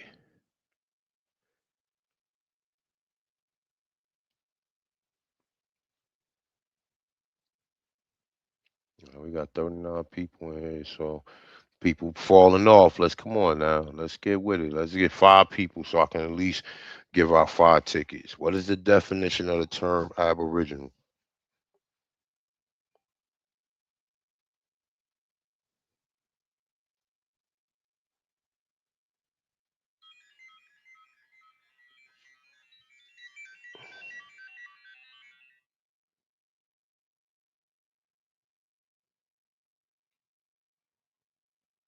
All right, y'all. I'm talking to you guys in the chat room. If y'all like to participate,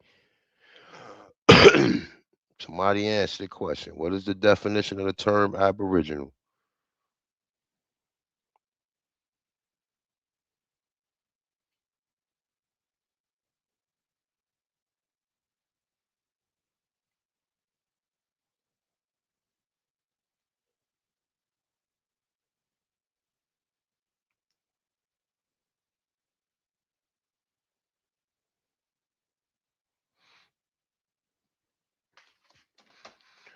Let me see something real quick because it seems like you guys are not involved.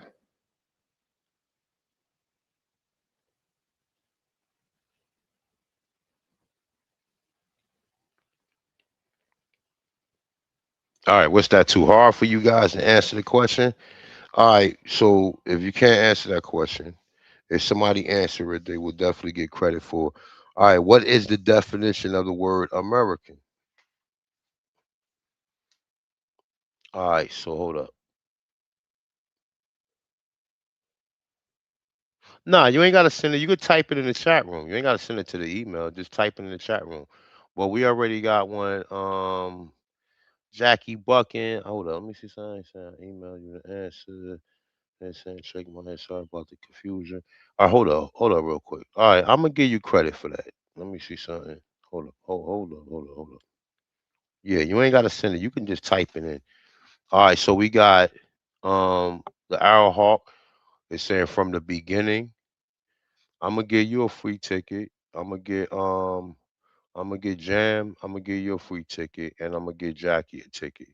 All right, so that's 3 people right there. So it shouldn't be nobody besides these 3 individuals. I'm gonna give y'all credit because I guess the confusion was as far the confusion was y'all was sending it to the email. So all right, so Arrow Hawk, Jamin, and Jackie. All right, send me an email and put your email in the what's name and not in the description, but just put your email in the email.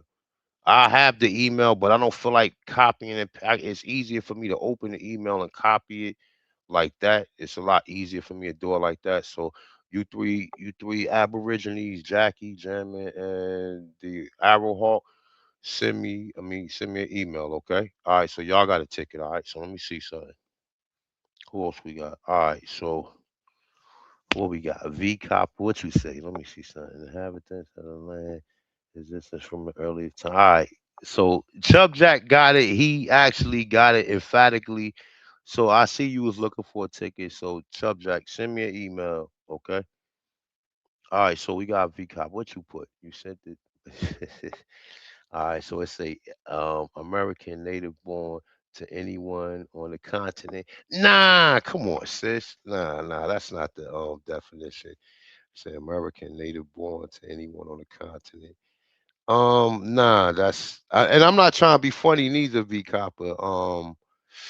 According to the 1828 definition. So let me just add clarity to it. All right. What is the 1828 definition of the word American? That might be the modern day word American. So if you want to find it, just type in the 18 Webster's 1828 dictionary and put the word American in. All right, and then just put it back in the chat room. All right. So the second trivia question was, what is the definition according to the Webster's 1828 dictionary of the word American? Okay.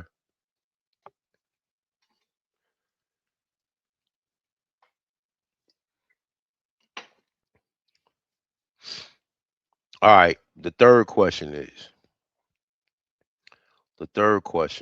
let me think. Let me think. Let me think. Let me think. All right. Okay. All right. So you got it. All right. So V Cooper. So send me an email. My email is posted. It's chief@AOL.com. So that's I got five. So that's five tickets right there. I'm gonna give out another three. Okay. So that's five. So Chub Jack, V Copper. Let me see something. V Copper, Jackie, Jammin, and the Arrowhawk. All right. So that's five tickets right there. All right. So what is the definite? The next question is. All right. And this is everybody who already got a ticket. You ain't got to answer this. All right. The next trivia question is, what is the term? What does the word attention means? Now, it could be attentionist or it could be attention. What does the word attention means?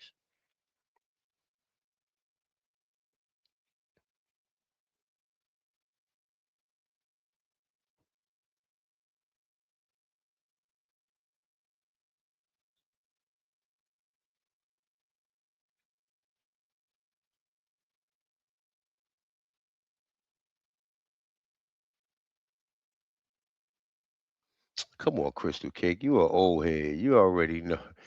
You come on now. Put it. Come on now. At least make at least three words.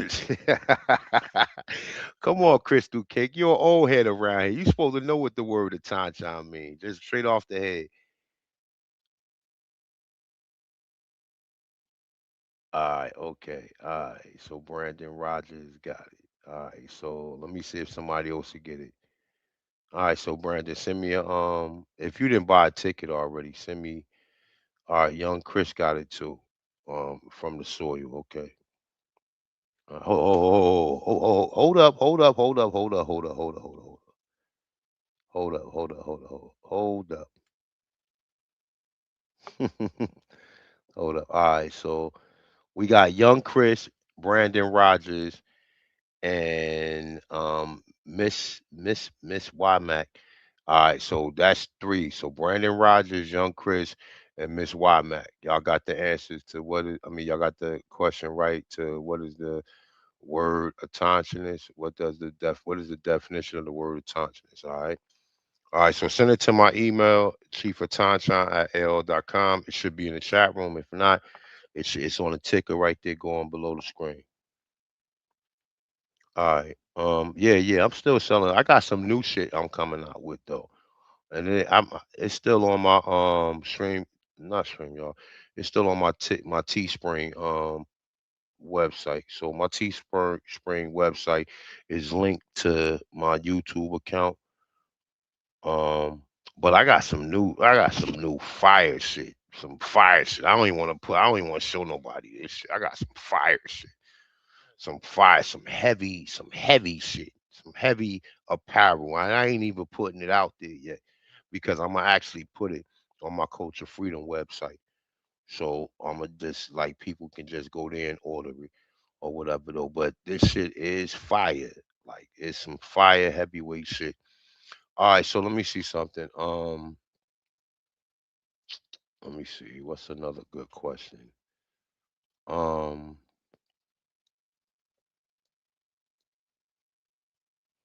what is the oldest mound in North America? All right, that's the fourth question. What is the oldest mound, and not pyramid, but mound? What is the oldest mound in North America? All right. Let's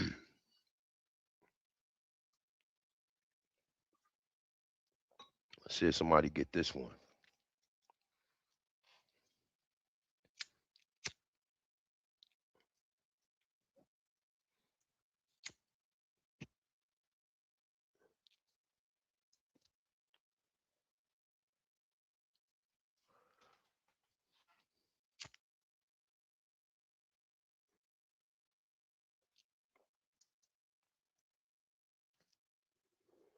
Come on, y'all. Somebody got it. What's the oldest mound in North America?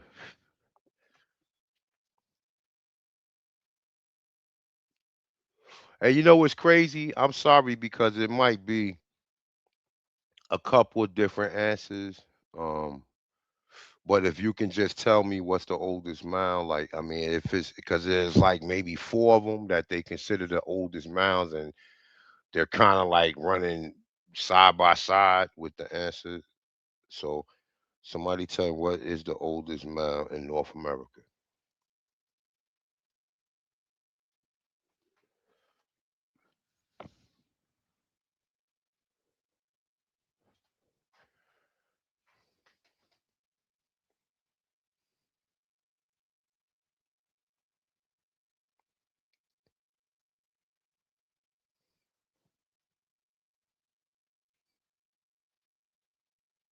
Come on, y'all. I'm waiting for y'all. Come on, y'all. Shit, y'all know I've been live for a long time. Let's get it. Let's get it.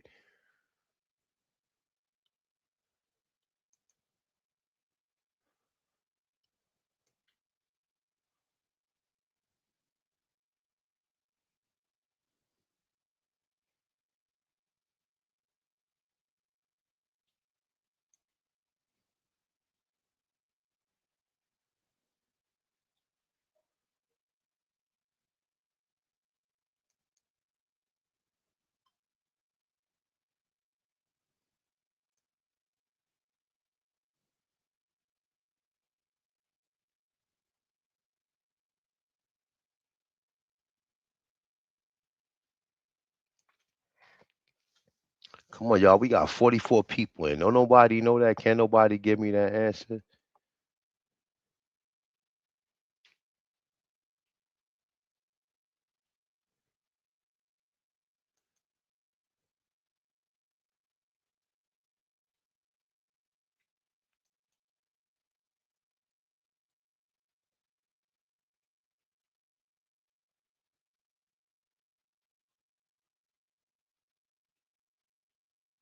All right. I got another question for y'all. What year was the term African American applied on us? All right. So what year was the term African American applied on so-called African Americans? And who was it applied by?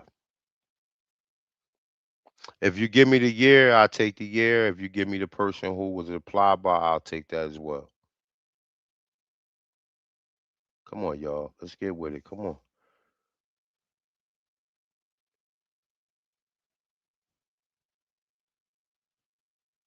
Come on, y'all. We got two more tickets to go. Let's go. Come on.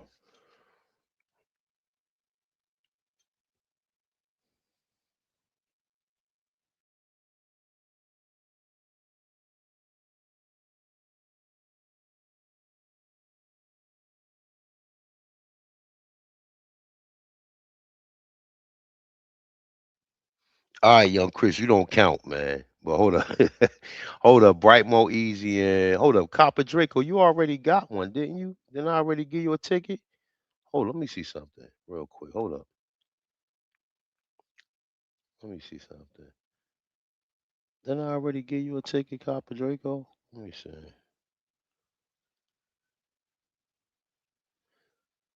You know the answer, Chief. Peace to God. All right, hold up. Somebody said Cahokia. All right, hold up. It gotta be somebody different, young Chris, man. You cheating, man. God damn. All right, so let me see something. What Watson Blake? Tell me, hey, look, Kel, Watson Blake. I've never heard of that one before, right? But put the timeline in the chat room. All right. Somebody put Mahokia. I don't know if that's a typo. Mahokia. Nah, it's Cahokia. But put the timeline for Watson Blake in the chat room. I want to see what the timeline is. All right, somebody said Craig Mound. Let me see something. You ain't get one, Crystal, man. I see you be trying. Crystal, send me an email, okay? Send me an email. All right, so that's Crystal Kate. Then hold up. Eagle Feather got Cahokia. I will accept Cahokia, okay? But it's actually I'm gonna tell y'all, and it's actually gonna be in my bill. It's the oldest one of the oldest mounds. Now they say the Louisiana mounds are the two oldest, but it's not.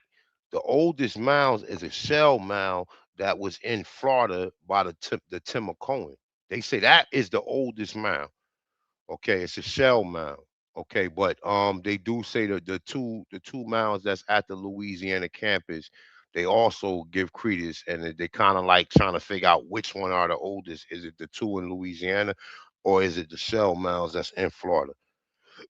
And I know Chief know that one. All right, so hold up. So we got all right, but hold up. I already gave you one, V Cop, but then didn't I give you a ticket already? Let me see something. Oh, you already got one, so you don't count. Even though you got it, you put an M on Mahokia. It's Cahokia. Don't worry about it though. It's all G. Nah, hold up. No, you didn't. Hold up. Let me see something. No, you got Watson break. Still put the date in. I want to see what the date is on that one. Though, but King Eagle Feather. Um, Somebody else. Hold up. You put hold up. V Copper and Kel put Watson. So V Copper already got one. So Kel, you put the date in or whatever, and I see. And if it's over 4,000 years, I accept it. Okay. All right. So King Eagle Feather, you got a ticket, and Mahokia. Okay, he said Mahokia. See Robert, man, you shout out. You put Mahokia, but all right, I got you. I just want people to be able to, view definitely come through. All right, so let me see something. What we got here? So we got Jesse Jackson. So we got um. Let me see something. Let me see. Y'all bugging, yo. Yo, that's what's up, though. That's what's up. That's what's up. All right, so 3,500 BC. So that's over. That's like 5,000. That's like almost. It's almost 6,000 years. It's like yeah, almost 6,000 years. Shit, it's 2026. Another 24 years, it'll be 6,000. All right, but you already got one. Hold up.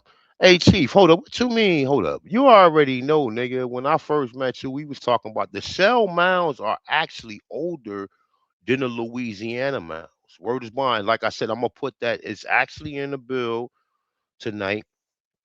It's actually in the bill tonight. When I get into the Florida area, so I definitely got that in the bill tonight. Dealing with the Timbercoins. All right, so let me see something. Chief, give him a question, Chief. Give me a trivia question. Yeah, you see, look, you see, Kel, you see the shell mounds. You see how old they say the shell mounds are? 3,600 years. Now, like I said, they was kind of like going back and forth with it, saying which one are they about the same age or what, but they date the shell mounds, um, 50 years earlier than the so-called Watson break that's at the Louisiana site on the Louisiana campus. All right, so let me see something. This is gonna be funny right here. Look, I'm giving out one more ticket, right? What was one of the ships that Columbus came on? Give me a name for one. And I know there's some pseudo ass shit because we don't believe in the Columbus. But you know what though? In the bill, I got some letters from Columbus, right? But we're not going to take it as face value. We're only going to take it pertaining to subject or how is the subject at hand to why I'm addressing the letters and why I'm using the letters and using another book that has similar information to it, right? All right, hold up. Copper Draco, man. God damn. Let somebody else answer it, man. And anybody ain't get a ticket, man. Still, somebody, let me see something. Let me see.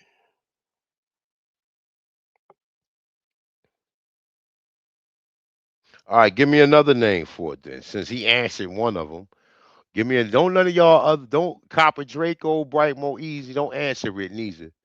All right, look, give me, give me a name of one of the ships, man, that Columbus came on. Somebody already said one of the names of it, but give me It's two other names of it that's common and they rhyme. All right. And I actually had two Rockwellers named after them two names. I had two Rockwellers. Well, once y'all answer it, I'll tell y'all the name of them. He said the Mayflower. Yeah, the Mayflower was one of them. Okay. No, no, no, no, no. Hell no. Bright Mo Easy. Hey, look, I'm about to block this nigga Bright Mo Easy, man. I'm about to block your ass, man. You bugging, yo. You fucking bugging. I'm about to block your ass. The Matilda and the what? Hey, look, somebody block Kel, man. What you got going on there? Come on now. Give me the somebody who won a ticket. Give me one of the names of Columbus ships. You got a smartphone. Come on now. It shouldn't be hard to find out. Like I said, I had two Rockwellers named after two of them ships.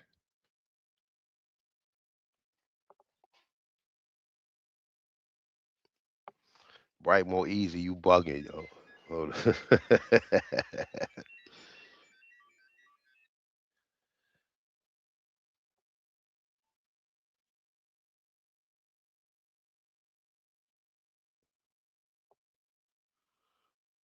What you Chief, what you want you want the what's he said Santa Clara.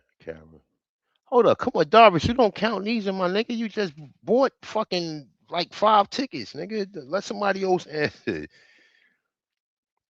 Hey, Chief, I'll send you the link tonight. But I'm about to once this answer is sent, I'm about to get up out of here or whatever. Shit. I've been on since 10 o'clock this morning and I'm probably gonna be on for like another 6 hours tonight, man. So I need to kinda like get some shit in order in between. But definitely email me, Chief. He said young Chris, man, hey, listen, listen, hold up. Everybody who answered a question, somebody blocked them for like 1 minute. You ain't gotta block them in time. You ain't gotta block them indefinitely, but block them for about a minute, man, because they up here.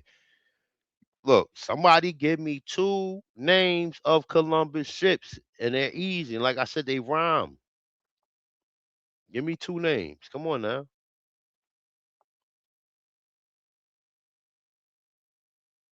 Okay, all right. Susan got it. All right. Susan, send me an email. Okay. All right. Okay. Susan, hold on. All right. Okay. All right. All right. Hold. All right. Hold up. Hold up. Hold up. Hold up. Hold up. King Eagle Feather, you don't count. You already got one. So all right. So Thompson is Don and Susan. Y'all right. The Peter and the Santa Maria. The Nina, the Peter, and the Santa Marina, right? Okay, all right. So that's two. So that's Susan, and that's the Thompson is Don. All right. Let me see something. I'm gonna give y'all one more question. Let me see. Let me think of what I want to give y'all. Um, let me see. Let me think. Let me think. Let me think. All right, give me, and this is because I know a lot of y'all in the South, so this might be a little challenging, right? Give me one New York tribe, one of the tribes that's in New York, okay? And they're gonna actually one of the tribes is gonna the tribes, some a few of the tribes that's in New York is gonna be in the bill tonight.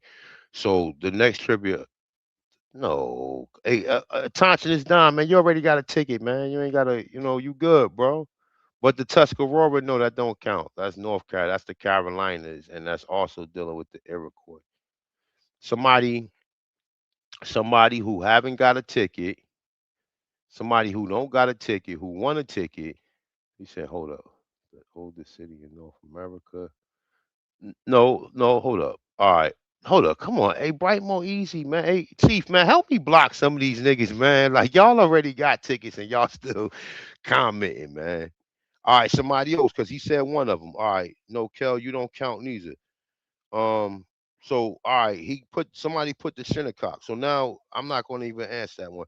Give me a tribe that's in Virginia for somebody who want a ticket. Somebody who want a ticket, give me a tribe that's in Virginia. Nah, you already got a ticket, or I mean, no, you don't have a ticket, but email me, Bright Mo Deezy, because you already answered one of the questions, and everybody that I said that answered the question, email me so I can send you the link. All right, hold on one second.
All right, y'all. That's it with the tickets, man. Everybody, I guess everybody who got one got one.